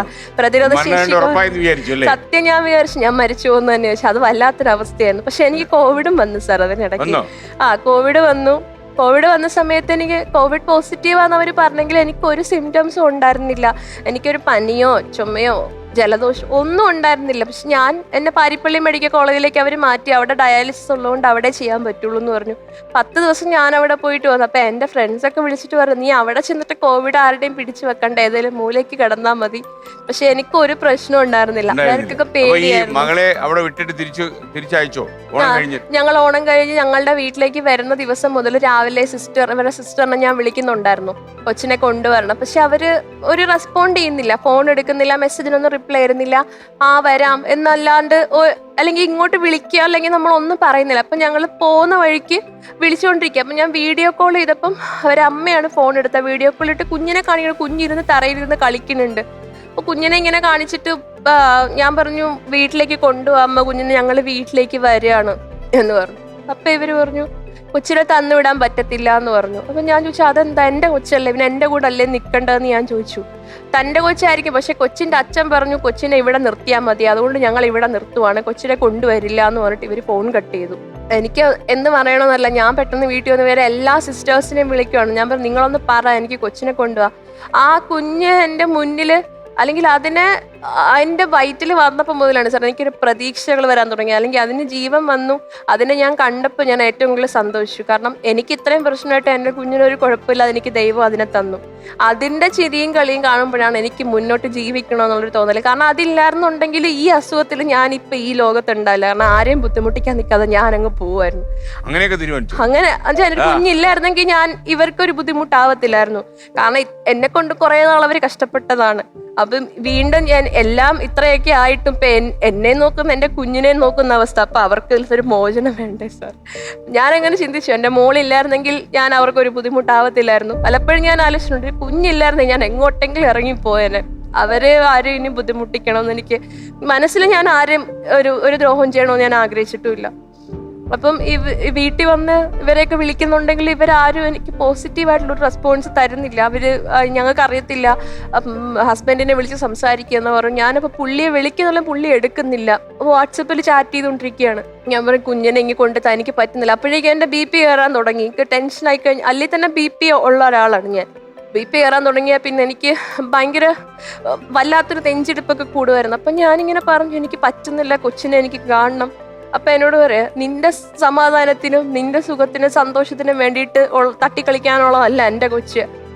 എൻ്റെ വീട്ടിലാണ് വളരേണ്ടത്, നിന്റെ വീട്ടിൽ നിന്നല്ല വളരേണ്ടത്. ഞാൻ പറഞ്ഞു, കുഞ്ഞ് എൻ്റെ കൂടെ അല്ലേ നിൽക്കേണ്ടത്, നിനക്ക് വേണമെങ്കിൽ നീ എൻ്റെ വീട്ടിൽ പോയി നിൽക്കണം, കുഞ്ഞുമായിട്ട് നീ അവിടെ നിൽക്കണം, നീ അവിടെ അല്ലേ നിൽക്കേണ്ടതെന്നൊക്കെ പറഞ്ഞിട്ട് ചാറ്റ് ചെയ്തു. ഞാൻ പറഞ്ഞു, എൻ്റെ ഇപ്പോഴത്തെ അവസ്ഥ അറിയില്ല, എനിക്ക് എൻ്റെ കയ്യിലെ ഫിസ്റ്റുല പോലും നേരെയായില്ല, അത് ശരിയായി വരുന്നതേ ഉള്ളൂ. അതിനു മുമ്പ് ഇങ്ങനെയൊക്കെ പറയും, എന്നെങ്കിൽ എൻ്റെ കുഞ്ഞ് എൻ്റെ വീട്ടിൽ നിൽക്കും, നീ മാത്രം നിന്റെ വീട്ടിൽ നിൽക്കണം എന്ന് പറഞ്ഞിട്ട് അങ്ങനെ കുറേയേറെ സംസാരിച്ചു. ഞാൻ പറഞ്ഞു, എന്തിനാ ഇങ്ങനെ പറയുന്നത്, എപ്പോഴും ഇങ്ങനെ തല്ലുണ്ടാക്കാൻ എനിക്ക് താല്പര്യമില്ല എന്ന് പറഞ്ഞ് സംസാരിച്ചു. എനിക്കും താല്പര്യമില്ല, നിനക്ക് വേണ്ടി ഇത്ര രൂപ ഹോസ്പിറ്റലിൽ ചെലവാക്കി, അങ്ങനെ കുറെ കണക്കുകളൊക്കെ പറഞ്ഞു. എനിക്കതൊക്കെ തിരിച്ചു വേണോന്ന് പറഞ്ഞു. ഞാൻ പറഞ്ഞു, അതിന് കണക്ക് ചോദിക്കുവാണോ എന്ന് ചോദിച്ചു എൻ്റെ അടുത്ത്. പറഞ്ഞു, എനിക്ക് എല്ലാ പൈസയും തിരിച്ചു വേണം, ഗൾഫിൽ കിടന്ന് ഇത്ര ലക്ഷം രൂപ ഞാൻ നിനക്ക് വേണ്ടി ചെലവാക്കി, ഇപ്പൊ ഹോസ്പിറ്റലിൽ നിനക്ക് വേണ്ടി ഇത്ര രൂപ ഞാൻ ചെലവാക്കി, എനിക്ക് എല്ലാ പൈസയും തിരിച്ചു തരണം, ഞാൻ എന്തിനാ നിനക്ക് വേണ്ടി ചെലവാക്കുന്നത്, നീയായിട്ട് വരുത്തി വെച്ചാലും, അങ്ങനെ കുറെ പറഞ്ഞിട്ട് മെന്റലി അങ്ങ് നമ്മളെ ഒരുപാട് അങ്ങ് ഡൗൺ ആക്കാൻ നോക്കാണ്. കാരണം ഫിസിക്കലി ഓൾറെഡി ഞാൻ ഇങ്ങനെ പോയിരിക്കുവാന്ന് അവർക്കറിയാം. പിന്നെ ഇപ്പം എനിക്ക് മെന്റൽ സ്ട്രെസ് തന്നാൽ മാത്രമേ അവർ ഉദ്ദേശിക്കുന്ന പോലെ ഞാൻ ഇവിടെ നിന്ന് പിന്മാറി വീഴത്തോളൂ എന്ന് അവർക്ക് നല്ല ബോധ്യമുണ്ട്. അപ്പൊ ആ രീതിയിലൊക്കെ എന്നെ ഒരുപാട് വിഷമിച്ചു. അപ്പൊ ഞാൻ പറഞ്ഞു, എനിക്ക് പറ്റില്ല എന്ന് പറഞ്ഞു. ആ സമയത്ത് അവരുടെ സിസ്റ്ററിനെ വിളിച്ച് അമ്മ സംസാരിക്കുന്നുണ്ടായിരുന്നു. അപ്പൊ എൻ്റെ ഫോണിൽ റെക്കോർഡ് ഓട്ടോമാറ്റിക്കായിട്ട് വരുന്നതാണ്. അപ്പൊ ഇവരുടെ കോളൊക്കെ റെക്കോർഡ് ആവുന്നുണ്ട്. അപ്പോഴിങ്ങനെ അമ്മയോട് അവള് പറയുന്നുണ്ടായിരുന്നു, അമ്മ പറഞ്ഞു, ഞങ്ങൾക്ക് ഇനി ബന്ധം മുന്നോട്ട് കൊണ്ടുപോകണോ, ഞങ്ങൾക്ക് ഇനി ആലോചിക്കണോന്ന് പറഞ്ഞു. കാരണം ആ രീതിയിൽ അവര് കൊച്ചിനെയൊക്കെ വെച്ചിട്ട് അവരെൻ്റെ അടുത്ത് വില പേശിക്കൊണ്ടിരിക്കുന്നു, കൊച്ചിനെ തരാൻ പറ്റത്തില്ല എന്നൊക്കെ പറഞ്ഞിട്ട് എന്നെ ഒരുപാട് വിഷമിച്ചു. എന്ന് വെച്ചാൽ 1 വയസ്സ് കഴിഞ്ഞ കുഞ്ഞല്ലേ സാർ, ആ കുഞ്ഞിനെ അവരവിടെ കൊണ്ട് നിർത്തി. അത് എന്നോടുള്ള വൈരാഗ്യം തീർക്കാൻ വേണ്ടിയിട്ടാണ് അത് ചെയ്തതെന്നറിയാം. എൻ്റെ അടുത്തുനിന്ന് കുഞ്ഞിനെ മാറ്റിക്കഴിഞ്ഞാൽ ഞാൻ അവിടെ വീണ് പോകുമെന്ന് നമുക്ക് നന്നായിട്ടറിയാം. അന്നേരം അവരുടെ സിസ്റ്റർ പറഞ്ഞതാണ്, എങ്കിൽ ഇനി ഒരു സത്യം പറയാം, ദർശനെ വന്ന് കണ്ടപ്പോൾ അവര് ഞങ്ങളുടെ ചേട്ടനെ ഇഷ്ടപ്പെട്ടിട്ടൊന്നും അല്ല ഞങ്ങൾ കെട്ടിയത്. അപ്പോഴാണ് ഇവരുടെ സിസ്റ്റർ പറയാൻ, ഞാനും അത് കേട്ടു, ഞാൻ ആ റെക്കോർഡിങ്സ് എടുത്ത് കേട്ടു, ഇപ്പോഴും എൻ്റെ ഉണ്ട് സാർ. കാരണം എനിക്കത് എന്റെ ഫോണിൽ നിന്ന് ഞാൻ കളയുന്നില്ല. കാര്യങ്ങൾ കേൾക്കാൻ പാടില്ല. ഓക്കെ, അപ്പൊ ഇനിയിപ്പോ എന്നിട്ട് ഡിവോഴ്സിലേക്ക് കടന്നാൽ ഞങ്ങള് കൊണ്ടുവന്നില്ല കുഞ്ഞിനെ. അന്ന് ഞാൻ പറഞ്ഞു, എനിക്ക് എന്തെങ്കിലും സംഭവിച്ചു കഴിഞ്ഞാൽ നിങ്ങളെല്ലാം ഇതിന്റെ കുടുങ്ങുമെന്ന് ഞാൻ പറഞ്ഞു. കാരണം എനിക്കറിയാം, ഞാൻ അന്ന് BP കയറിയിട്ട് ഞാൻ വീഴുമെന്ന് എനിക്കറിയായിരുന്നു. എനിക്ക് അത്രയും വയ്യാത്ത അവര് അന്ന് പേടിച്ചിട്ട് അവർ അന്ന് വൈകിട്ട് കൊച്ചിനെയും കൊണ്ട് വീട്ടിൽ വന്നപ്പോൾ നമ്മുടെ വീട്ടിലെ തൊട്ടപ്പുറത്തുള്ള ആന്റിയുടെ മോന് കോവിഡ് ആയി എന്ന് പറഞ്ഞിട്ട് കുറച്ച് സീനായി. അപ്പം അമ്മയ്ക്ക് പേടി, കുഞ്ഞിനെ ഇവിടെ കൊണ്ടുവന്ന് എന്തിനാ, കോവിഡ് ഒക്കെ അല്ലേ. അപ്പം അമ്മ പറഞ്ഞു, എങ്കിൽ പിന്നെ ഇന്ന് കൊണ്ടുപോകും, ഞങ്ങൾ വീട്ടിൽ വന്ന് എടുത്തോളാന്ന് പറഞ്ഞിട്ട് അപ്പം തന്നെ അവരുടെ അനിയത്തിയുടെ കയ്യിൽ കൊച്ചിനെ കൊടുത്തു വിട്ടു. ഞങ്ങളെ അവിടെ നിന്ന് ഷിഫ്റ്റ്, ഞങ്ങളും അമ്മയുടെ വീട്ടിലേക്കാണ് പോയത് രാത്രി തന്നെ. കാരണം എനിക്ക് ഡയാലിസിസ് ചെയ്യുന്നതുകൊണ്ട് അവിടെ എല്ലാം കോവിഡ് എല്ലാവർക്കും ആയതുകൊണ്ട് പേടിയായിരുന്നു. ഞങ്ങൾ വീണ്ടും ചവറയ്ക്ക് തിരിച്ചു വരുവാ ചെയ്തത്. അവിടുന്ന് പിന്നെ 3 ദിവസം കഴിഞ്ഞിട്ടാണ് പിന്നെ അമ്മ പോയി കുഞ്ഞിനെ എടുത്തുകൊണ്ട് വന്നത്. അവര് പക്ഷെ പേടിച്ചിട്ട് അന്ന് കുഞ്ഞിനെ തിരിച്ചു കൊണ്ടുവന്നിട്ടുണ്ടായിരുന്നു. കൊണ്ടുവന്നു. അതിനുശേഷം ഡിവോഴ്സിന്റെ പെറ്റീഷൻ കൊടുത്തത്. അതിനുശേഷം ഞാൻ ഈ പറയുന്ന പോലെ ഇയാളെ എന്നെ ഇഷ്ടപ്പെടാതെ കല്യാണം കഴിച്ചു എന്ന് പറഞ്ഞപ്പോ എനിക്ക് അത് പിന്നീട് ആലോചിച്ചപ്പോഴാണ് സാർ മനസ്സിലായത് ഒരുപാട് കാര്യങ്ങൾ. ഞാൻ പിന്നെ ഒത്തിരി ബാക്ക് ഓർത്തു. കല്യാണം കഴിഞ്ഞിട്ട് പിന്നെ ആ സമയം മുതൽ അവരുടെ കൂടെ നിന്ന സമയം വരെ ഞാൻ അനുഭവിച്ചിട്ടുള്ള ഒരു മെന്റൽ പ്രഷറും അതുപോലെ തന്നെ എനിക്കുണ്ടായിരുന്ന ഒരു എന്താ പറയാ കംഫർട്ട് ഇല്ലാത്തതും ഒക്കെ ആലോചിച്ചപ്പോ എനിക്ക് മനസ്സിലായി. അപ്പൊ എന്നെ ഇഷ്ടപ്പെടാതെ കല്യാണം കഴിച്ചൊരു വ്യക്തിയുടെ കൂടെ ഞാൻ ഇത്രയും നാളും ജീവിച്ചു. ഡിവോഴ്സ് ആരെ ആവശ്യപ്പെട്ട ആദ്യം? ഞാൻ തന്നെയാണ്. കാരണം അവര് പിന്നെ ഇപ്പൊ മ്യൂച്വൽ ഡിവോഴ്സിന് എഗ്രിമെന്റ് വെച്ച് അവർ ഇങ്ങോട്ട് വന്നതാണ്. കാരണം ഞാനത് കൊടുത്തിട്ടുണ്ടായി, കോടതിയിൽ ഞാൻ കൊടുത്തിട്ടുണ്ടായിരുന്നില്ല. നമ്മളെ കരയോഗം മ്യൂച്വൽ ഇപ്പൊ സൈൻ ചെയ്തിട്ടുണ്ട്. ഇല്ല, ഇനി ഹൈക്കോടതിയിൽ അഫിഡാവിറ്റ് ഇട്ടിട്ടുണ്ട്. ഇനി അത് 2 മാസം ഒന്ന് വേവ് ചെയ്ത് നേരത്തെ ആക്കാൻ പറഞ്ഞിട്ടുണ്ട്. ഈ ദുഃഖത്തിൽ നിന്നൊക്കെ കുറച്ച് മാറിയോ? അന്ന് കരയോഗം വഴി ഞാൻ തീരുമാനം എടുത്തപ്പോൾ തന്നെ എനിക്ക് മെന്റലി ഞാൻ കുറച്ച് റിലീഫ് ആയിരുന്നു. കാരണം അവരുടെ പ്രസന്റ് ഹെൽത്ത് ഇപ്പം ആഴ്ചയിൽ 3 ദിവസം ഡയാലിസിസ് ചെയ്യണം. ലിവറും കിഡ്നിയും ചെയ്യണം. ഒത്തിരി ഓർഗൻസ് ആയി അല്ലേ? ഒന്നിന് പകരം 2 എണ്ണമായി. ഞാൻ ഇനി ആലോചിക്കുന്നത് എനിക്കിനി മാറ്റി വെക്കാനായിട്ടൊരു ഹൃദയവും ഒരു തലച്ചോറും മാത്രമേ ഉള്ളൂ. അതെ. നമുക്കിനി 1 ലക്ഷം രൂപയുടെ ചോദ്യത്തിലേക്ക് പോവാം. നെക്സ്റ്റ് ലെവൽ കുട്ടേട്ടാ. ലെവൽ 3.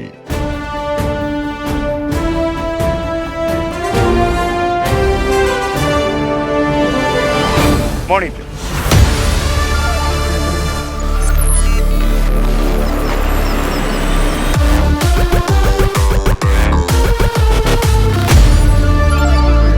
രണ്ടായിരത്തി 2005 കെ കരുണാകരൻ ആരംഭിച്ച DICK എന്ന പാർട്ടിയിലെ I ഏത് വ്യക്തിയാണ് സൂചിപ്പിക്കുന്നത്? Option A Indira Gandhi, option B IK Gujral, option C ഇനായത്തുള്ള Khan, option D Idris Ali, option E ഈശ്വർലാൽ Jain.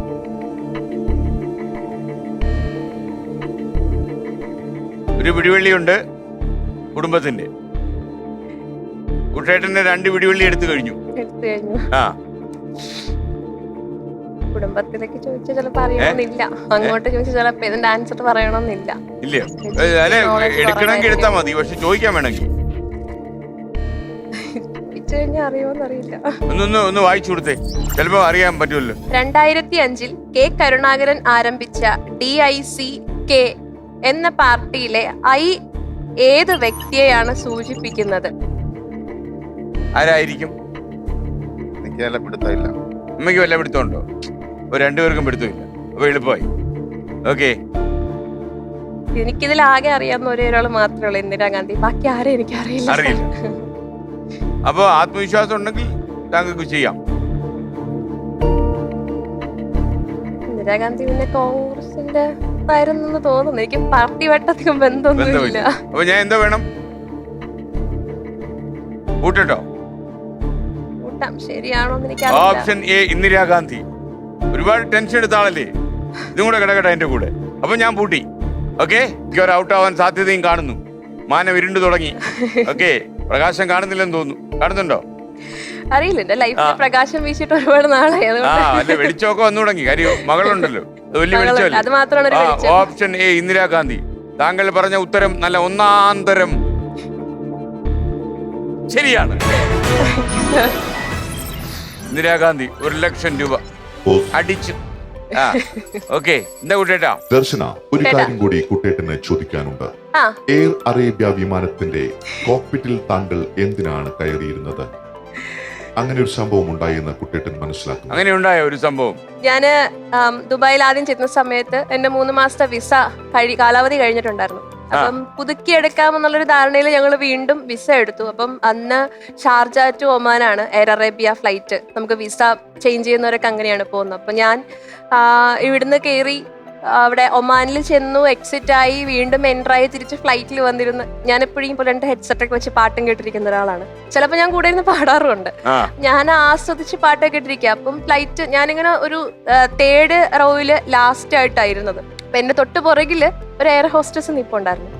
അപ്പം ഇത് കോക്പിറ്റ് ജസ്റ്റ് കുറച്ചൊന്ന് ഓപ്പൺ ആയിട്ട് കിടക്കുന്നുണ്ട്. അപ്പൊ ഈ 2 പൈലറ്റ് പുറത്തേക്ക് നോക്കുന്നുണ്ട്. അവിടെ ഇരുന്ന് പുള്ളി ആരെയോ അടുത്തേക്ക് വിളിക്കുന്നുണ്ട്. അപ്പൊ ഞാൻ ചോദിച്ചു, എന്നെ ആയിരിക്കില്ലല്ലോ, എന്നെ വിളിക്കേണ്ട കാര്യമില്ലല്ലോ. അപ്പൊ പുറയിൽ നിൽക്കുന്ന പെൺകുട്ടിയാന്ന് കരുതിയിട്ട് ഞാൻ തിരിഞ്ഞു നോക്കി. അപ്പൊ ഈ പെൺകുട്ടി നടന്ന് കോക്പിറ്റിലേക്ക് ചെന്ന സമയത്ത് പുള്ളി പറഞ്ഞു, നിന്നെയല്ല ആ കുട്ടിയാണ് വിളിച്ചതെന്ന് പറഞ്ഞു. അപ്പൊ ആ എയർ ഹോസ്റ്റസ് എന്റെ അടുത്ത് വന്ന് പറഞ്ഞു, മാമിനെ വിളിക്കുന്നുണ്ട് എന്ന് പറഞ്ഞു. ഞാൻ പെട്ടെന്ന് എനിക്കൊരു പരിചയമില്ലാത്ത, ഞാൻ കണ്ടിട്ടും ഇല്ലാത്ത ഒരാൾ, അയാൾ എന്തിനാ എന്നെ വിളിക്കണേ? അപ്പൊ ഞാൻ പേടിച്ച് നടന്ന് ഡോറ് വരെ ചെന്നപ്പോ പറഞ്ഞു, ഉള്ളിലേക്ക് കയറി വരാൻ പറഞ്ഞു.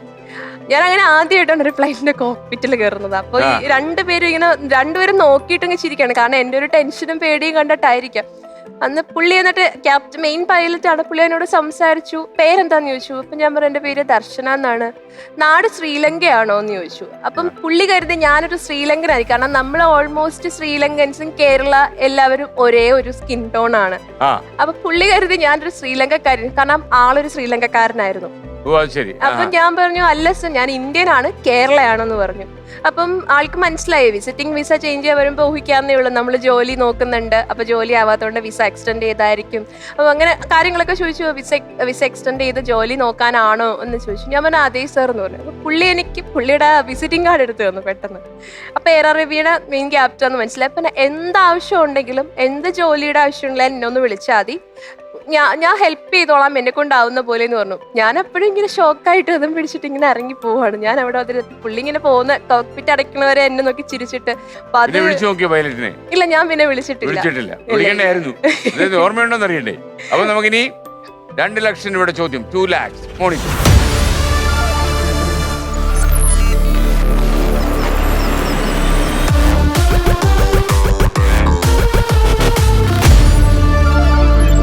ഇതാണ്, കന്യാകുമാരി മുതൽ മഹാരാഷ്ട്രയിലെ പൻവേൽ വരെയുള്ള ദേശീയപാത 66 ഇവയിൽ എന്തിന് സമാന്തരമായിട്ടാണ് നിർമ്മിച്ചിട്ടുള്ളത്?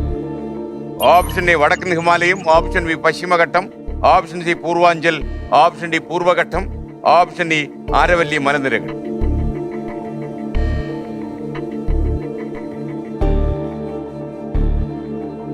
അല്ലാതെ പിടി കിട്ടിയോ സമയം? എനിക്ക് ഒരു ഓപ്ഷൻ എന്റെ മനസ്സിലുണ്ട് സർ. കാരണം ആ ഓപ്ഷൻ പറഞ്ഞു കഴിഞ്ഞാൽ ഏകദേശം എന്റെ അറിവ് വെച്ച് നോക്കുമ്പം നമ്മുടെ ഈ ഒരു സംസ്ഥാനവുമായി ബന്ധപ്പെട്ട് നിൽക്കുന്ന ഒരു ഓപ്ഷൻ ആണ്. അതേതാണ്?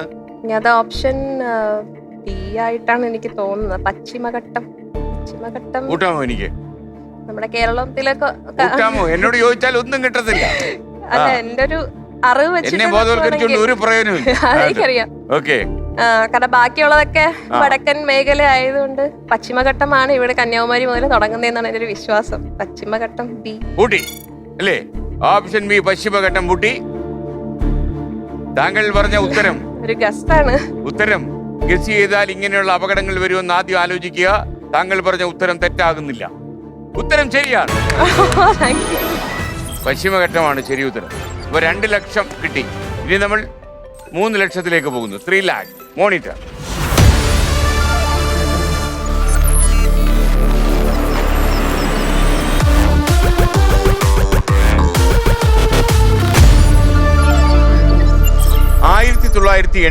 ൽ ഏത് വ്യക്തിയുടെ പേരിലാണ് അദ്ദേഹത്തിന്റെ പാലക്കാട് ജില്ലയിലുള്ള ഭൂമിയിൽ പരിസ്ഥിതി പ്രവർത്തക കൃഷ്ണവനം എന്ന മാതൃകാ വനം നിർമ്മിച്ചത്? Option A V K Krishna Menon, option B NV Krishna Warrier, option C P Krishna Pillai, option D VR Krishna Iyer, option E Leela Krishnan Nair. 3 ലക്ഷം രൂപയുടെ ചോദ്യമാണ്. വിജയിച്ചാൽ 3 ലക്ഷം, തെറ്റിയാൽ 20,000 രൂപ, പിന്മാറിയാൽ 1 ലക്ഷം. ഓരോ ഓപ്ഷനും സെലക്ട് ചെയ്യാൻ പറ്റാത്തൊരവസ്ഥയിൽ നിൽക്കുകയാണ്. അതെ അതെ.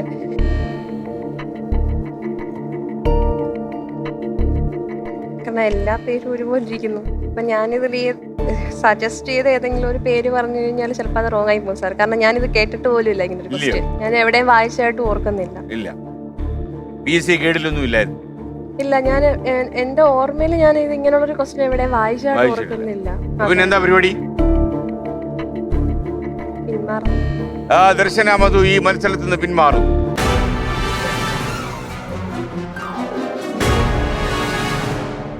ഇനിയൊരു ഉത്തരം പറയും. വി കെ കൃഷ്ണമേനോനാണെന്ന്. വി കെ കൃഷ്ണമേനോനാണ് എനിക്ക് സത്യം. നല്ല തെറ്റാണ്. ഓക്കെ, ഇത് NV കൃഷ്ണവാര്യരുടെ പേരിലാണ് അദ്ദേഹത്തിന്റെ പാലക്കാട് ജില്ലയുടെ ഭൂമിയിലെ പരിസ്ഥിതി പ്രവർത്തക കൃഷ്ണവനം നിർമ്മിച്ചത്. അതും സുഗതകുമാരി ടീച്ചറാണ് നേതൃത്വം കൊടുത്തു. ഓക്കെ, അപ്പോ 1 ലക്ഷം രൂപയുണ്ട്. സന്തോഷം. അപ്പൊ ഇത് 1 ലക്ഷം രൂപയുടെ കൂടെ ഒരു സമ്മാന തുകയോടെ വരും. താഴോട്ട് പോകുമ്പോൾ ഞാനൊരു കാര്യം പറയാം. ഓക്കെ കുട്ടേട്ടാ, താഴേക്ക്. ലെവൽ 1.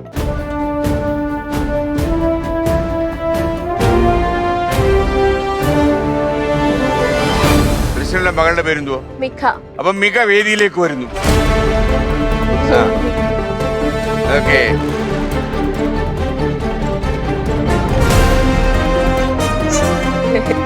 അങ്കിളിനെ കണ്ടിട്ടുണ്ടോ? ഇപ്പൊ കണ്ടു. എന്താ മോളുടെ പേര്? ആ, എന്തോ വേണ്ടത് ഇപ്പോ? അപ്പൊ ചോക്ലേറ്റിന്റെ കൂടെ ഒരു ചെക്കും തരാം, ചോക്ലേറ്റ് വാങ്ങിക്കാൻ വേണ്ടി. അപ്പോ അമ്മയ്ക്ക് മോൾ കൂടെ 1 ലക്ഷം രൂപയുടെ ചെക്ക് ഞാൻ ഒപ്പിട്ടു. അപ്പൊ വരൂ മോളെ, മോളാണ് ചെക്ക് ഏറ്റ് വാങ്ങുന്നത് കേട്ടോ. അപ്പൊ അങ്ങോട്ട് നോക്കണം, അവിടെ മാമൻ ഇരിപ്പുണ്ട്. ചുമന്ന ലൈറ്റ് കാണിക്കുന്നുണ്ടല്ലേ മാമയ്ക്ക്? ദേ കണ്ടോ? ആ, എങ്കിൽ ഇത് വാങ്ങിച്ചു, ചോക്ലേറ്റ് വാങ്ങിക്കാനുള്ള പൈസയാ കേട്ടോ. ഇത് അമ്മയ്ക്ക് ഇതിൽ പങ്കെടുത്തതിന്. Okay, ready. അപ്പൊ മോളെ മിടിക്കായിട്ട് വരിക. അപ്പൊ അമ്മയും മോളൂടെ ഈ വഴിക്ക് ചെറിയ പോണ്ടേ? Okay, thank you. Tata, bye. അപ്പോൾ താങ്കളെ ഒരുപാട് ആൾക്കാർ സഹായിക്കും, എനിക്ക് ഉറപ്പാണ്. നമ്മുടെ പ്രേക്ഷകരൊക്കെ അങ്ങനെ വളരെ വിശാല മനസ്കരാണ്. ഈ പ്രത്യേകിച്ച് ഫ്ലവേഴ്സ് സുരൂടിയുടെ പ്രേക്ഷകർ. മോള് വെക്കളായിരുന്നു. അവള് പോയി. നമുക്കിനി കാണാം. നമ്മൾ കാണുമ്പോൾ കുറച്ചുകൂടെ സന്തോഷവതിയായിരിക്കും താങ്കൾ. അസുഖങ്ങളൊക്കെ ഭേദമാവും. ഓക്കെ, എല്ലാത്തിനും ചികിത്സ ഉണ്ടല്ലോ ഇപ്പൊ. അപ്പൊ ഈ വഴി പൊക്കോളൂ. ചിലരൊക്കെ പറയും ആപത്ത് വരുമ്പോൾ കൂട്ടത്തോടെ വരുമെന്ന്. എനിക്ക് തോന്നുന്നു ദർശന മധുവിന്റെ ജീവിതത്തിലും അങ്ങനെയാണ് ഉണ്ടായിരിക്കുന്നത് തോന്നുന്നു. എന്നാൽ ഒരുപാട് സഹായങ്ങൾ ആവശ്യമുണ്ട്. പ്രേക്ഷകർ ഒന്ന് പരിഗണിക്കുക ദർശന മധുവിനെ. അല്ലെങ്കിൽ ചെറിയ അഴീക്കലില് ഒരുപാട് ദുഃഖങ്ങളുമായി കുട്ടിയോടെ ഉണ്ടാകും. Good bye.